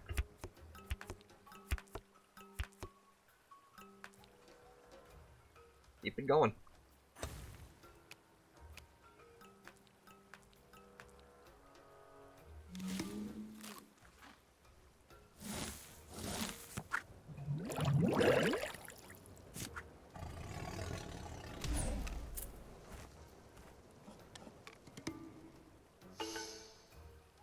Oh, get in there.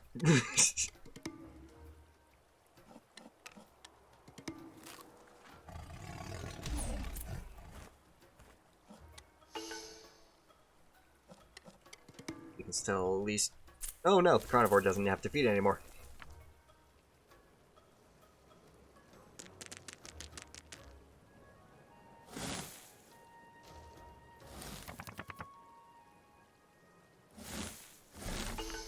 None of these traits help me. I can only add food to the ecosystem.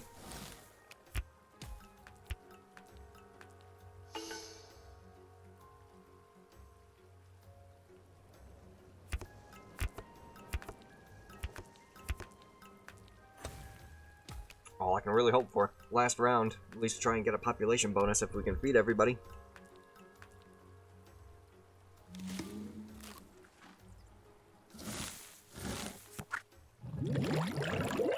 Which we very well might. If that carnivore can keep it. Okay. Oh, it's got pack hunting! Ow.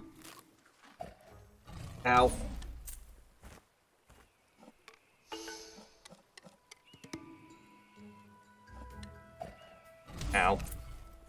One more time. Not at us, though.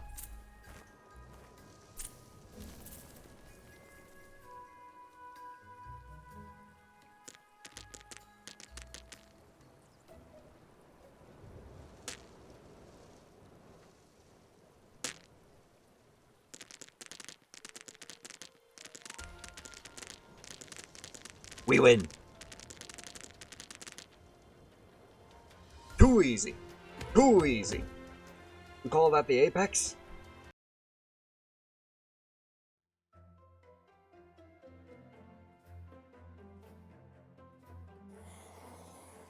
Minimus Rex. Where did all the food go? Scorched earth. Because meat is such a valuable food resource, most carnivores will scavenge if they can. Some large predators will even track vultures to a carcass for an easy meal. The more you know. This apex species seems determined to stop your progress. Minimus Rex has returned with reinforcements to take advantage of you in this scorching desert.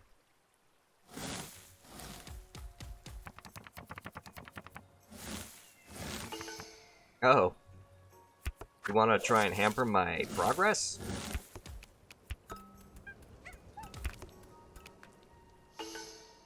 Wait. What progress?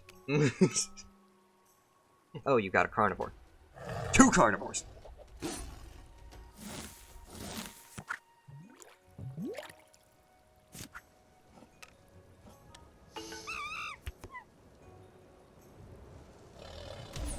Ow. And ow.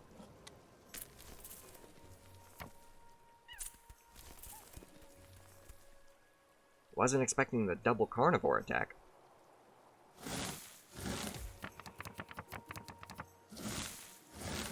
But you know what? I might be able to work with it. Establish defensive herding.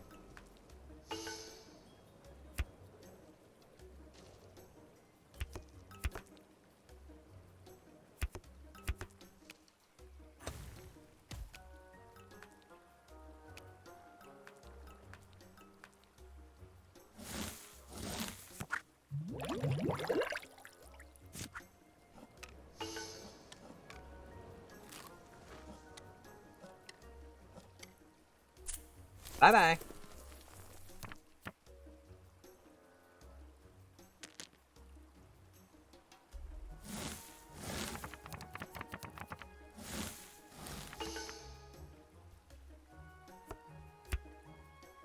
I need at least 3 food for my creature.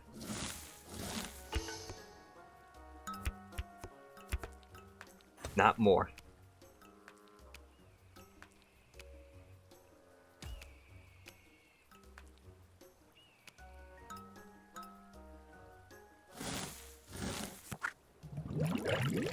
Seven! That'll feed us.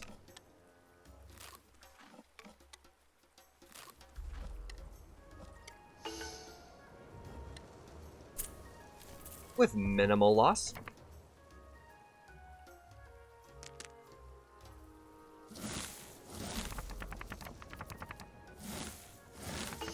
Four.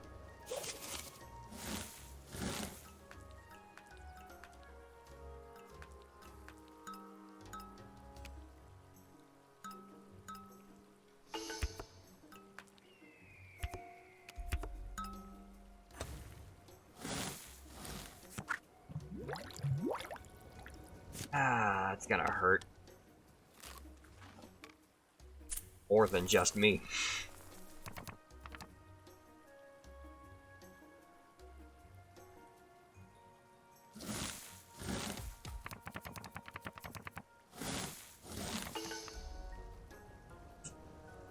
Alright. Who can play at that game? Intelligence, hard shell.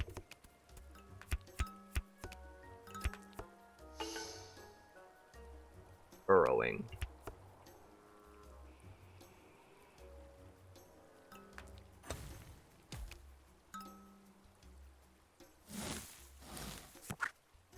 No food. Guess what? I survived. Bye-bye.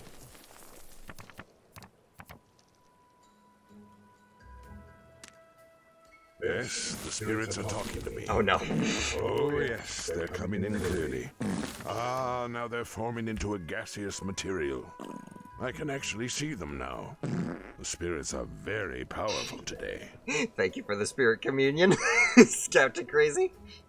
I certainly hope you enjoyed that. Get rid of ambush. No food. No food is best food for my creature. We'll even get rid of burrowing.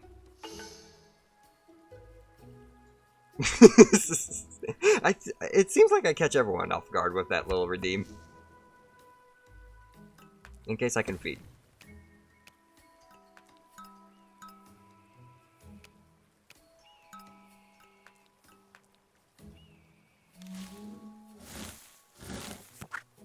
No food! Guess what? I still live.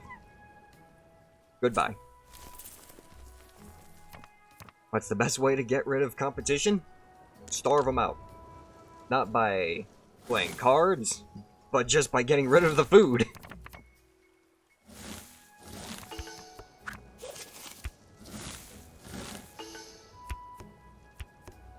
How about we try that?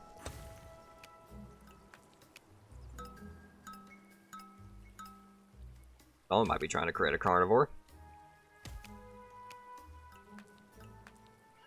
Have to be bigger than that, though. Oh, no. No food. Wow.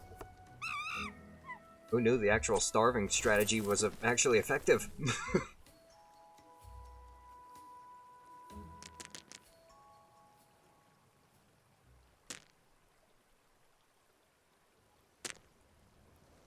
I'll be claiming my throne now, please.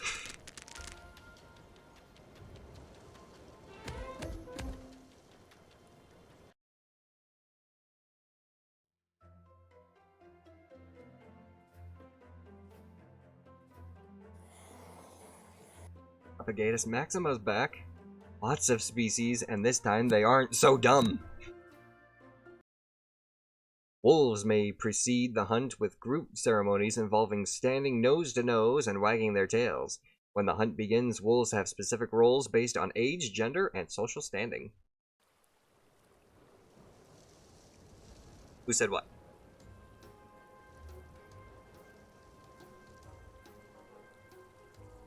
Propagatus Maxima is back with numerous reinforcements. Beware, these apex species get so many resources, they are very difficult to overcome.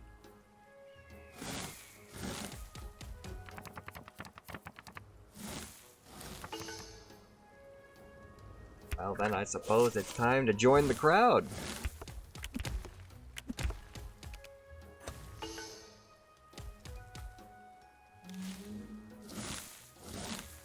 Oh, the spirit thing? I believe that's supposed to be a not even a World of Warcraft, Warcraft 3, character, call out or something? A voice line for one of the units. I think it's literally a Tauren spirit caller.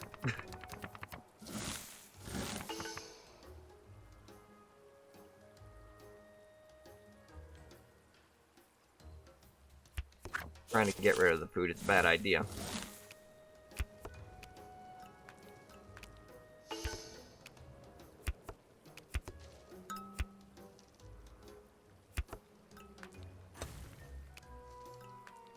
Capitalize on resources.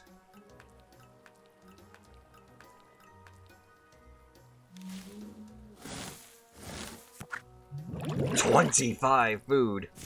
Auto feed.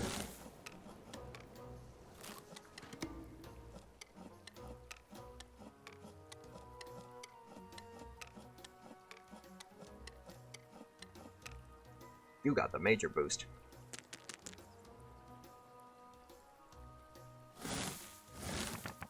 I was worried about not being able to get enough food. I'm forgetting who I'm actually playing this game with.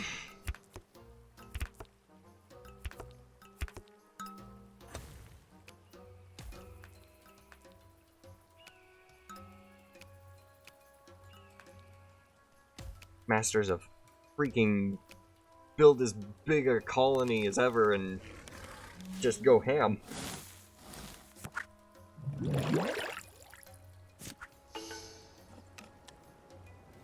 Capitalize the feeders who can actually take advantage of the environment the most.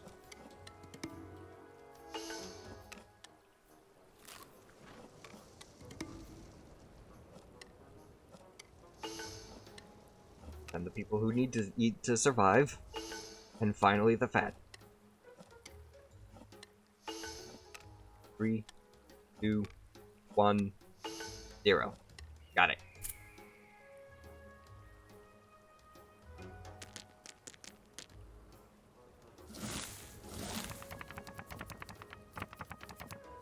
Cooperation! This is good. Throw out the scavenger.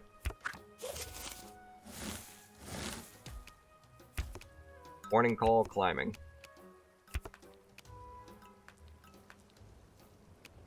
Cooperate. And then boost you. You.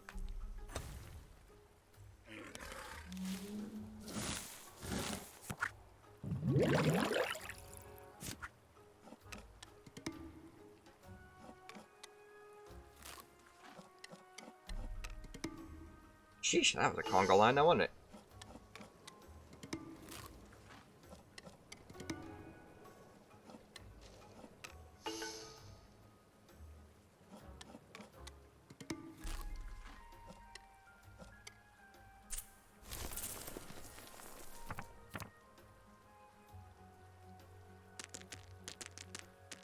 I seem to be getting the lead.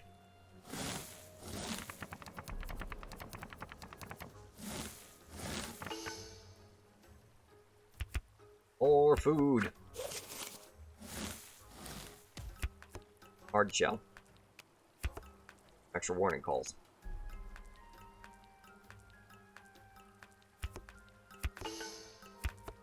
We got a lot of people we need to try and feed now.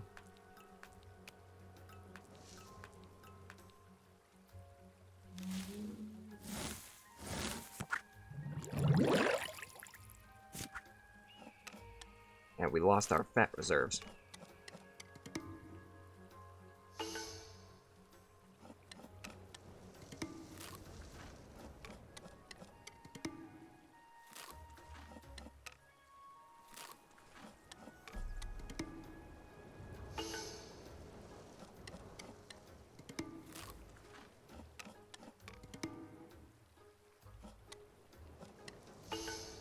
Keep you alive.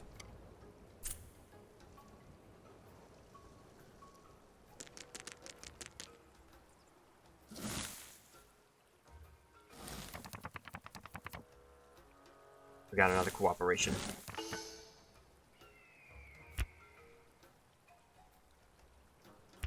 Throw out the hard shell. Spread out the climbing.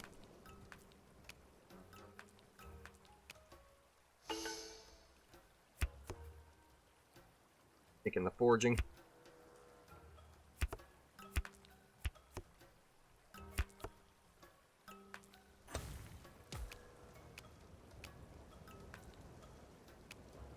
This is how we will survive.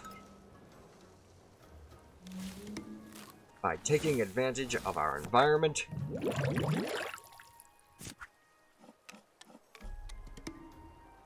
To the nth degree.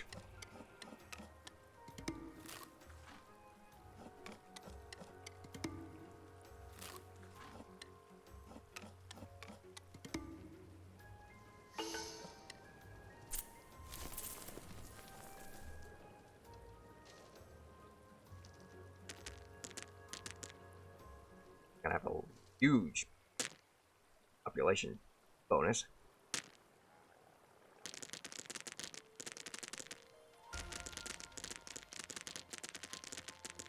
I still beat him though by 2 points. Let's go.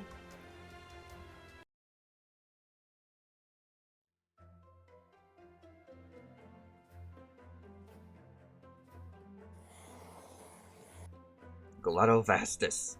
Welcome to the jungle. Glutto Vastus is expecting you. Creatures that hibernate rely entirely on their energy stored in their fat tissue to endure the winter. Some bears lose up to 40% of their body weight during hibernation. Did something happen? Oh, I beat a game where I thought I lost. The apex species seems to be protecting something. Glutto Vastus is waiting for you in this lush jungle with its friends. These species eat a ton. Try to keep up.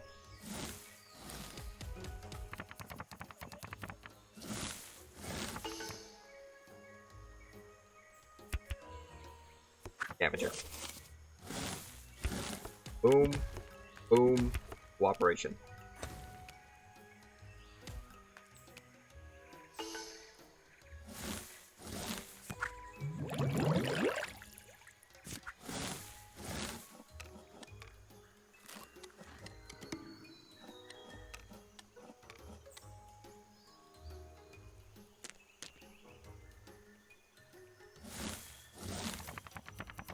More cooperation. And fertility. Get rid of pack hunting. Fertility. Cooperation. Lime and hard shell.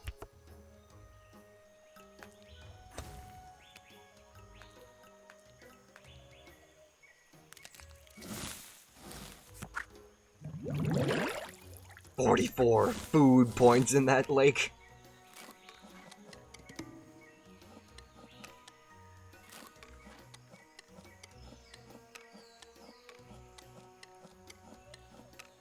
Yeah, they're capitalizing on multiple small species and just boosting them up to the max. I, however, know better.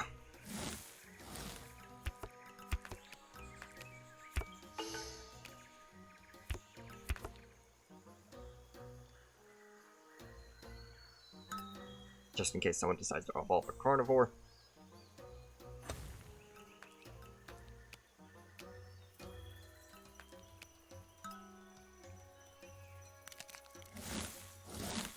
It isn't who can eat the most. It's who can eat the fastest.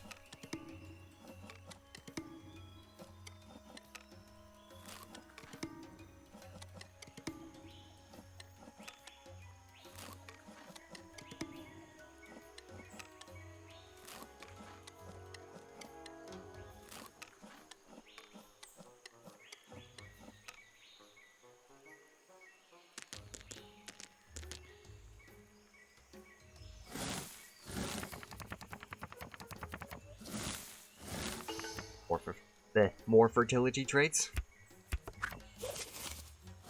I got just the creature I can put you on if we need it. For now, though.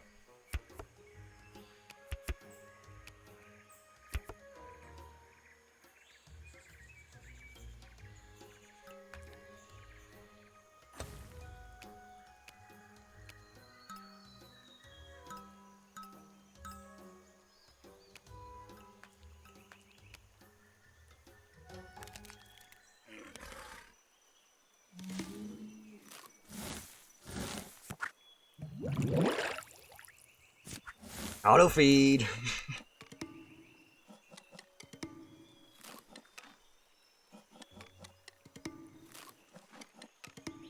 We could just sit back and watch the magic. Hooray for last minute victories, indeed, my friend. Auto feed just lets it all play out how it's supposed to.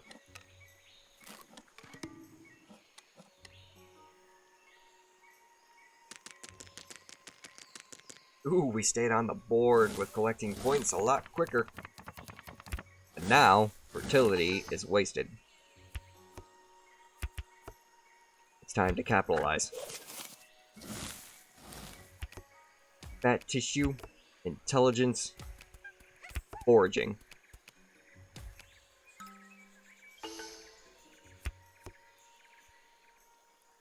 And we're going to want to keep at least 2 cards there.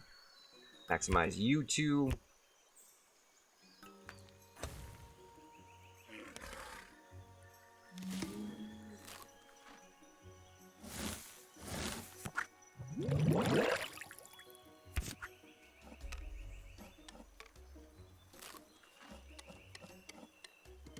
Get ready to watch some magic happen.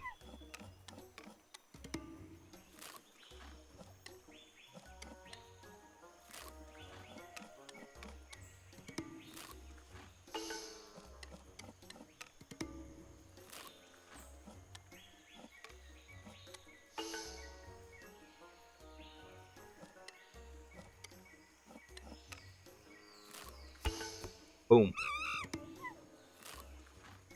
With only 2 to sacrifice.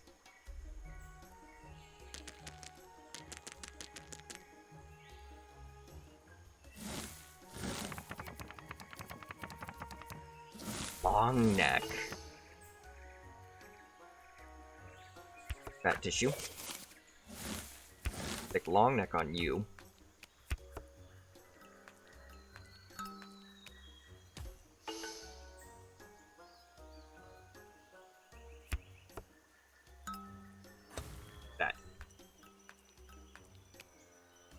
We got a self-sufficient system, with these 2 being the way they are.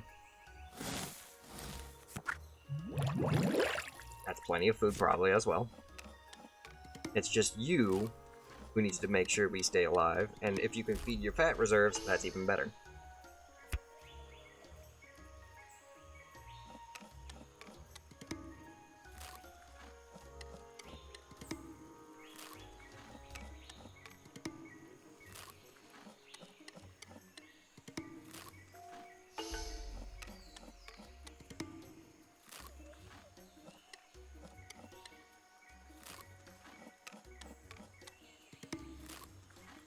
I calculated for this.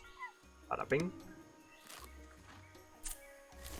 Extinctions on every other on every other board. Not us.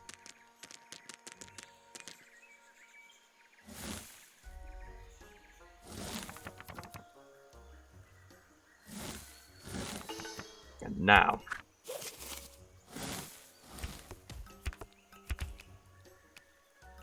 For the final kick in the teeth.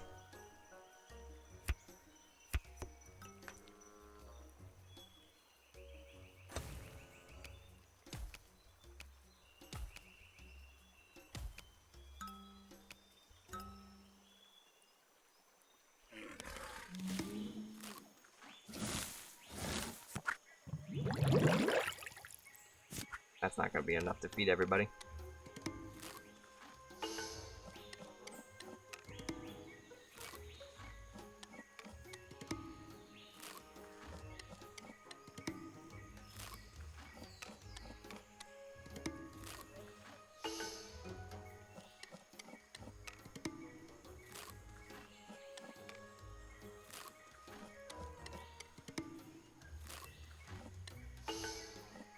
You, operations. The chain was broken. But we still survived.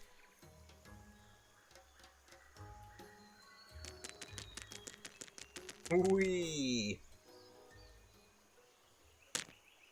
Self-sufficient ecosystem on my end. So much so, Gladovastus cannot keep up.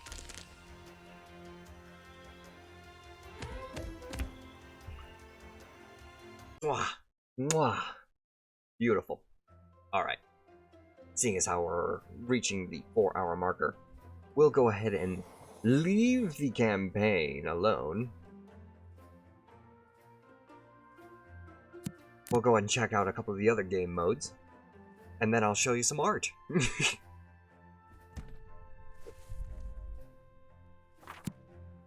Because you see, not only is there online games that you can play, either timed, offline games that you can always just come back to do your turn on, or just active games,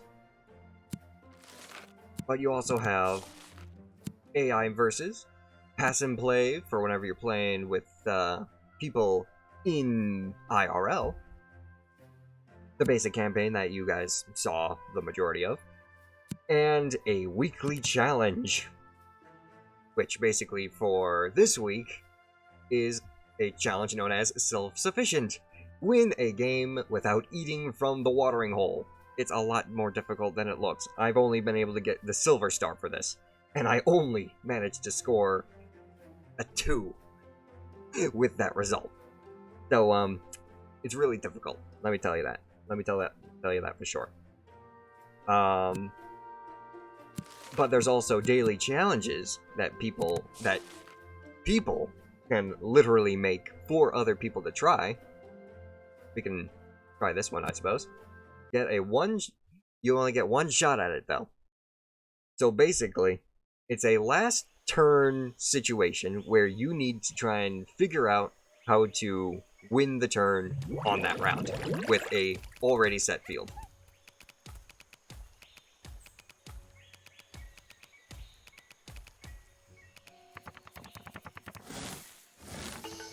That's it. Now we basically just have to sacrifice a card. We'll go ahead and get rid of that. And now we need to try and figure out how to maximize the situation to our benefit.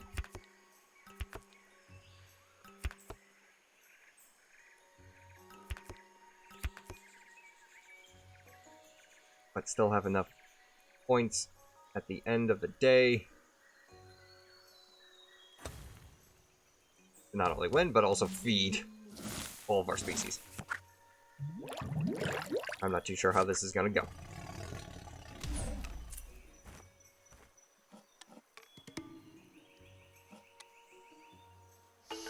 Yeah, and we've got a whole bunch of other cards here that are technically supposed to be DLC stuff as well, just thrown into the mix.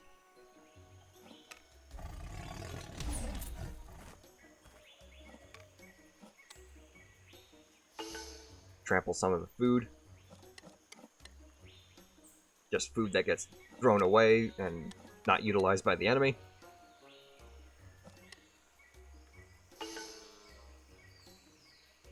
Trample more food.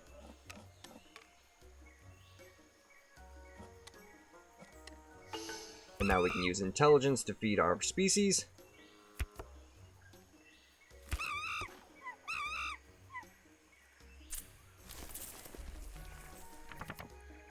Now let's see if that worked. Give greetings and hello.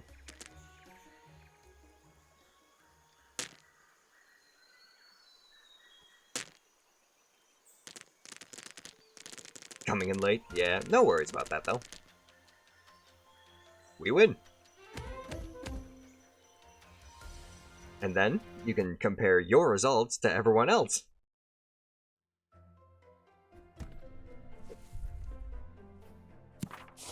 So basically, you can look at this challenge's leaderboard we managed to place 4th place, the top 5 for that daily challenge. I'd say that's pretty good. And you can even create your own if you wanted to. And then, of course, if you wanted to try and play a game online, there is also DLC matches that you can try and deal with, like Coprophagia, basically taking score from your already scored, or points from your already scored pile to keep your species alive. Claws, +2 body size when determining if the species can attack or be attacked. Pouncing, you can discard a card to ignore 1 defensive trait when the species attacks, and you can also draw a card as a result. The Last Stand, a carnivore loses 2 population when it attacks this species, then discard this trait card to draw another. This species gains 1 population when another species makes an attack. Discard this trait at the end of the round. Unstable DNA, before feeding, receive 1 new species. Disregard body size for this species, first attack each feeding phase, basically make your creature venomous. Gigantism, gain 1 body size for every 2 food eaten this round. It's very well comboed with foraging. Trampling, when this species takes food from the watering hole, you can immediately remove 2 food from the watering hole. Timid, cannot be attacked, cannot take plant food until all of your species without Timid have fed. And Insectivore, before each of your feeding turns, take 1 meat food if there is food in the watering hole. And then, I suppose I'll have to play 1 AI match for you guys to check out the other DLC this game has, which is basically, it adds in climate. Early today, I saw an interesting video about Raccoon City and Silent Hill. Oh, really? Do tell if you wish. But, before we jump into that AI game... Actually, we'll do the AI game real quick, and then we'll check out the sketches as the final. So we'll do an AI game. We'll have the deck builder and climate stuff set up. We'll throw in all of the cards. Because that's going to be important. Oh, but another thing too. Unstable DNA. I technically don't have it unlocked yet. But if we go over to the store here... what was it? Let me take a look here. Let me take a look. That was that. That was that. Was it under friends? It was under friends. Here we go. Refer a friend! Get free exclusives if you follow this little link that I'm going to share, not only in chat, but I'm also going to make a Twitter post for. So if you guys want to try this game out, please do consider following my referral code. That way we can get bonuses from each other.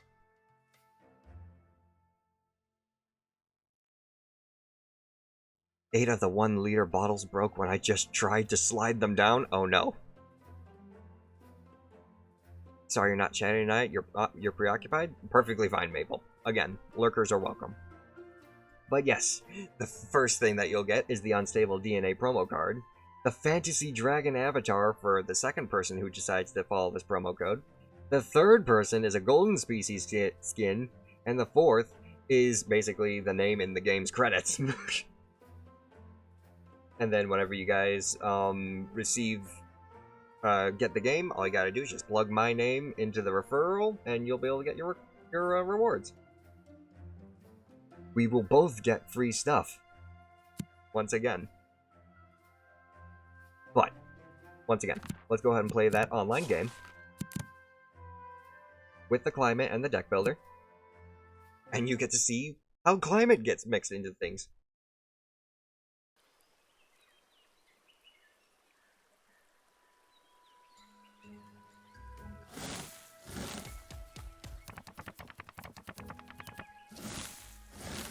So, behold the temperature board. Basically, random events can happen on any one of these areas that will affect how the game goes. And depending on how hot or how cold things get, animals of various sizes will be negatively affected. So let's go ahead and just throw in burrowing. And let's go ahead and throw in gigantism.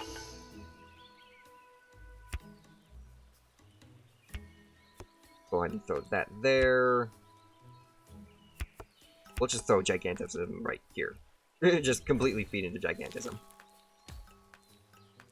Stand in a fork in the road. Going left is heading to Raccoon City, but the road is going right. Is the city of Silent Hill, which is with... Wait, what? Oh, it's a riddle.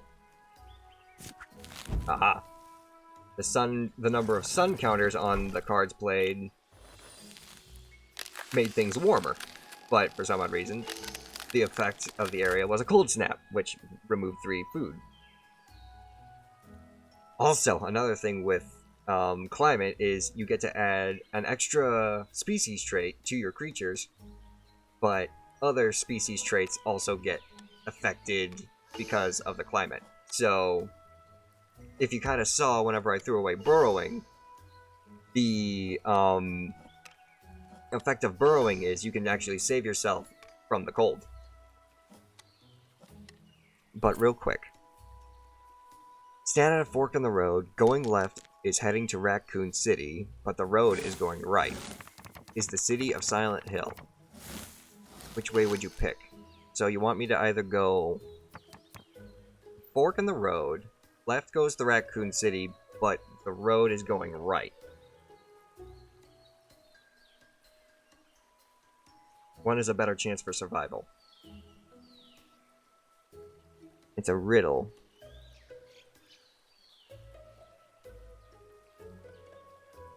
I would go right.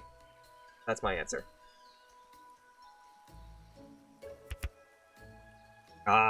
Invasive species. Whenever another species makes an attack. Trampling. We can make our creature get rid of stuff, but that card also adds on 3 ice. That might negatively affect me.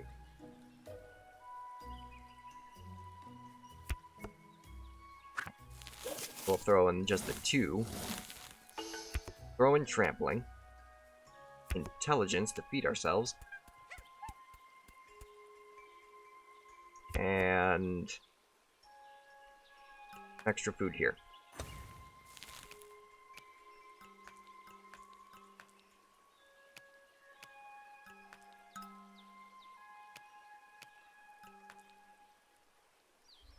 Ooh, a carnivore. A gigantic carnivore. Me, I would go left because of zombies? Oh no. Back to a temperate temperature, nothing happens. Trample 2 food.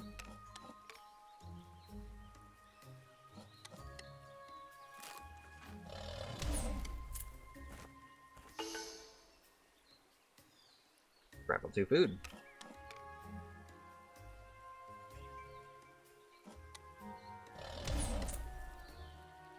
Trample 2 food again.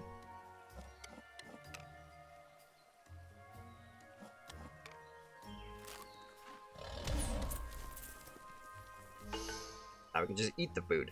Don't trample it. And voila! We didn't even need to use our intelligence.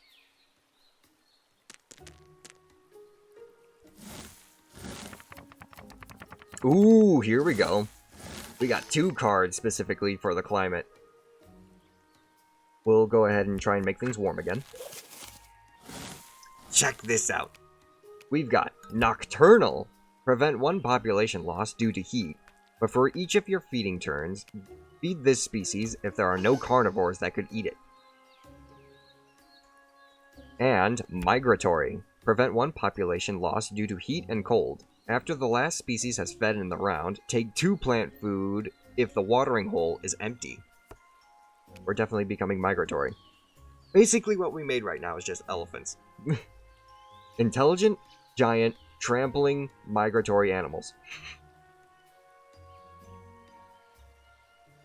And on that note, we're gonna go ahead and just boost boost all of our stats, and keep 2 cards just in case we need to feed.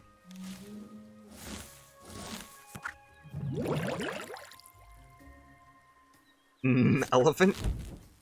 Gib, don't eat the elephants.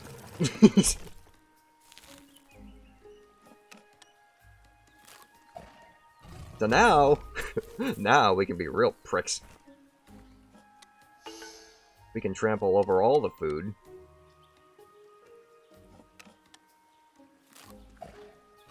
Oh, you can eat us because you got pack hunting, you little prick.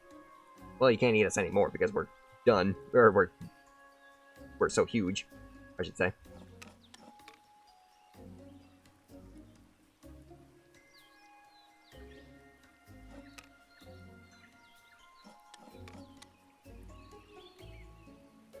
And then, there we go. Why would I eat elephants? I don't know. Why are we going, elephant for? Silent Hill is more of a mental challenge. I believe that. Oh, bring the temperature down. We need defensive traits for that freaking giant carnivore. Except we don't have defensive traits. Because become elephant. Oh, you want to become an elephant. Okay. That makes a little bit more sense. How about we replace the one person we lost? Maybe what we can do. A cooperative scavenger was nocturnal. Let's see how long they survive. Was doing a brain dead funny and you turn it into eating elephants. Well, I don't know what elephant is supposed to mean. Ooh, we're gonna jump right down into an ice age at this rate. Well, you had to be a prick about it now, didn't you?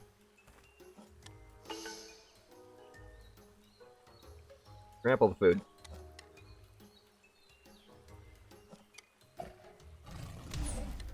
Oh, you can feed twice off me now, because you got fat tissue. You prick.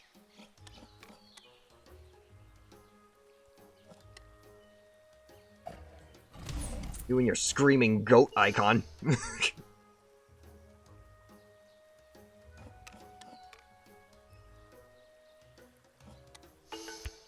Eat.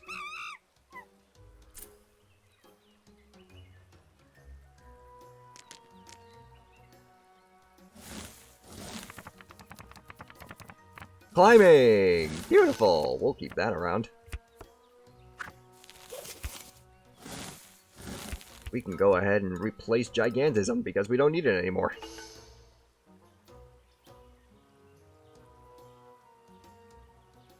And then boost us back up to max.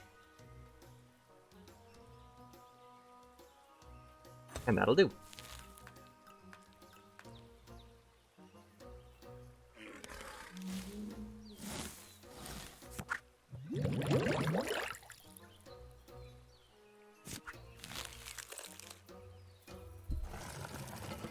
Now, what would we be considered now? Intelligent, migratory, destructive climbers. You can't eat anything, but you'll survive until next turn because you at least have emptied fat reserves.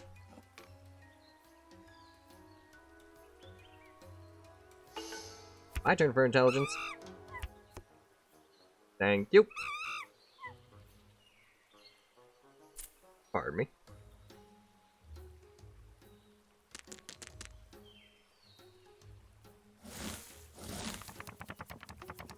Round 6. Get rid of timid. Let's get rid of migratory for warning call.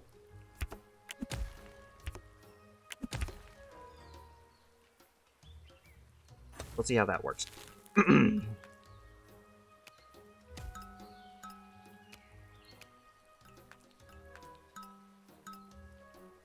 I swear to God, if you put climbing on that thing, venom. Still can't hit us, though.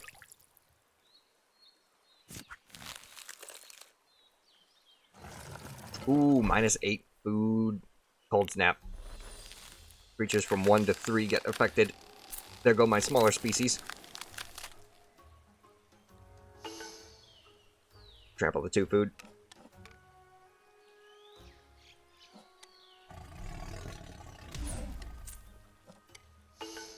Trample the rest.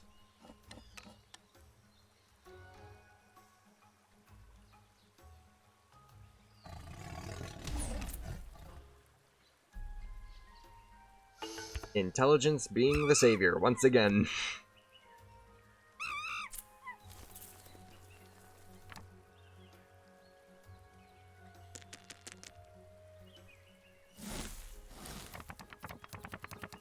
Ooh, cooling frills. Prevent 3 population loss due to heat, and +2 body size when determining if the species can be attacked. How about we keep making things cold? And mud wallowing. Prevent 1 population loss due to heat. A carnivore must discard a card to attack this species.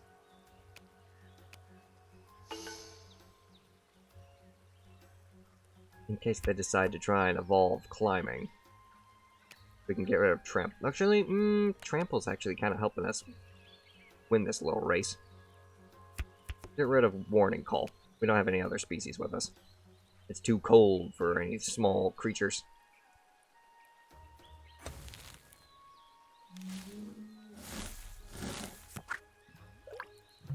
Two food. And things are getting colder. -25. Another cold snap.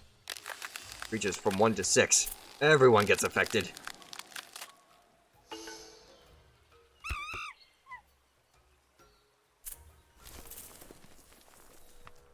Now that's what we call a cold snap.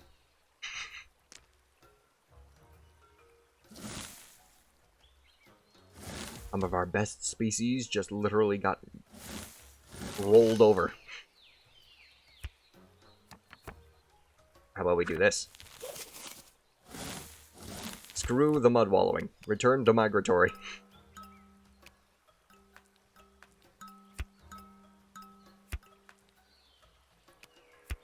Get some fat tissue. No, wait. Get back over here, monkey. Switch out this for the fat tissue. There. That will be better.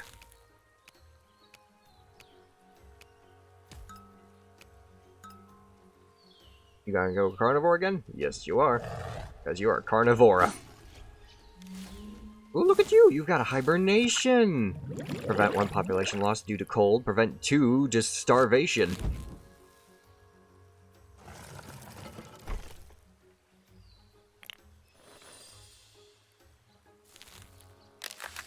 And you've got insectivore.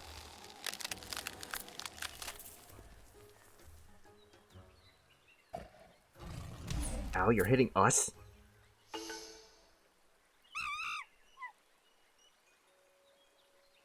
Oh, you got the pack hunting. Of course you do. Trample the food. Feed your intelligence. But you know what? Just so we can actually get the migratory pop? Ha ha ha!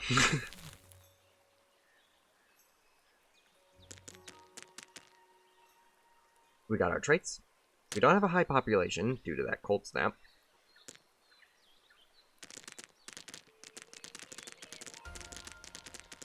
Carnivora Tridepot. Definitely populated there. It's a tie! But you're gonna give it to Carnivora because he's probably got a higher population number, huh? Fair enough. I'll take the second for that turn. But yes. On that note, now I get to show you some awesome sketches. I can see this game for a community game night if you ever want to do it. I mean, if you guys want to do it, that would be completely up to you. Once again, if you wanted to try and follow this little referral friend code, you'll be able to get the game and You'll be able to... We'll be able to get some bonuses. But now, for the fun bit. Because you see, this game isn't all just about throwing random things together and trying to be the best and winning games like that. With the online game, not only do you have a chance of unlocking various creatures to be your player icon, but every so once in a while, every month, they will release a new creature if you manage to become a noble Lorette. And I believe for this month, this creature is actually supposed to be called Geckosaurus. A bipedal gecko species, I believe. I think actually, if you go over here, you'll actually see... Here we go. The Pygmy Geckosaurus. Once thought as a species of dinosaur by naturalists, the Pygmy Geckosaurus is actually quite far removed. Before scientists had the ability to sequence genetic material, this rare reptile was considered a living fossil. If you'd like this bipedal reptile as your avatar, then you'll have to play your way to the top of the academic ranks before the end of May. That's one way, that's one of the bonuses that you can get for playing this game. But also, if you manage to combine traits of varying things to create new species, every so once in a while, if you can at least feed that combo of traits with a maximum of 6 population, you will unlock a cool little art. So for example, we basically got something along the lines of, I want to say, fairy moles mixed with, I want to say, rabbits? Basically, the traits for this is burrowing, long neck, and cooperation. For this one, basically looks like kind of like a 80s style dinosaur with weird hair extensions on the legs.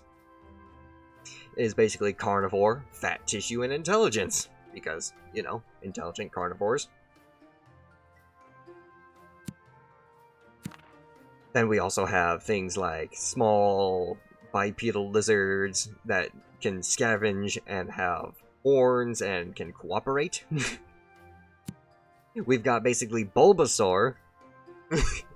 But wait, you might think, these rabbits are the reason why it has symbiosis and cooperation. It basically just keeps all the plants, all the plant vegetation on its back trimmed down. No. This guy here actually feeds all the guys in the background, all those eyes in the darkness. They are the symbiotic. They're a symbiotic cooperative team. And Bulbasaur here is basically the person who scavenges off of whatever they kill. I.e. those 2 rabbits. Then we basically have giant anteaters, which are fertile, defensive herding, and foraging. Oh, hang on a minute. Almost forgot about this guy. Carnivore, ambush, and fat tissue. Basically, if you mix a Smilodon with a giant ground sloth. And I won't reveal too many of these, just so that you guys can try and discover a few of them yourself. But one of my favorites is this little guy here. Basically looks like a little insect lizard, who is apparently burrowing, foraging, and long neck. But I also mentioned, the reason why I mentioned the ranking is because if you can actually make it, if you actually beat a game and make it to the next rank, you'll unlock the art for this creature, but you won't get the actual description of how to make it. So basically, as you kind of see it right now, where you can't really see what's combining it, that is basically how you see the image. You have to try and guess how to make that creature. That's a little extra, you know, try and figure things out yourself sort of playstyle. And then we've got basically a fat cat binturong that can use its tail to catch birds. We've got our friend Glottophastus. who basically is something along the lines of a Carnotaur mixed with a frog, and is allowing mushrooms to grow on its back, with eggs developing on its stomach. One of the cutest arts that I like, basically something along the lines of a wombat mixed with a kangaroo, or I'd probably even say even more a kangaroo mixed with a capybara, where it's basically just chill with having other things hop on its back and has the kangaroo pouch. This thing took me forever to try and figure out what the hell it was, because it's, I mean, you can at least see the burrowing part, but just, you would be surprised on what actually makes this thing. Oh, speaking of kangaroos, how about we make them feral carnivores? Yeah, terrifying. And then I want to show off at least one more. Couple of climbing, pack hunting, I want to say Fusa primate mixes. And there we go. Basically, I like to call this thing the Tiger Owl. Climbing, carnivorous, ambusher. Look at that face. It is holding a monkey in its claws, and it is looking at you like, what the hell you want? It's just terrifying to me. But, as you kind of saw, one of the things that I really liked was this guy here. Long neck, hard shell, and fat tissue. That is probably the first thing I discovered, and it is awesome. It's like the best combo for whenever you're trying to combine traits together. I call it Tortoise Titanus. But yeah. On that note, we are very well past the 4-hour marker. We will go ahead and switch over to the chat room and find someone to raid for the evening.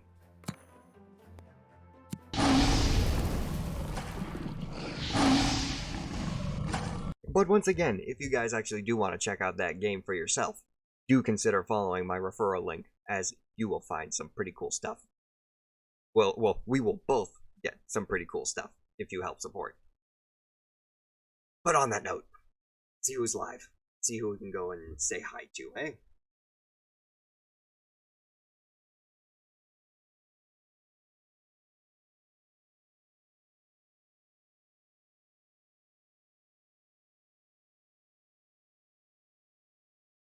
We got a number of people. Ooh, you know what? How about we keep up the science theme by rating my good friend August Anomaly, who's playing a little Subnautica and is herself a scientist VTuber. So let's go ahead and set up the raid message.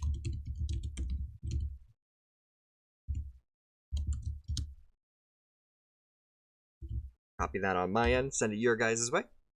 And on that note, I will go ahead and say, thank you all so much for watching. If you did like what you saw today, do consider leaving a follow, as it helps me out. And if you are watching from my YouTube archive, do consider subscribing there as well, as you'll be able to check out previous gameplay and just all the VODs that I have uploaded there. And also, if you wanted to check out when I go live, do consider following me on my Twitter, my Discord, and or my VTubers.